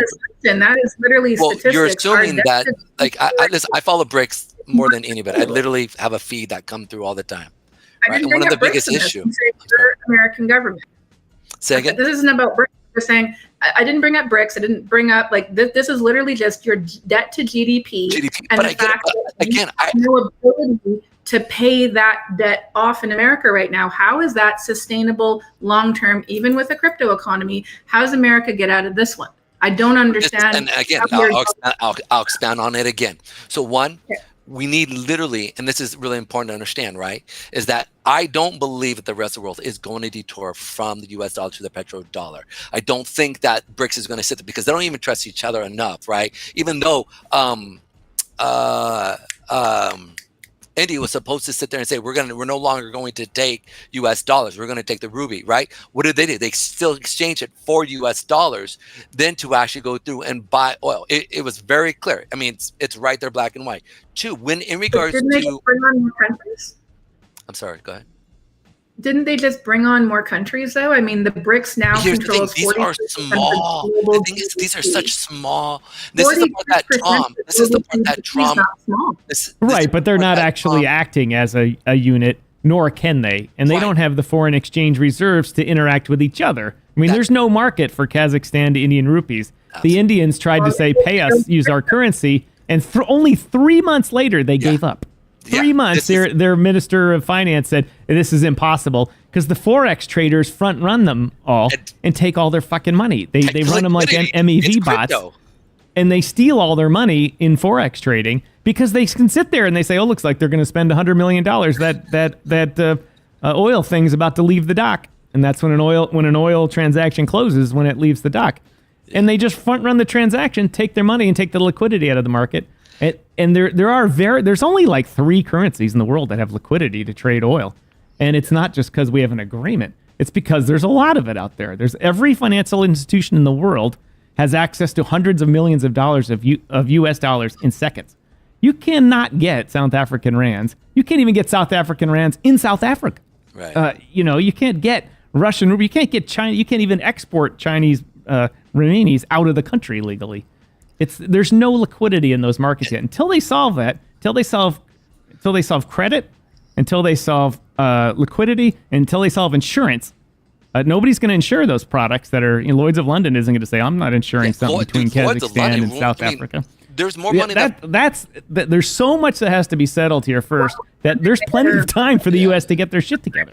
That's it, and that's my point. What I'm trying to bring up more than anything is that the idea behind where we have upcoming technologies that are being centered and literally being birthed here in America, right? That's going to push things up. Here's the thing that I think, and I want to almost hit to your point because I agree with what you're saying here. The idea of a literally 1,000 to 1 from $1, there is $10 that is created to other banks and other situations. Then from that $10 is created into 100. Right, and then from there it can be split out again to a 10-fold where it's created into 1,000. So we're talking almost 1,000 to 10,000 creation of debt. There, I completely agree with you. Like, that is crazy talk. Absolutely. Nuts. That is nuts. Okay, but that creation of dollars and this, I think this is really important. We can't. Why do I have such a hard time saying Keynesianism? Keynesian? Yeah, Keynesian. I don't know why. Something with my tongue. I don't know what it is. Because you're thinking about going to Kenya, which is different way pronounced. The country versus a man. Keynesism. It's fun. You can read it, but you don't ever, process it in your head. Like when you speed read, you're like click, click, click. It's more like chunks. Anyways, so the idea behind this is that when that does fall in on itself, which I think sooner or later it will. I don't disagree with you. But the idea that the rest of the world isn't really willing to go that route, it's almost like, I'll put it like this, right? It's like a girl who used to go into a marriage, right? She didn't want to go in that marriage, but the reality is if she looked at the rest of the world, right? And the hardships of that rest of the world, she could go with someone who's going to be able to help her and take care of her, or she'd be out on her own. Right, where are you going to go? When it comes to a world that it's very much a harsh world. This is where I think we're sitting at, right? I think the rest of the world doesn't want to be in bed and doesn't want to be married to America. But the reality is they have to either fend for themselves, and and I always say this all the time, America is a big, smart bully with nobody there to really stop him. And so you're going to marry America because right now there is no other real bouncers that it's going to protect you. So in that same sense, that's the current circumstance. And if they want a certain way of things to go, it's going to go that way until there's another strong, big, bad wolf to come in to really kind of fight back. And that potentially could be China. That very much potentially could be India. I'm sorry, go ahead. Kamala. Sorry, just to that point, just to riff on what you're saying there. Yeah, absolutely. By the way, I do believe our you're helping countries us out immensely. Love it. There are countries that can combat and stand up against America long term. But I also think that history should play a really good, how do you put it? Like, when you understand where you've been, you can understand where you're going. Right, absolutely. And when you start studying economics and you see every single country in the world, historically long term, has had to change their monetary system multiple times for following with a system of easy money. People might feel bullied to be a part of America right now because they spend so much on their military spending and they can produce so much of their own dollar. Eventually, that dollar system is going to collapse, just like every other country that has been a superpower. Look at Rome. I mean, all roads led to Rome at one point. That economy collapsed.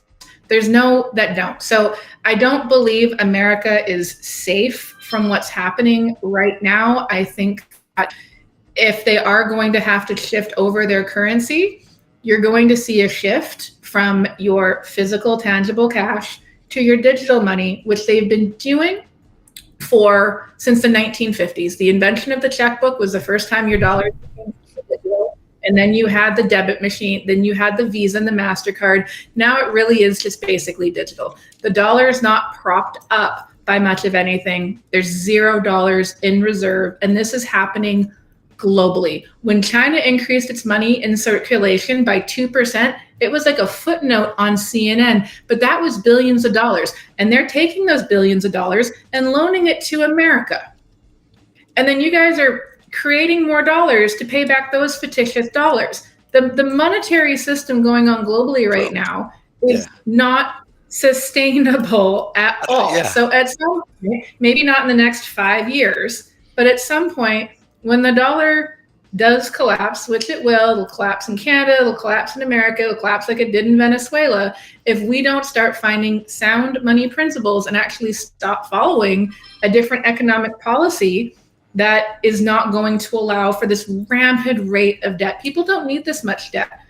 We really don't. The government doesn't need it, but America, it's historic. It's never been in this percentage of debt to GDP right now. And from Canada, watching Congress go, oh, we need an emergency meeting. And what was it? Biden, America, we can get more credit because we always pay our debt. So we're introducing more money to pay our own debt. They're borrowing money to pay their own debt. How is that sustainable?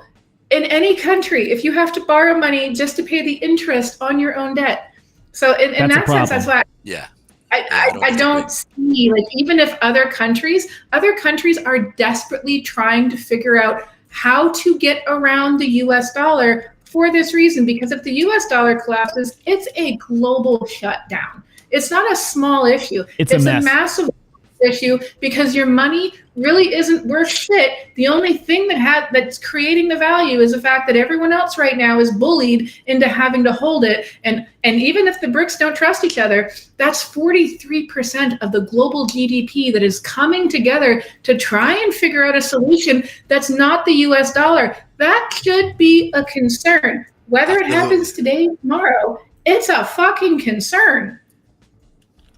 And that's where, but I just don't, and this is where we need to kind of pull things back a little. I just don't think it's going to happen within a 5 to 10. I think it's going to be at the end of, I mean, we're all on the same age. Tom's a little older. Let's remember Rome lasted, many years. Thousands of years. Yeah. Many of the other ones lasted 20,000 years. 2,000 years, but will eventually, whether it's today, tomorrow, 5 or 10, 15, 20, 100 years from now, it's already not sustainable. Never in history have you had to borrow this level of money to repay your own debt. That's why I don't think it's as far off as everyone says. Maybe not 5 to 10 years, but I don't think it's that far off the way the economy is going in Canada as well. If we don't get new leadership in, the Canadian dollar is going to absolutely collapse. We cannot afford to pay our own debt. The government is introducing at one point, 200 times our money in supply was created within 18 months. Canada's money, 200 times increase in 18 months. You guys are increasing at a similar rate. We were introducing 40. No, it was 40. It was 40 for us. I'm saying at the same rate, you guys are increasing your money in supply. Yeah. So at some point, when your dollar's not worth much, let's just historically look at Venezuela. They did the exact same thing that Canada's doing, same thing America's doing. Eventually, their money wasn't worth enough on the global stage. It didn't matter how much they produced, and they're still producing it, and their dollar debases every single day. As a Venezuelan, if you get a paycheck, go spend it that day, because the next day you'll probably be able to buy just a little bit less. We're already seeing it in Canada. The cost of our goods have gone up 30, 40, some 200 times. The cost of apples 4 years ago to the cost of apples today, you're seeing it in the States. The cost of your goods has increased because the amount of money in supply has increased to the point where Americans cannot afford basic necessities, but your government still has to borrow money to try and pay back its own debt, and your money's not very valuable. So when your people are poor, your country is really poor. How long is that sustainable when your own population can't afford basic necessities? That's Canada and that's America. That's Venezuela, that's Zimbabwe. You can be a billionaire in Zimbabwe and not afford a loaf of bread. At some point, the global governments are going to figure out a workaround, and crypto is a really brilliant network. You don't have to work off of SWIFT. They can agree to settle in Bitcoin. Every single one of them can gain access to that. And if they could make that agreement, the US dollar collapses overnight. Well, again, we're kind of already seeing that, right? Like, we're already seeing that with the yuan, or the Petro yuan, right? We're already seeing that currently with China and with Russia as they interact with each other, right? We already see it. And even then, even with that, they're already getting around it. The rest of the world, they already have 40% of GDP around the world sitting there going, hey, we want to do business together. Yet they still are not. So this is the biggest key to understand. And I think one of the things also... If they didn't want to do business together, they wouldn't be growing at the rate that they're growing. They haven't found a way. They're not. It's almost like this. It's like I feel like it's like when you're in the club, right? And you see a cute girl, she sees you. You're hollering at each other through your eyes.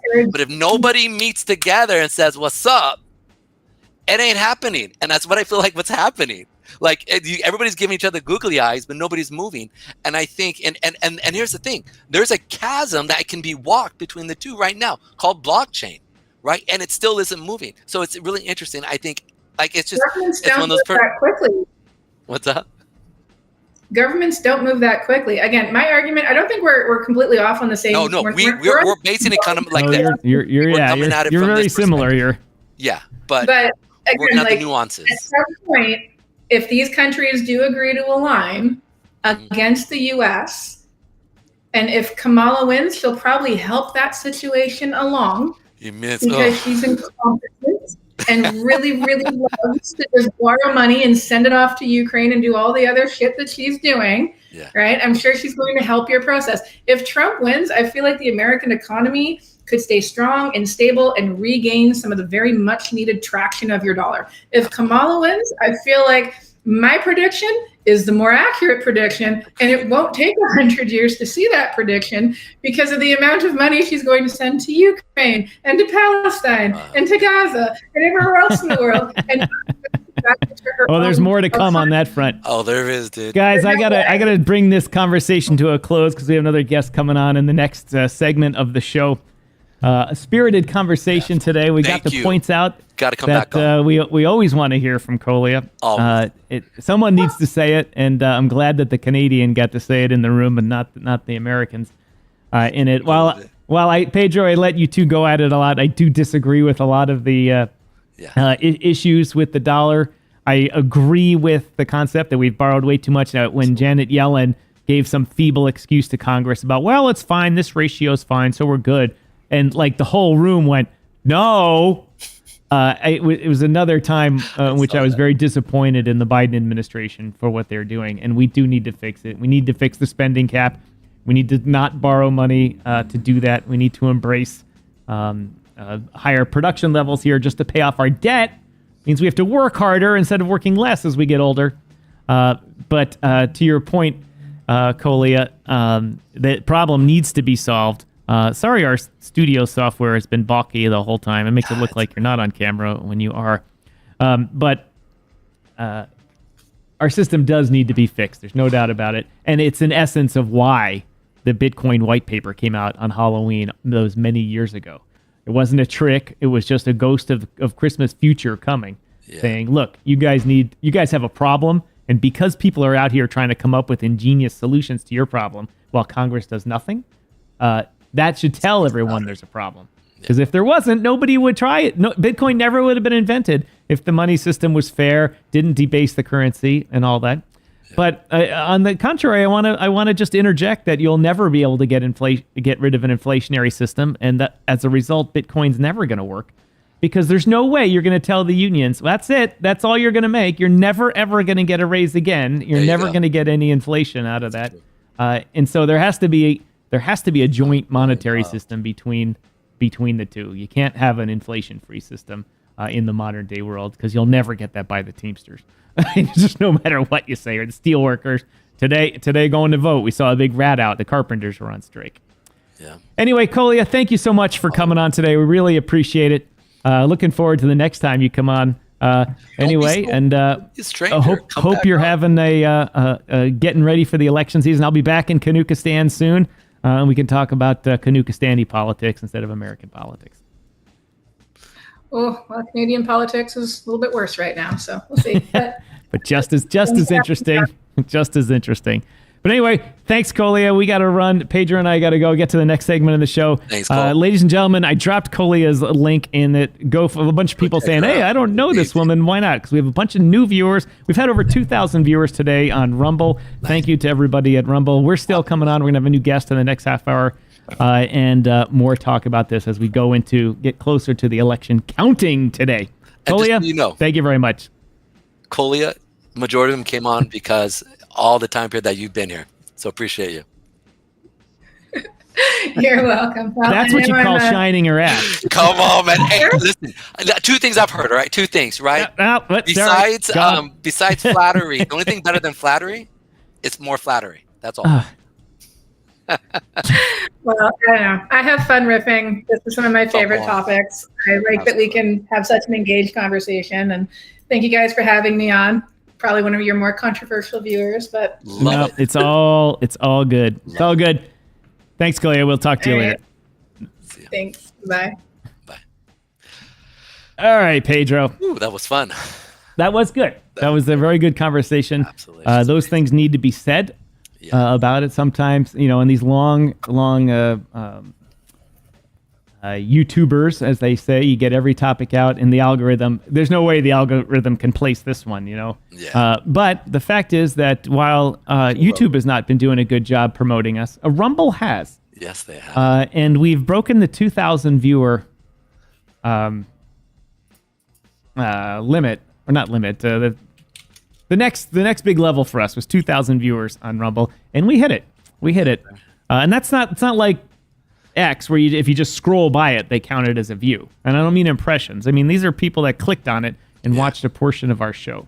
And unfortunately, on Rumble, most people are not subscribers. Because you can watch it just free. As long as you see their ads, you don't need it to subscribe. And so you don't get a lot of likes or comments, but you do get ad revenue. So thank you, everybody that watched, for those extra few cents today. Really appreciate it. Yes. And Pedro, I do have a surprise for the next segment of the show. We do have Miss Caitlin Long coming back on the show to talk to us today in a few minutes here. And I'm very upset that my studio software isn't working right. Every time you saw the studio feed drop, Colia thought that she was off camera and started looking at her phone or something like that. Yeah. And it's just bothering me, and that's kind of one of the reasons why I needed to reboot my computer. Okay, I got you. But I don't have time to do that. Caitlin Long will be on in just a minute. And while I'm going to... Well, I need to go because I've been sitting here for about 4 hours now. And I go and come back. I will be back in a minute. So I'll see you guys in a few. All right, ladies and gentlemen, hang with me here for just a minute. I'm going to get the next part of the show set up and ready to go. Crypto Mike, can you scroll back and see the, it says colia.ca on it?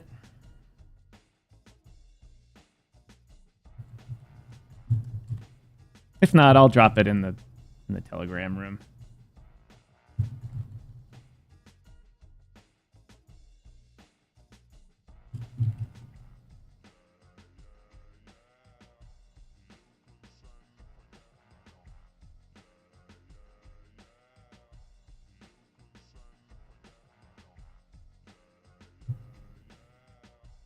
All right, ladies and gentlemen, it's a pretty spirited show that we had there. A lot of you guys agreeing with that. A lot of points. I kind of let Pedro and Colia go at it there because they have a lot of the same conspiracy theories about things. A lot of stuff I don't agree with or have my own conspiracy theories with, but it's all right. That was a great conversation. Got some good viewing. Here's the website for those who didn't see it in the chat. She's the president of the Canadian Blockchain Consortium, so she deals with blockchain issues every day. And my system is just not working again.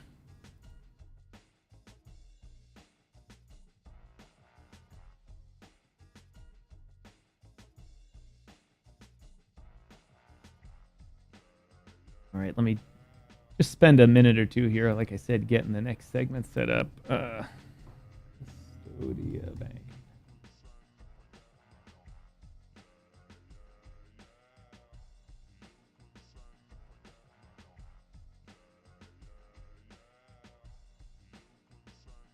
Mike says, no, now I see it. I'm just slow.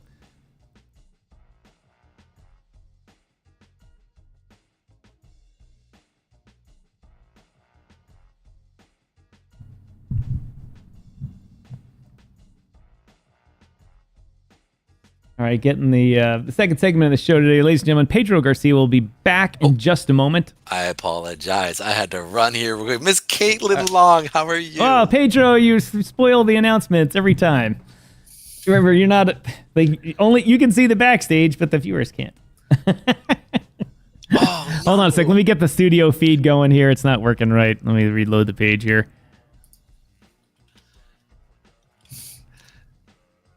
Oh, heck, let's get this going here. So if you guys could do us a favor, many of our viewers over on X as well as the area here, if you guys could do us a favor and please hit that like, that share, and subscribe. We really would appreciate it. It always helps us out. And I want to give our next guest some big shout out. Give her a lot of airtime. Also, many of our viewers over on Rumble, the individual that's coming on is a legend in the actual crypto market, and she is absolutely an OG fighter for crypto. And so a shout out to this person. I give deference and mad respect to her because reality is she climbed up a hill that was icy and about 90 degrees, okay? Climbing that thing, pulling to make this happen. And so shout out to her struggle. She's still climbing. Exactly. She's still the gatekeepers are still not want her play. But ladies and gentlemen, welcome to the second half of the afternoon show here. Today we've been on all morning regarding the election. We've had a special edition, special guests today. Pretty much, we know that not much is going to be going on with the election until later when the counts start coming in. But before then, we can have spirited conversations about the policies. If one party or another gets in, who your favorite is, who you don't like. And the reasons why. And while everyone in crypto here and in blockchain digital assets kind of has the same ideas as who they want to win, which is good for them for work and all that. Some people want for personal reasons or certain society reasons, a different party. But generally, everyone on this show wants one party to win versus the other, simply because it's better for our industry, better for innovation and all that. So while the discussion is that everyone has their nuance on it. And so I like to hear from different people about their nuance of these things and why they are. And so, ladies and gentlemen, I'm going to bring on a past guest that has been on our show about a year and a half ago or so. And I periodically ask her for a media quote or something like that, but I don't have it quite right. Fortunately today, she had a few extra minutes to come back on our show. So, ladies and gentlemen, Miss Caitlin Long here. Caitlin is the CEO and founder of Custodia Bank. Welcome back to our show, Caitlin. Oh, you're on mute. Oh, drat. Sorry. Check. 1 2 1 2. I do not hear you. You are on. Nope. From our side, Pedro. Do you hear her? I do not. All right. That means it's your microphone. Let me check your microphone real quick. If you're using an iPhone, it might be one of the controls on the. Let me see if I can choose your mic. iPhone microphone. You only have one mic. Microphone access allowed. There we go. That was it. Okay. That's it. I'll put these. It probably isn't the best sound to be. No, you're clear. You're very clear right now. Awesome. Thanks for that. So, hey, well, welcome to the show. Yeah, thank you for having me on. Hell of a day. Quite a hell of a day. Well, hey, it's Guy Fawkes Day. Remember the 5th of November. Yeah. And, that's right. That's right. What a metaphor for the U.S. election today. Right. And, Ron Paul endorsing Donald Trump this morning. I did not see that crazy. coming. Did not see that coming at all either. And then I'm coming to bring that up. I'm sorry. Quick question. I just want to interrupt. So I can push this feed out so that people can see it's on X. Yeah. I wanted just real quick. What is your? How can I? What do you use for a handle for on X? Yes, it's at Caitlin Long _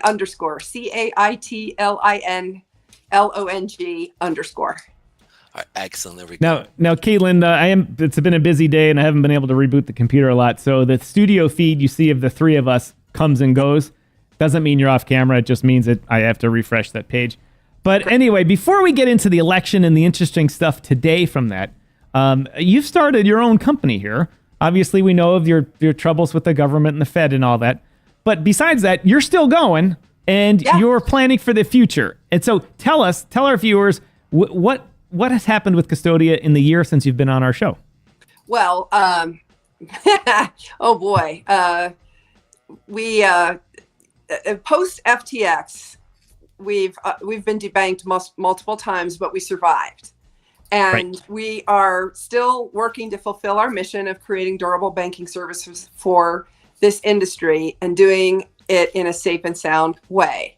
Now, the powers that be, we strongly suspected, and when Veronica Irwin's article came out right after Nick Carter's article about Operation Choke Point 2.0, she confirmed something we suspected, which is that the Fed pressured one of our partner banks to debank us.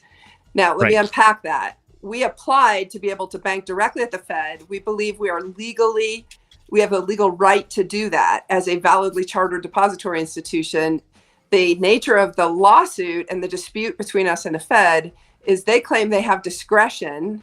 And in the post-FTX world, it came out about 2 weeks after FTX failed that Operation Choke Point 2.0 happened. I know of at least 5 banks that were targeted by the Fed at that time, including us.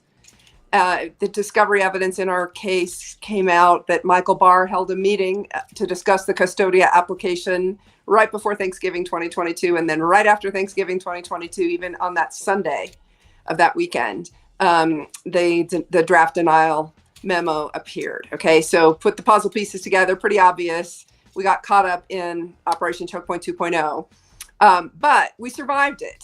We didn't know. Yes, you did.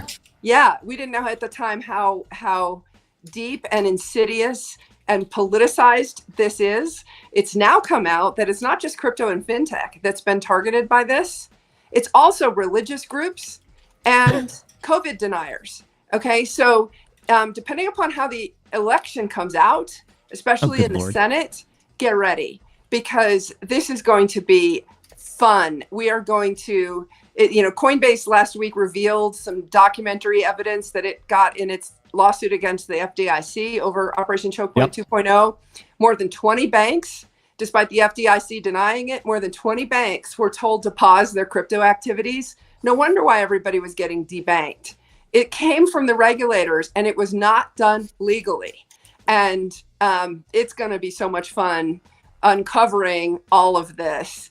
Well, one of the things that sorry, but I'm not obviously as well schooled in the world of the Fed as you, but their law and the regulations they operate under says that they shall give access to the Fed. Yeah. And they use the word shall, and arguably shall is a difficult legal word, but shall in the plain text of the word means that they need to do that. And on one side of the federal government, here in the Fed, they're like, well, it's gray area, we don't have to. But in the world of firearms and the Second Amendment, it's settled federal law that shall means you will do it, or will issue a writ of mandamus to may force you to do it. Yeah. And why is it different for the Fed? Why, do they just go, eh? Well, okay, so this is interesting because, again, everything got so politicized. This Biden-Warren crew, which is in charge of all these federal regulators, people probably don't want to look backwards. Let's look forward and look at the reality that Biden-Warren is not in charge anymore. I didn't endorse anybody for president. I've been talking to both sides. I've been trying to help, advance the ball and get this Biden-Warren crew just out.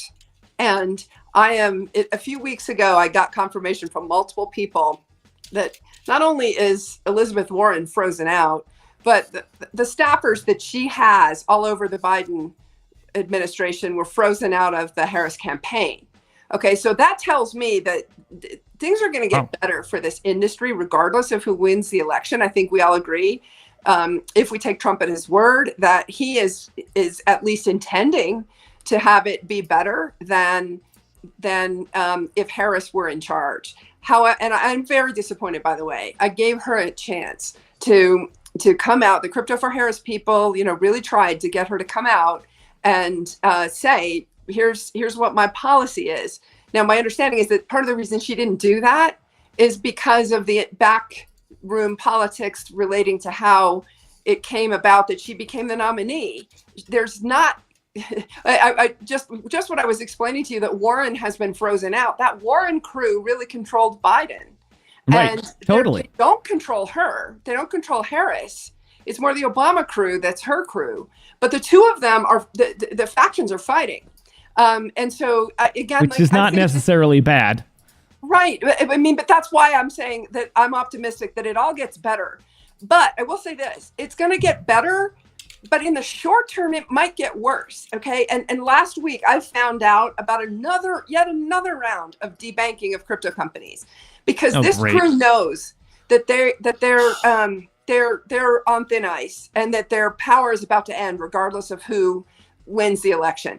And so they're just going full bore to try to just smash as many companies as they can and debank as many of their perceived enemies as they can.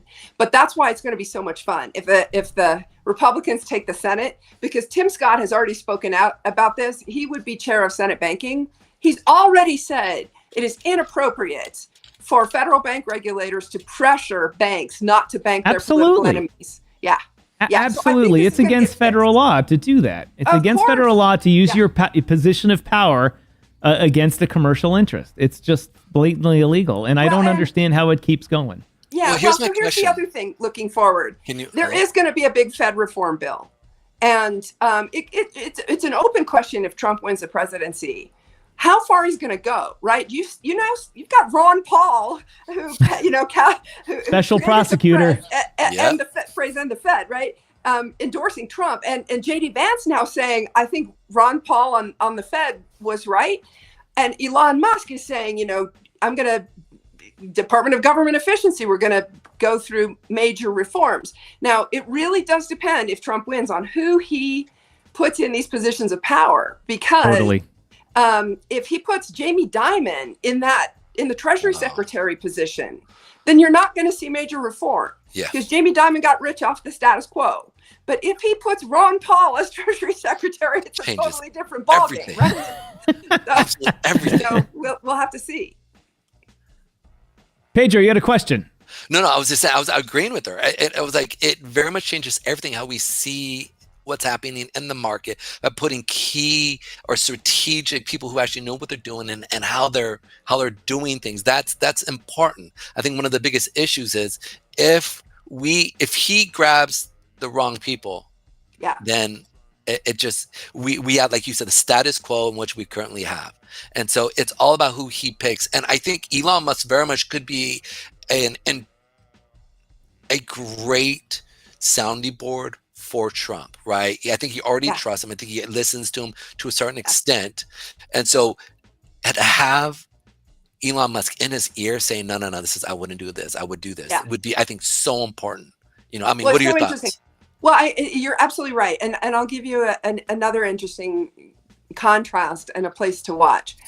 Howard Lutnick is the co-chair of the transition team. We've seen him grant interviews. We haven't seen Linda McMahon, his co-chair, grant interviews. But Howard, at the Madison Square Garden event, announced that he got Elon, when he was introducing Elon, to say that the Department of Government Efficiency, DOGE, would take $2 trillion out of the $6.5 trillion budget. Well, on Pop's podcast, he gave a little bit more information, and it was not $2 trillion of costs. It's another $1 trillion of revenues by basically, taking mineral royalties from all the oil and mining activities that Trump's going to ramp up in a big way, which is going to help Wyoming, by the way. But then only $1 trillion of cost cuts. So Ron Paul in the endorsement referred to the $2 trillion of cost cuts, but what Howard Lutnick said in that interview was only $1 trillion of cost cuts. So now let's come back. If Elon's in charge of cost cuts and Howard's in charge of getting $1 trillion of revenues, then and Howard runs a primary dealer, right? And interestingly, how he talked about Bitcoin to pump, he talked about it as a commodity, not as freedom money or as a payment system. So that's kind of, I've talked about this for a while now, that there's probably going to be a split in the Bitcoin community between the number go up crowd that really is just interested in having it be digital gold versus the freedom money crowd, which is going to fight against centralization and concentration of power in these markets. And Trump has said that he is committed to self-custody. So again, watch the role that Trump puts Howard Lutnick in, because if he becomes Treasury Secretary, Howard has not talked about Bitcoin as freedom money or as self-custody. He's talked about it as an asset to trade and as another commodity, right? So think about it that way. We'll see how big the reforms are if he puts real reformers in those powerful positions. Well, you can see that he's true about that phrase about it being something to trade, because he's been trading the same things for a long time. The markets are huge. He needs something new and innovative to trade to at least stimulate his mind. And you can see they're doing that by Pedro and I were just reading an article about the short interest on the CME right now. It's a massive amount of short interest out there. It means the institutions are out there trading it. They're hedging. They're doing all the things that they normally do in other markets. Just so you know, I was actually on a major DGen podcast yesterday on. And that's one thing I want to ask you down the road. One of the questions I want to ask is, what are your thoughts about degening? But we'll go into that later. But I was in there and I was asking, I said, listen, guys, look, I know we're all Bitcoin go up, but the reality is the institutions have such a huge short on this right now. You can actually see it in the charts. Yeah. And I'm sitting there going I expect to see this thing to go down potentially because, I don't know. Let me tell you what I think one of the trades that's on is, and I haven't seen anybody talk about this publicly, but I get an investment bank's email, and I am really sorry that I'm blanking which investment bank it is. I think it might have been Sandler O'Neill. It's I'm really embarrassed that I can't remember which one it is, but he made a really interesting point, and that is that that Lutnick, by being Cantor Fitzgerald, it's now he acknowledged is the custodian of Tether's reserves. Yeah. And the U.S. government went after Tether publicly said they are investigating Tether about a week ago. Mm-hmm. Okay, so read the tea leaves, right? Lutnick is Trump's transition guy, and so if Harris wins, are they going to make a big move against Tether?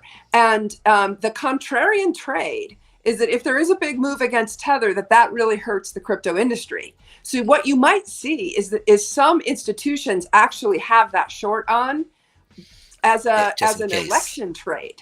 Yeah. Good point. It's also true that the miners are much more actively hedging the volatility of their Bitcoin than they were before, because the hedging markets have gotten liquid. And I'm sure that there's some combination of both of those things and just outright speculation, because Bitcoin, of course, had a big run up recently. And so all of those things are showing up in the derivatives markets. But you're right to point it out. I mean, the more institutionalized the derivatives markets become, the more, the price gets kicked around. Willie Woo and I had a big debate about this like 3 years ago. And in the last month, he came around to my way of thinking that, these derivatives actually do have a price suppressive effect on the underlying spot price. And I salute him for pointing that out. Yeah, absolutely.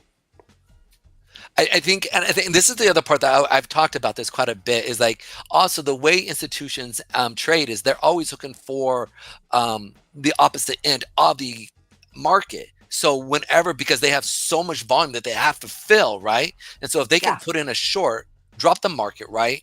And then as the market is selling off and people again are throwing, taking their shorts or taking their buys and, selling off their positions, you always see the institutions always coming in and buying up the leftover, right, sell positions and then flipping it. Yeah. And so I'm sorry, go ahead. No, I'm totally agreeing with you. And there's some manipulation that comes in some of these trades. Yeah. Absolutely. And so on the back end, when you look at the idea of alpha being created, right, from the delta leftover, or the delta being leftover buyers and sellers, I always say, look, you want to be paying attention to that, because the institutions need to make money, but like to make alpha, like to make real money. And so when you're seeing that left over, that's how you want to almost trade the market. In regards to what you do, because you do more or less, like, I wouldn't say buy and hold, it's the wrong word putting it, right? But you're definitely centralized in that sense, where it's like, okay, we're going to go into this position, we're going to capture it low, and we want to see it give, and when it comes to crypto, we want to see 5x, 6x, potentially 10x, right, in a matter of maybe 4 years, 5 years. So how are you positioning Custodia to be able to capitalize on the current market sentiment? Well, first of all, Custodia is a U.S. dollar bank. We don't trade Bitcoin at all. Bitcoin has never hit Custodia's balance sheet, not even in just for gas fees. We had asked the Fed for permission to hold a tiny amount, just a couple $100 to be able to cover gas fees on, because we had approval for both network fees for Bitcoin and gas fees for Ethereum. We had approval to do both, and the Fed denied us. And so we have, even though the Wyoming Division of Banking has given us authorization to hold a de minimis amount to be able to cover network fees. And you guys know how this works, right? When you agree to transact, there's an estimated fee, but sometimes the estimated fee is not precisely the same. So you have a little bit of just dust left over. Right. We actually had that. We recently had had a customer with, I think, 72 cents of Bitcoin left over, and we ended up, it was not enough to even send it back. We got their permission to donate it to charity in dollars, and that's what we did. But those kinds of things, it just goes to show you, like, Custodia is here to serve the U.S. dollar piece, right? We're just here to be critical infrastructure, and we're on the front lines. We did not intend to fight with the federal government, but we were forced into it. And again, we were forced into it by the politics of it all. But again, I don't want to rehash the past, because I think this is all about to break wide open. The interesting question is how fast it breaks wide open, because Custodia is not a federally regulated bank. We are reliant because the Fed blocked us from having our own account at the Fed. We have to have access to FedWire and ACH through partner banks. Right. So we are still susceptible to Operation Choke Point 2.0 because of that. And like I said, we've been debanked multiple times. So we're watching what happens in the next few months, but we're, I think, able to be more nimble in meeting the U.S. dollar needs of this industry, because we're not directly federally regulated, and this last gasp of outrageous power overreach by some of the federal regulators, and they're going to do it. They're going to try to kill every one of us. They hate us with a passion. I just talked to somebody who talked to the senior career staffer at one of the federal agencies. I'll leave the name private for now, and she threatened him to get out of the crypto industry. Threatened him. I mean, it's just outrageous. Some of the. But what do you think drives people to be so emotionally against it? I mean, I can see a little bit of saying, just listening to policy. Okay, I have to do this because my boss said. But what makes them emotionally want to drive this into the ground? Well, it's all a power trip, right? These folks have always been on a power trip. Think about Operation Choke Point 1.0. Nobody ever thought until the Obama administration that federal bank regulators could be used as political cudgels against the enemies of the perceived enemies of the party in charge. Yeah. And then Trump ended it, right? There were 30 different industries. It started with the payday lenders, and then it went to adult entertainment and firearms manufacturing and gaming, right? It was all the sort of sin industries, or perceived to be sin industries. This time, it's been crypto, fintech, religious organizations, and critics of the government, COVID critics. That's who it's Obama was very effective in that. He did it to the Russians, too, the same way. He used the banking system against them. He used it against us. Well, here in Cook County, he used it against us. And that spawned the Supreme Court case, Cook County Sheriff Tom Dart versus MasterCard. Was it versus MasterCard? Yeah, he pressured them into saying, you can't use don't use your system for anything related to Vice. And it went to the Supreme Court. Supreme Court said, you can't do that. Yeah, you're a public official. And the same thing in NRA versus VULO. The NRA actually sued the state banking commissioner in New York for putting out anti-firearms guidance, right? These are lawful industries, and the bank regulators, when they do such things, are abusing their authority. And if the other interesting thing about discovering that there was a cluster of 5 banks that the Fed went after at the same time, of which Custodio was one, right after FTX, under the Administrative Procedure Act, the Fed was required, if they were changing a policy, to put that out for notice. And it's called ANPR, Advanced Notice of Public Rulemaking. You put it out for notice and comment, and you follow the procedure. You publish it in the Federal Register after receiving public comments, right? But the SEC and the FDIC and the Fed and the OCC just threw all that out the window and decided that because the powers that be were not going to prosecute them for ignoring the law, that they didn't have to adhere to the law. And that's what we've seen in this administration. Yeah, I was going to say that's this administration.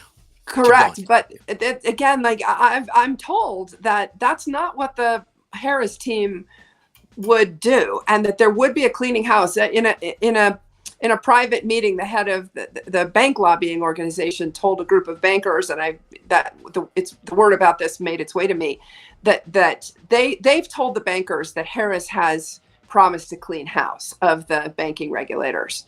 Now, the bank regulators don't like the Harris or the Biden-Warren appointees for different reasons than the crypto industry doesn't. But either way, it seems like this crew knows that it's on its last weeks of power. And depending upon how the election comes out today, there could be not just investigations, but potentially criminal charges for violations of the law here. You can't just do this stuff. Absolutely. Right. Absolutely. Right. Yeah. So let's see. For those of you in Rumble land and elsewhere that don't know how government jobs work under the color of law. And meaning that those jobs were created by law and thus are subject to U.S. code. And people in government are technically they say, I'm not authorized to do that. That doesn't mean that it's a power trip. It means in their job description, in their department's rules and regulations they operate under, they're only allowed to do what they're authorized to do. Right. And they step out of that, and it's technically a violation of the law. And that's why government officials are so reticent to do anything new. But here, Caitlin has a slam dunk case of them all doing something new and doing something that's blatantly against the law, but it's policy. And so I feel that there's going to be a special prosecutor that comes out if the government changes, and people are going to be running for cover, pointing at fingers. I mean, everyone is going to roll. They'll just roll and they'll say, we're just taking orders. And they're like, hey, that didn't work in Nuremberg. It's not going to work now.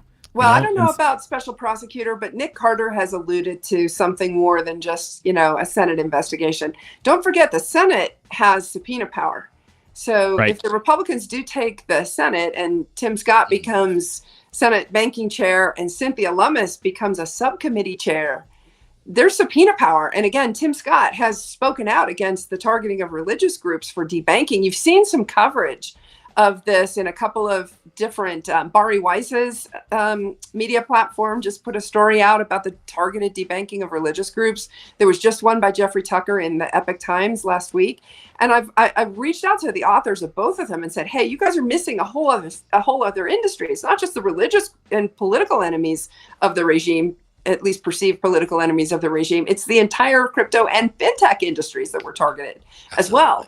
And those things are going to get pulled together, I think, in a broader investigation of the abuse of power of the regulators to determine, did they have the power to do this, and did they violate the law? Well, we already know that when you actually go through, like you said, and you start to comb through the actual laws and what you're supposed to do and what you can't do, it's going to be blatant. It's going to be out there, black and white.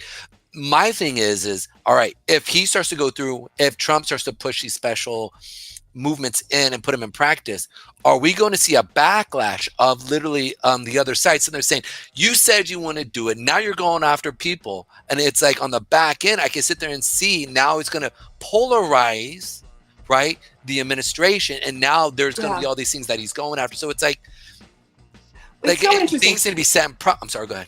No, just related to that, I'm glad you raised that, because Trump might just want to just move on, right? I mean, he like he did in his first term, there was the whole lock her up chant over Hillary Clinton, and then he didn't prosecute her. He told his DOJ, don't go after her. I mean, it would tear the nation apart if we did. But this banking issue is enough of a niche issue that I don't think it's one of those things that's. I think if it had gotten more press coverage than it has, maybe it would be a national issue, and he would just say, like, let's just clean house and move on and not try to prosecute people who violated the law. But that's what the court system is for. Don't forget, Custodia has its lawsuit outstanding, and it's winding its way through the court system right now. It's in the appeals process.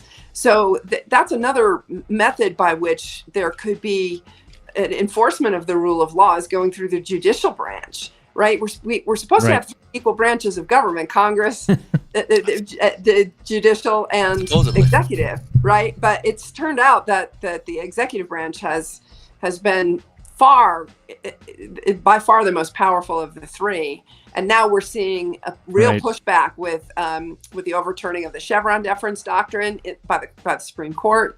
And then Congress potentially going back into Republican hands and having subpoena power. Let's see where this all goes. Now, how will they want to spend their time? They might not want to investigate all this. They might just say, because they know it all happened, right? There are no secrets. I've had meetings with multiple senators on Senate banking. They know exactly what happened, and I haven't disclosed it all publicly. But they know everything that I can disclose, that I'm legally allowed to disclose, I have shared with Senate banking senators. They're all appalled.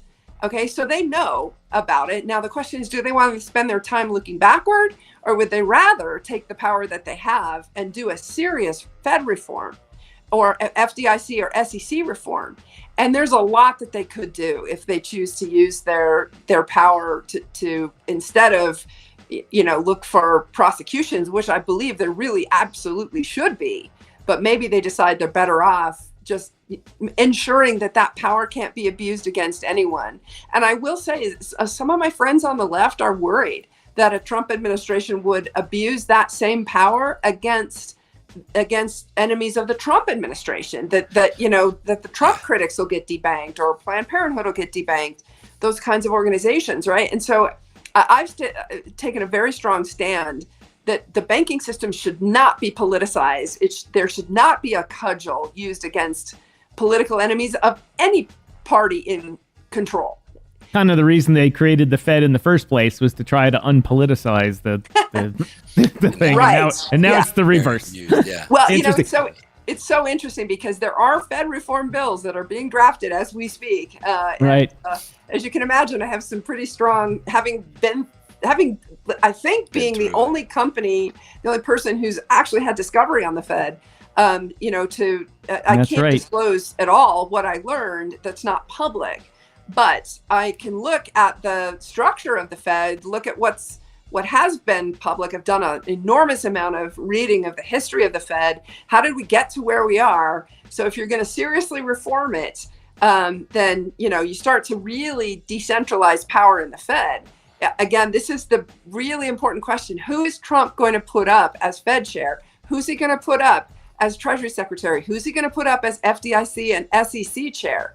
Those are the really critical jobs that I'm going to be watching if he wins as president. And by the way, same with Harris, because again, if you believe what the bank lobbyists are saying, they're expecting a house cleaning of all of those Warrenites in those jobs right now, and to put Obama-ites in those jobs. I call her Captain Pocahontas.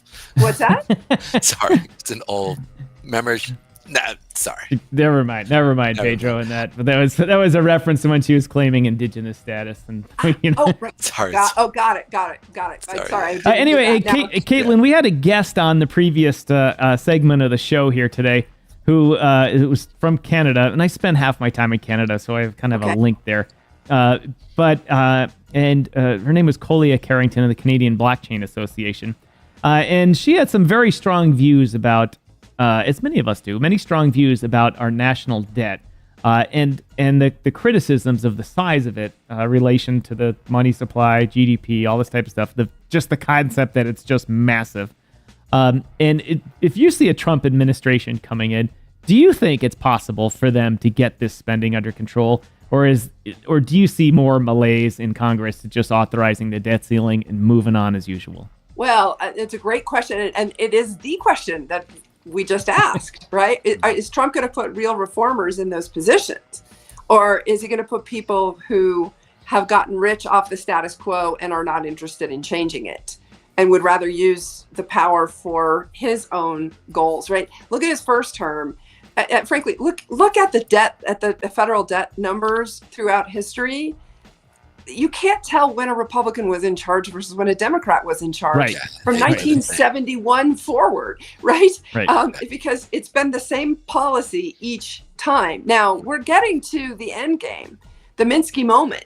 It's coming. I don't know when it's coming, but it's coming. And there is going to be a point at which we're not going to be able to finance this anymore at interest rates that are low. And so this is where I think it's so interesting. And the fact that you saw the New Hampshire Libertarian Party and Ron Paul come out in the last 24 hours and endorse Trump. They're doing it because of what he said he's going to give Elon the power to do, which is to slash federal spending. And if he really does do that, then I think we will have turned this ship. But to use a Lynn Alden phrase, nothing stops this train. In the event, if they do anything short of something, major, then nothing stops this train. The major idea was proposed by Vivek Ramaswamy, which is to say that because of the way federal union rules work, you can't just trim around the edges. If you're going to reduce federal employment, you have to actually chop it in half. And he proposed picking, either entire cabinet positions, the Department of Education. Boom. He's saying if you're a federal employee and you have an even numbered last number of your Social Security number or an odd numbered last number of your Social Security number, then you're gone, right? That's how you do it legally under the federal civil service rules. Right. Now, again, does Elon have the guts to do that? He certainly did it successfully at Twitter. But, he eviscerated, decimated it. In the literal sense of the word, decimated it took it to 10% the size of the company. Well, most people don't realize that we've kind of already had a situation like that with Clinton, right? Like he went through and to balance the budget, he cut the military in half and said, "This is if you're with this X amount," and he did it twice. So. Well, he cut welfare spending. That's the really big one, right? Sometimes it takes a Democrat to cut welfare spending. It's like that's the party that tends to support, more welfare. And he was the one who went in and said, "No, let's cut this." And then it's crept back, and it's just, ever since then, it's just kept getting more and more and more as Congress realized it had no spending breaks, right? You mentioned the debt ceiling earlier. It's not a real spending break at all. There's no discipline whatsoever. So let's see. I think the jury's going to be out. A lot of people in the end of, if Trump does win, and again, like the turnout numbers do seem to favor him right now, but it could go either way. It's clearly a razor thin election, at least in certain parts of the country. The interesting question is, if he does win, then what will he do? because expectations have been raised a lot, especially in the last, 24 hours with Rogan, and Rogan's a libertarian. It was brilliant, though. Yes. It was, because of her whole entire thing with Saturday Night Live and how Trump was playing by the rules. But when Elon Musk, who is Trump's man, and Rogan came, I almost felt like that was obviously scripted. And then to see Ron Paul come on and be like, yo, like it was almost like a trifecta. And I don't think, I'm sorry, go ahead. No, it's brilliant. It's absolutely brilliant. And so, like, for me, I sit there, I'm all getting excited. But it was like, it was those moments that you're like, I literally was just like sitting there going, okay, what's going to happen? And it was almost like she was like, she thought she was getting like the last minute shot. And then all of a sudden, you have Kobe who jumps in and does a lob across it was like, anyways, I sat there and I was like, what a play. Like just the tip for tap between the political. Well, you can see it in the election betting markets, like Poly Market, just that it turned on a dime. Yeah.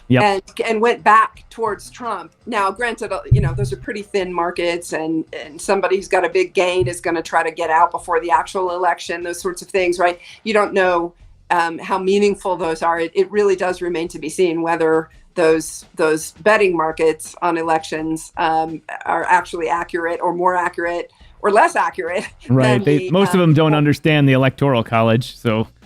Oh, for sure, and only foreigners can, because it's crypto at Poly Market. Right. Only foreigners can transact.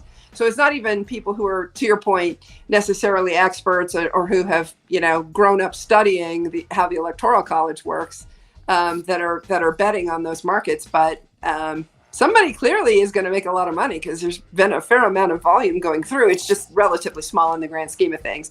So we'll see. I just don't know whether to count on it as being accurate or not.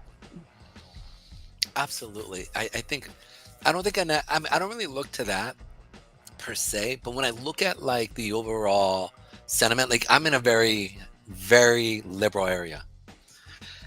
And when I drive through this area, I see so many Trump signs, right? And a lot of times when I sit down and I talk with people, like people don't get up and where I live, if you were to go on somebody's land, even though like you can't shoot somebody, it's kind of the roughneck area, right? Okay. And it's interesting to see people sit there, and I'm talking whether it's Black Americans, Hispanic Americans, Puerto Rican Hispanic Americans, but because the whole entire thing that happened there, they still are pro-Trump, and we're talking in areas that 4 years ago you would have seen nothing but blue signs. Interesting. So it's indicative of the climate that we live in right now, and especially almost like this hope that they hope that Trump is able to do some real reform and increase their ability to excel in life, and they do see it that way. So interesting. It's really interesting. Well, I think a lot of, let's face it, the economy is by far the number one in every poll, the number one issue. The economy and inflation. And, it was Biden and Biden's Fed that created that inflation, right? So, they're blaming the incumbent, and anytime, we're I think 74% wrong track, the incumbent tends not to win. Now, granted, Harris is only a quasi-incumbent because she really didn't have that much power in the Biden White House, from what I understand. But she has tried, again, that's why she's walking this thin line, I'm told, that she doesn't want to criticize him because of how it came out that she got the nomination and he stepped down. She doesn't want him going after her. Although I asked one of my Democratic friends, who's close to the campaign, does Biden want her to lose? Because, he was coming out and giving press conferences and saying crazy garbage. things. Right when she was doing her rallies, I'm like, this objectively, does he want her to lose? And I think it's a good question, right? But that's part of the reason why she probably never really defined her policies and is running on a very simple message, which is, I'm not Trump. And for some people in the country, it seems to be working, and for others, it's not. Yeah. At least in my area, I'm kind of shocked to see just the support he has with the demographics that the Democrats would typically been able to swing into their camp. And I just sit there and I'm like, I'm more wowed almost at the hope that, like the great hope that he can actually do something for their posterity, because it's one of those things that the wealthy world, they're going to be okay no matter what. Yeah. Like it, regardless of, but it's really that bottom 30%, where it's like, we're struggling. I mean, a $6 burger, at McDonald's that used to be $2.50. Oh my God, I know. Yeah. Right. How do you work through that? Right. Yeah. Or $3, right. Or how do you, when I go in and I need to put XYZ on the table, how do we work that out? And so they're hoping to see some relief. On a side note, in regards to the debt and what we're doing here, and especially the Fed. Now, obviously, Volcker was a cigar carrying man, rough, tough. Okay, America, we're gonna have to bite this bullet, and we're gonna have to raise these rates, because if we don't, we're going to implode on each other. Yeah. Right. What do you see if, let's say, he puts somebody in who raises rates, just saying, look, this is the way it is. I mean, or at least when I say this, because obviously you really can't change out Powell, but Powell sits there and says, we've got to raise rates if we keep doing, and almost as a way where you see this fighting between the U.S. Or the presidency and the Fed, because if there's going to be one person that could mess things up, it could be the leader of the Fed. So yeah, it's kind of touchy. What are your thoughts on that? Well, I think it's interesting because Trump originally said he would fire Powell and then he backed away. Yeah. So again, watch what happens with the Fed. Watch the Fed reform bill that is being worked on. Watch the personnel is policy. Watch what Trump actually does. Because you're right. Trump's trying to get short-term interest rates down, and it's going to be interesting because the Fed is creating histrionics that, we'll lose our independence, as if the Fed were independent at all today, right? I mean, oh my gosh, who was it? James O'Keefe he put out a video of somebody who went on a date with a Fed economist, and she asked him, are there any Republicans at the Fed? And he started laughing and said, Republicans at the Fed? We ran those out years ago, basically. Yeah. Okay, so Trump knows this. It's like the same question that I saw WikiLeaks ask on Twitter. Does Trump really understand that there are whole factions within these agencies who are going to do everything they can to make him not succeed? And he needs to understand that about the Fed. And I assume he does. It's not a secret. There are virtually no Republicans in the Fed. It's not a secret that this is a politicized organization, and that it was very closely tied with Elizabeth Warren in this whole Operation Choke Point. There's a lot of evidence that was the case. Right now, if there's a change at the top, when I say at the top, not just Jay Powell, but also Michael Barr, would that calm the politicization down? I don't know. It's a good question. But one of the things that I alluded to earlier was that the McHenry stablecoin draft is coming out of the House. The stablecoin bill, I'm hearing, gives the Fed the authority to charter stablecoin issuers. The Fed has never had chartering authority in its history. Yeah. And given what the Fed did to this industry, I mean, it seems that that's not the right approach. But the Fed is making a power play, and will they be able to get it through? It's a good question. It remains to be seen. I don't think so. Because there's a thing. I think there's enough people in. We saw what some of the legislation they were trying to push through prior, right? And still, and this was a strong, dominant.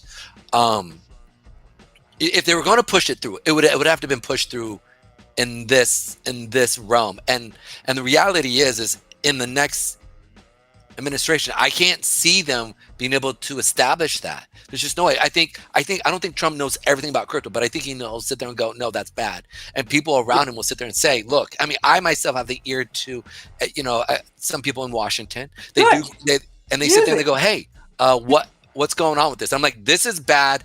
This is good. Here's the simple reasons why. And it does. So they do listen to that. So it's like, you're going to lose votes here. I would not do this. I don't know. Hell, a lot of us trying to get the message to Harris. You're going to lose votes because of this crypto industry being so abused. No, but her word salads are so much better, though. I mean, that's what she wants to get across and be known for. I mean, I tried. A lot of us tried to get her to articulate a pro-crypto policy. I think it would have helped her. I think if she went after one industry where she could have articulated a pro-crypto policy, where she could have gotten a lot of voters. Chris Lahane, who's a law school classmate of mine, Harvard Law School, 1994, to tell you how old we are. He and I, more than a year ago, talked at MainNet, and he said, look, the crypto voting bloc is a big enough voting bloc to swing this election. 61% of crypto voters, of crypto owners, voted Biden last time. It was a big enough bloc. I mean, not 4 years ago, but now a big enough block. And he was out there. He's an Obama guy. He was actually a Clinton guy. He was part of Clinton's electioneering team. And he's been helping the Crypto for Harris group. And he's been trying, right, to get the right policy to come out of this Harris crew. And they just aren't publicly articulating it. So I want to throw this out too as well. And again, this is another, and I hear what you're saying. So I know that, and I'm not disagreeing with you with this, but I know that Jerome Powell is and this was actually told to me by my trading coach months ago. And he was right. I didn't believe him at first. Jerome Powell is a Republican, right? And he holds more to Republican ideologies and views, right? Allegedly, yeah. Right. He wants to keep his job. Right. So this is where I'm sitting there going, like, if we potentially could see a staying of Jerome Powell, I think we could see him kind of maybe kick out maybe some Yellens who are yelling in, removing certain prominent people and replacing them, and potentially securing a potential stable situation within the Fed for himself. I could see that happening. But on the back end, if he does, and we start to see a lot of stuff that's starting to move crazy, what could you happen? What do you think we could see maybe a fight between the two, and how it could play out? Because I think, and I know I'm kind of harboring on this issue, but I think this is a bigger issue that we could see in the future than what we're kind of even talking about. Well, here, let me give you some. I gave you a lot there. I apologize. No. Right. Give me inside baseball, because Jay Powell is going to need to get. Well, the Fed's going to need to get political appointees through Congress, through the Senate, right? And that seems to be the only time that the Fed ever, in my observation, works with Congress. Okay, I'll give you an example. Pat Toomey, when he was the ranking Republican on Senate banking, tried to get the Fed to even answer oversight letters that he had in his attempted oversight role, and the Fed just ignored him on the reserve trust issue. This was where a democratically connected, it was actually Sarah Bloom Raskin, the former Fed vice chair for supervision, was on the board of a fintech company that wasn't legally eligible to have a Fed master account, and yet it got one after she made a phone call. Okay, there was a big brouhaha over this about 3 years ago, and Senator Toomey tried to get the Fed to give him any information whatsoever about this, and the Fed just ignored him. Okay, now the Fed doesn't ignore the Senate when it needs votes to get Fed officials confirmed. And this was alluded to at YO Hackathon in a discussion with one of Senator Lummis's officials, that the Wyoming Speedy Banks, who were all trying to get our Fed master accounts, 3 of the 4 of us got ABA routing numbers after the Fed deemed us legally eligible, right after the Jay Powell Senate confirmation hearing. You can go back and look at the public disclosure about this. Wonderful. it's interesting because the timing aligns, and one of the officials said it was connected. And so the fourth one that came later still doesn't have an ABA routing number. And it's connected to the Fed not telling the ABA that that applicant is legally eligible, even though it has the exact same charter as the other three that the Fed did say were legally eligible, but the Fed needed Senator Lummis's vote at that time. Okay, so now fast forward to 2025, regardless of who wins the presidency, you're going to have new Senate confirmations that have to go through the Senate Banking Committee. Very likely the Senate's flipping Republican. Even Polymarket is saying like 83% chance it goes Republican, right? So Tim Scott is going to become Senate Banking Chair. They're going to have to get votes of the Senate Banking Committee to get those positions filled. So the Fed's going to need something from Senate Banking. So, I mean, you go and look at... Quid pro quo, Starling. Yeah, it's like you got to pay up, but if you're going to cross the bridge. Right. But I mean, the sad thing is that the Fed it behaves as if it's above the law, except for every 4 years when there needs to be votes to get nominees out of the Senate Banking Committee. And then it actually does start working with the senators on Senate banking, but otherwise it just ignores them. So now here's another thing. I mentioned that the Senate has subpoena power. Let's say that the Republicans take the Senate, and that Senator Scott decides to focus on investigations rather than a reform bill, because maybe the House goes Democratic and he realizes he's not likely to get a bill through. So he's going to focus on investigations instead. Let's play out that scenario. The Fed's just going to ignore the subpoenas, right? I mean, hell, they ignored Senator Toomey when he was a ranking member of Senate Banking. They just ignored him, never even answered his letters. Okay, so now play forward. What happens when they ignore the subpoenas? That's going to get fought out in court. But the next question then becomes, do they have the ability to give criminal referrals? And now that turns into who controls the Department of Justice. I find it very odd that contempt of Congress is something that both political parties have used against administration officials, but it's only been criminally prosecuted by the Democrats against the Republicans. Why? Because the Democrats control the Department of Justice. It's Merrick Garland, and you just saw Steve Bannon get out of jail. Peter Navarro went to jail. Yeah. What were they jailed for? They refused to testify in front of Congress. Now, Eric Holder, Obama's attorney general, was convicted of contempt of Congress, but he was never criminally charged. Why? Because he was the attorney general. He was the one who would have had to have criminally charged himself. Okay, right. So there's something wrong here with the referrals, the criminal referrals that go to the DOJ, and the party in control won't make those criminal referrals against people in their own political party, but they will against people in the other political party. I believe contempt of Congress is a crime. I believe that Congress, which used to have its own jail, it does have its own police force, but it doesn't have a jail anymore, by relying on the current administration to criminally prosecute contempt of Congress referrals.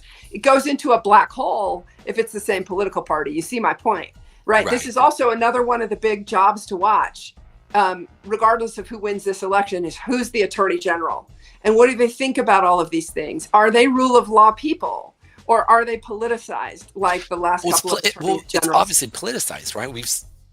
I'm sorry, go ahead. Well, right now, I mean, it has been, right? And there's in the legal community, there's an interesting debate about why Merrick Garland has so politicized the DOJ.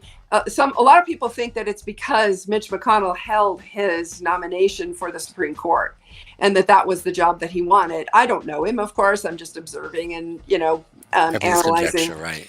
But yeah, I mean, look, it started to get politicized, as I recall, under Gonzalez in the George W. Bush administration. That's when it really started to get politicized. And it's been politicized ever since. And it's unfortunate because you shouldn't have such inconsistency in a contempt of Congress charge where if one political party's in power, they just go after the other side, right? Like, correct. I mean, what happened to being able to come together and actually serve the American people versus attacking one another? We're right, like, and then where can we actually see these entities come together and instead of fight each other, sit there and say, you know what, America's in real trouble. We need to do something. And I think back in the mid to late 80s under Reagan, right, where they did come together, right, where we did see Republicans and Democrats. Reagan and Tip O'Neill. Yes, the great, very famously went out and had beers together. Yes, yeah, you know, like I think sooner or later, like we're going to get to the point where like America's gonna be like, what the F? Like, stop this political sparring with each other, and you're hurting us. Right. Stop. Yeah, I put out a tweet yesterday that said the reason why the U.S. election is fought over so hard is because so much power has been concentrated in the U.S. presidency. Preach. It's really simple. Yep. Why are the fights so nasty? Because way too much power got concentrated in the U.S. presidency. Now, again, come back to the question that we've been asking. I just keep coming back to it. What is Trump going to do? Does he want that power, or is he a real reformer? And, Elon's talking right. And he's talking enough that it got libertarians to endorse Trump. Yeah. So, and it goes back to Jeffrey Tucker did it a few weeks ago. I was really about fell out of my chair when I saw Jeffrey Tucker's endorsement. Because Jeffrey is a hardcore libertarian. And when he said, look, Trump has learned that the government has been, weaponized against him. And he's starting to think about the weaponization of the government against other lawful companies and law-abiding citizens. And he watched his wife and his son get debanked for just being Trumps. Like this stuff really punches him in the gut. And he's committed to reform. So again, I also think you were talking earlier about your own neighborhood and certain minority groups historically voting Democratic who are, it would appear, voting in greater percentages for Trump in this election. I've been a big critic of I'm a law and order person, but I'm also, you've got to have checks and balances on the cops. Because, there's a group that I remember having been to Pork Fest, the Libertarian Festival up in New Hampshire many times. There's a group called Cop Watch. And Cop Watch identifies the most out of control cops. Okay. And if the blue wall is erected and the cops won't narc on each other, then the bad cops will just go on abusive streaks. And part of the reason I bring this up is that I think that in the ethnic groups that have been targeted by the police, let's face it, there has been, unfortunate redlining, and the cops have tended, it's objective. They pull over African Americans in traffic stops more frequently than they pull over white people. Okay, certain minority groups who have been targeted in the past have developed coping skills with this, right? I've heard a lot of people talk about how they teach their children, don't talk back to the cops, that kind of thing, right? It breaks my heart that they have to have those conversations because it's not fair. And so here's where I'm going. The number one cop in Cop Watch, the number one most dangerous cop, was hired by my hometown of Laramie, Wyoming, about 6 or 7 years ago. And he had already killed 2 people in Las Vegas. And that's why he was the number one worst cop in this group, Cop Watch. Anyway, he got hired in my hometown of Laramie, Wyoming. And there's a gentleman named Rob, I think his name was Robbie Rodriguez. And he had schizophrenia, but he had gone to high school. The guy actually grew up in my hometown. They'd gone to high school together. They knew each other. Anyway, he had the cop pulled him over in a traffic stop. And long story short, Robbie got shot in the back by the cop and he's dead. Okay. This was the number one most dangerous cop in the country. So, I actually think that Trump's got a mugshot. There's something here that not a lot of people are talking about, that there's a notion now that Trump understands the weaponization of government and the abuse of power that has happened And it has happened for decades against certain minority groups. And they don't like it. That's a good point. They see Trump as somebody who might actually get some real reform. They don't want to live in crime-infested neighborhoods any more than anybody wants to live in crime-infested neighborhoods. They want the bad guys in jail, and they don't want the good guys to be harassed by crooked cops. That's simple. And you know what? Crooked cops have harassed Trump, so he gets it. He's got a mugshot. He gets it. Exactly. And so there's some sense, and this is why I think there's some sense that criminal justice reform might actually get done under Trump, and he might do something really good for America by doing that. Absolutely. Well, we've covered a lot of topics here today on this, and it's been wonderful. There's so much more to talk about. I mean, this could go on for hours. Never mind potential election results. Yeah. But Caitlin, the concepts that there are so many things to do if it happens. I personally, I do hope that Mr. Trump wins the election. And I do hope that he doesn't settle in as a lame duck president and just enjoy the spoils of the office. I hope he puts the reformers in charge and something happens, because we don't have another generation to wait to change a bunch of things. We need to distribute the power back to Congress to give them. We need Congress to be bipartisan and work with each other again, like they used to do. Say, what do we need to get done, and prioritize things and get it done. We understand politics is always there, but there's a level of that.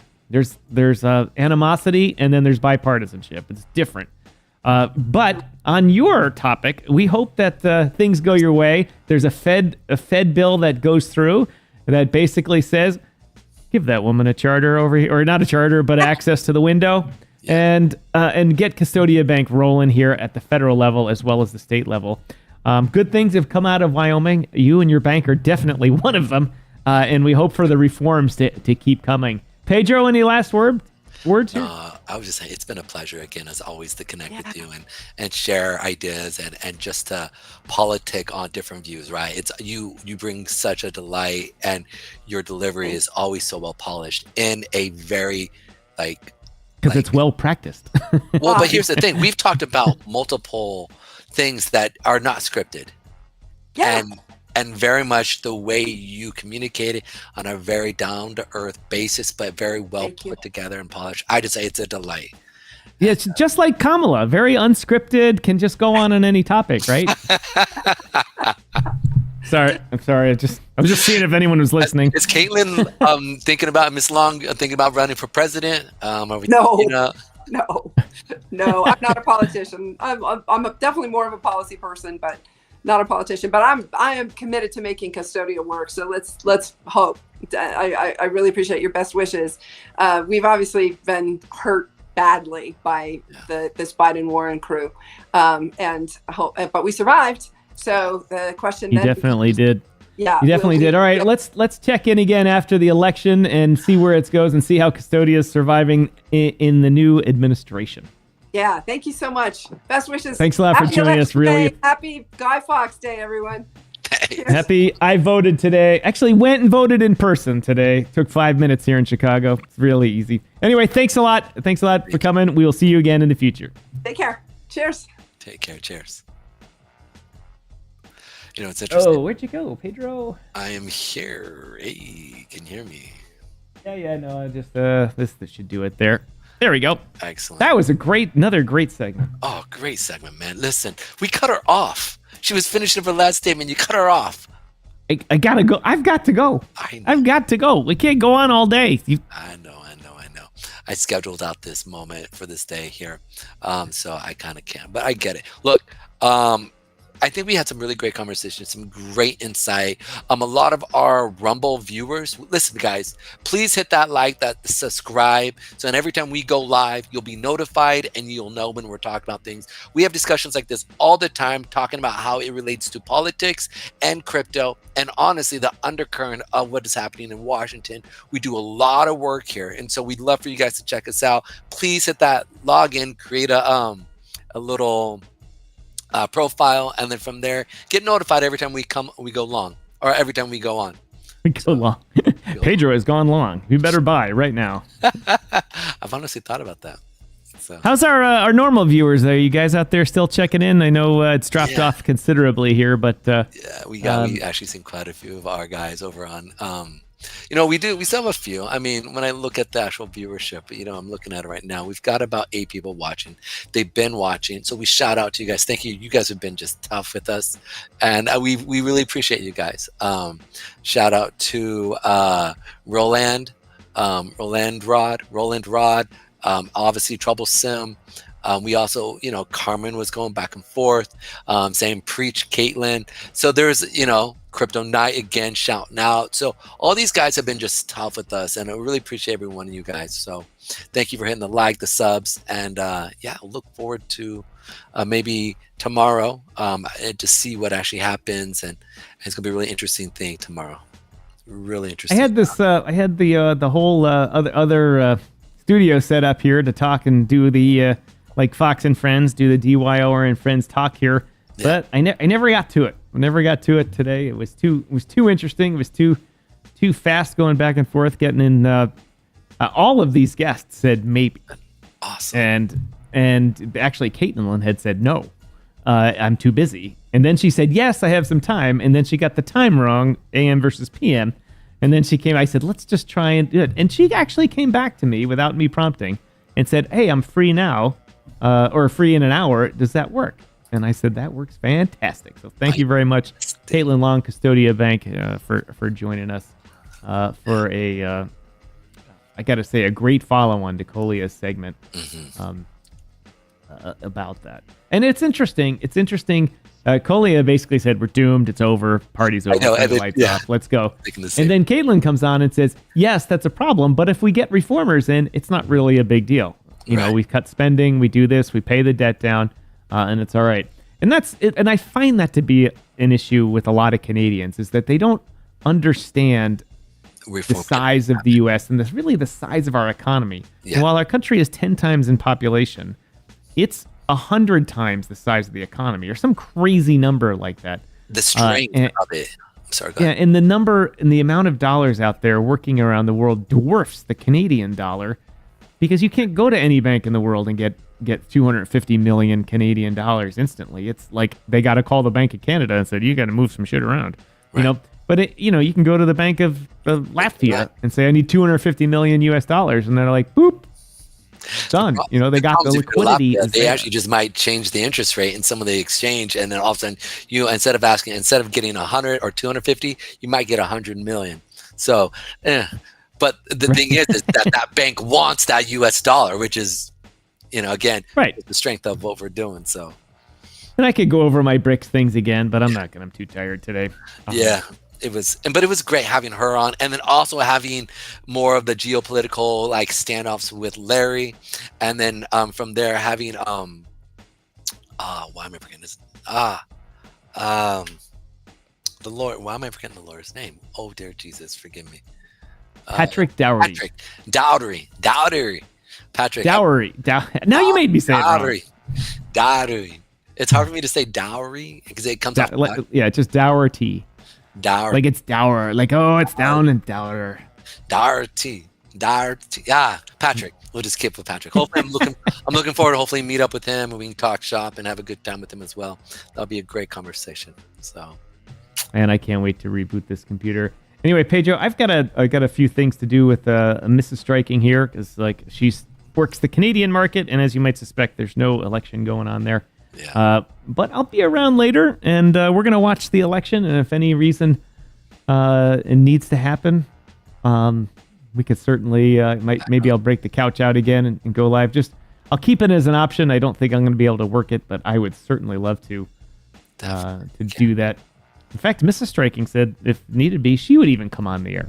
Oh, snaps. What? Oh, snaps is right. Y'all just got the oh, snaps. What? But she put a caveat. The caveat was that she forgot to bring her proper curling, or her Dyson curling thing. So she's like, my hair won't be just right, so it won't be on this trip. No, have her pull it up and put it in a bun. One of those cute buns. No. Nobody wants to see an old Democrat on the air. Seriously, have you seen, if you watch CNN versus Fox, and I'll end with this. I'm not going to bring him back up now. all the Fox people have like hair extensions and makeup. You see the governor of North Dakota or South Dakota? Yeah. She looks like one of the Jenner girls or Kardashians. She's got the cheek implants and the tight skin and the fake hair down to her waist and the whole thing. And you look up old pictures of her and she looks just like an 80s yearbook. You're like, oh, she looks normal, you know? And now but in other words, on this side, all the women are doing that plastic Dallas thing where the women look weird. And on the other side, they don't even, they're very reluctant to even color their hair. They're like, wow, I better look like an old liberal person. Very strange that even the way people look is gone like that. Never mind the political views. Absolutely. I think one of those things that as we're looking into the future, right? I'm kind of glad of that. And the reason why I'm kind of glad with that is literally because I think there's too much. I think we miss out on a lot of talent that just don't have the screen appeal. And so my hope is that we can actually get away from the screen appeal. I mean, listen, I love the fact that JD Vance was like flirting with the camera, but he's a good looking guy. But I think if he wasn't as a good looking man, I don't think he would have been the, I don't think oh shoot, bro, I love that's the thing that the president told. Right. I don't think I played that for you earlier every time when I introduced the segments, I would play that. Oh, okay. I got it then. Well, anyways, I'm kind of glad. I think we need a balance up. Whether you're good looking or not, if you got a great mind, get them in there and let's see some new reform. Roland says 777. Stay bullish. Oh, what's up, dude? Roland. That's what's up. My man over there. Is that the man that I'm taking the class from? No, it's Roland Rod. Oh, sorry. I'm been with us all day. Yeah, sorry. Literally, I've been here for almost 8+ hours, bro. What are we going on? Oh, I didn't even have the effects on earlier. That's actually cool. Yeah. Well, hopefully one day we could bring on Mara in the fall and a few other people that I keep tagging in. I think it's interesting that like as we keep moving forward, that we've had some pretty good viewers. We've had quite a few viewers over on Rumble. And again, we want to shout to Rumble and all of you guys that are been with us over on YouTube and X. Thank you guys so much for coming in and just staying with me all day and having fun and just really kind of going over the details and the policies, potential policies and issues that we're having. So thank you so much. Really appreciate every one of you guys. Hopefully I've been entertaining and Tom has been entertaining. We haven't been boring. So yeah. Yeah. All right, ladies and gentlemen. Thanks everyone. I wish Jesus was here for the last comment of the day, right. Or Crypto Mike, but Roland, it's gonna have to be you here with Stay Bullish as we fade off into the distance. So definitely. Oh wait, there's Crypto Mike. There he is with Later Dudes. Late Dudes. That's what's up. All right, thanks. So, yeah, there's 5 people watching. So appreciate every one of you guys. Thank you so much over on YouTube. All right, everybody, have a great day. There's no outro on this one. We're just hitting it large. We'll see you tomorrow. We'll be there tomorrow.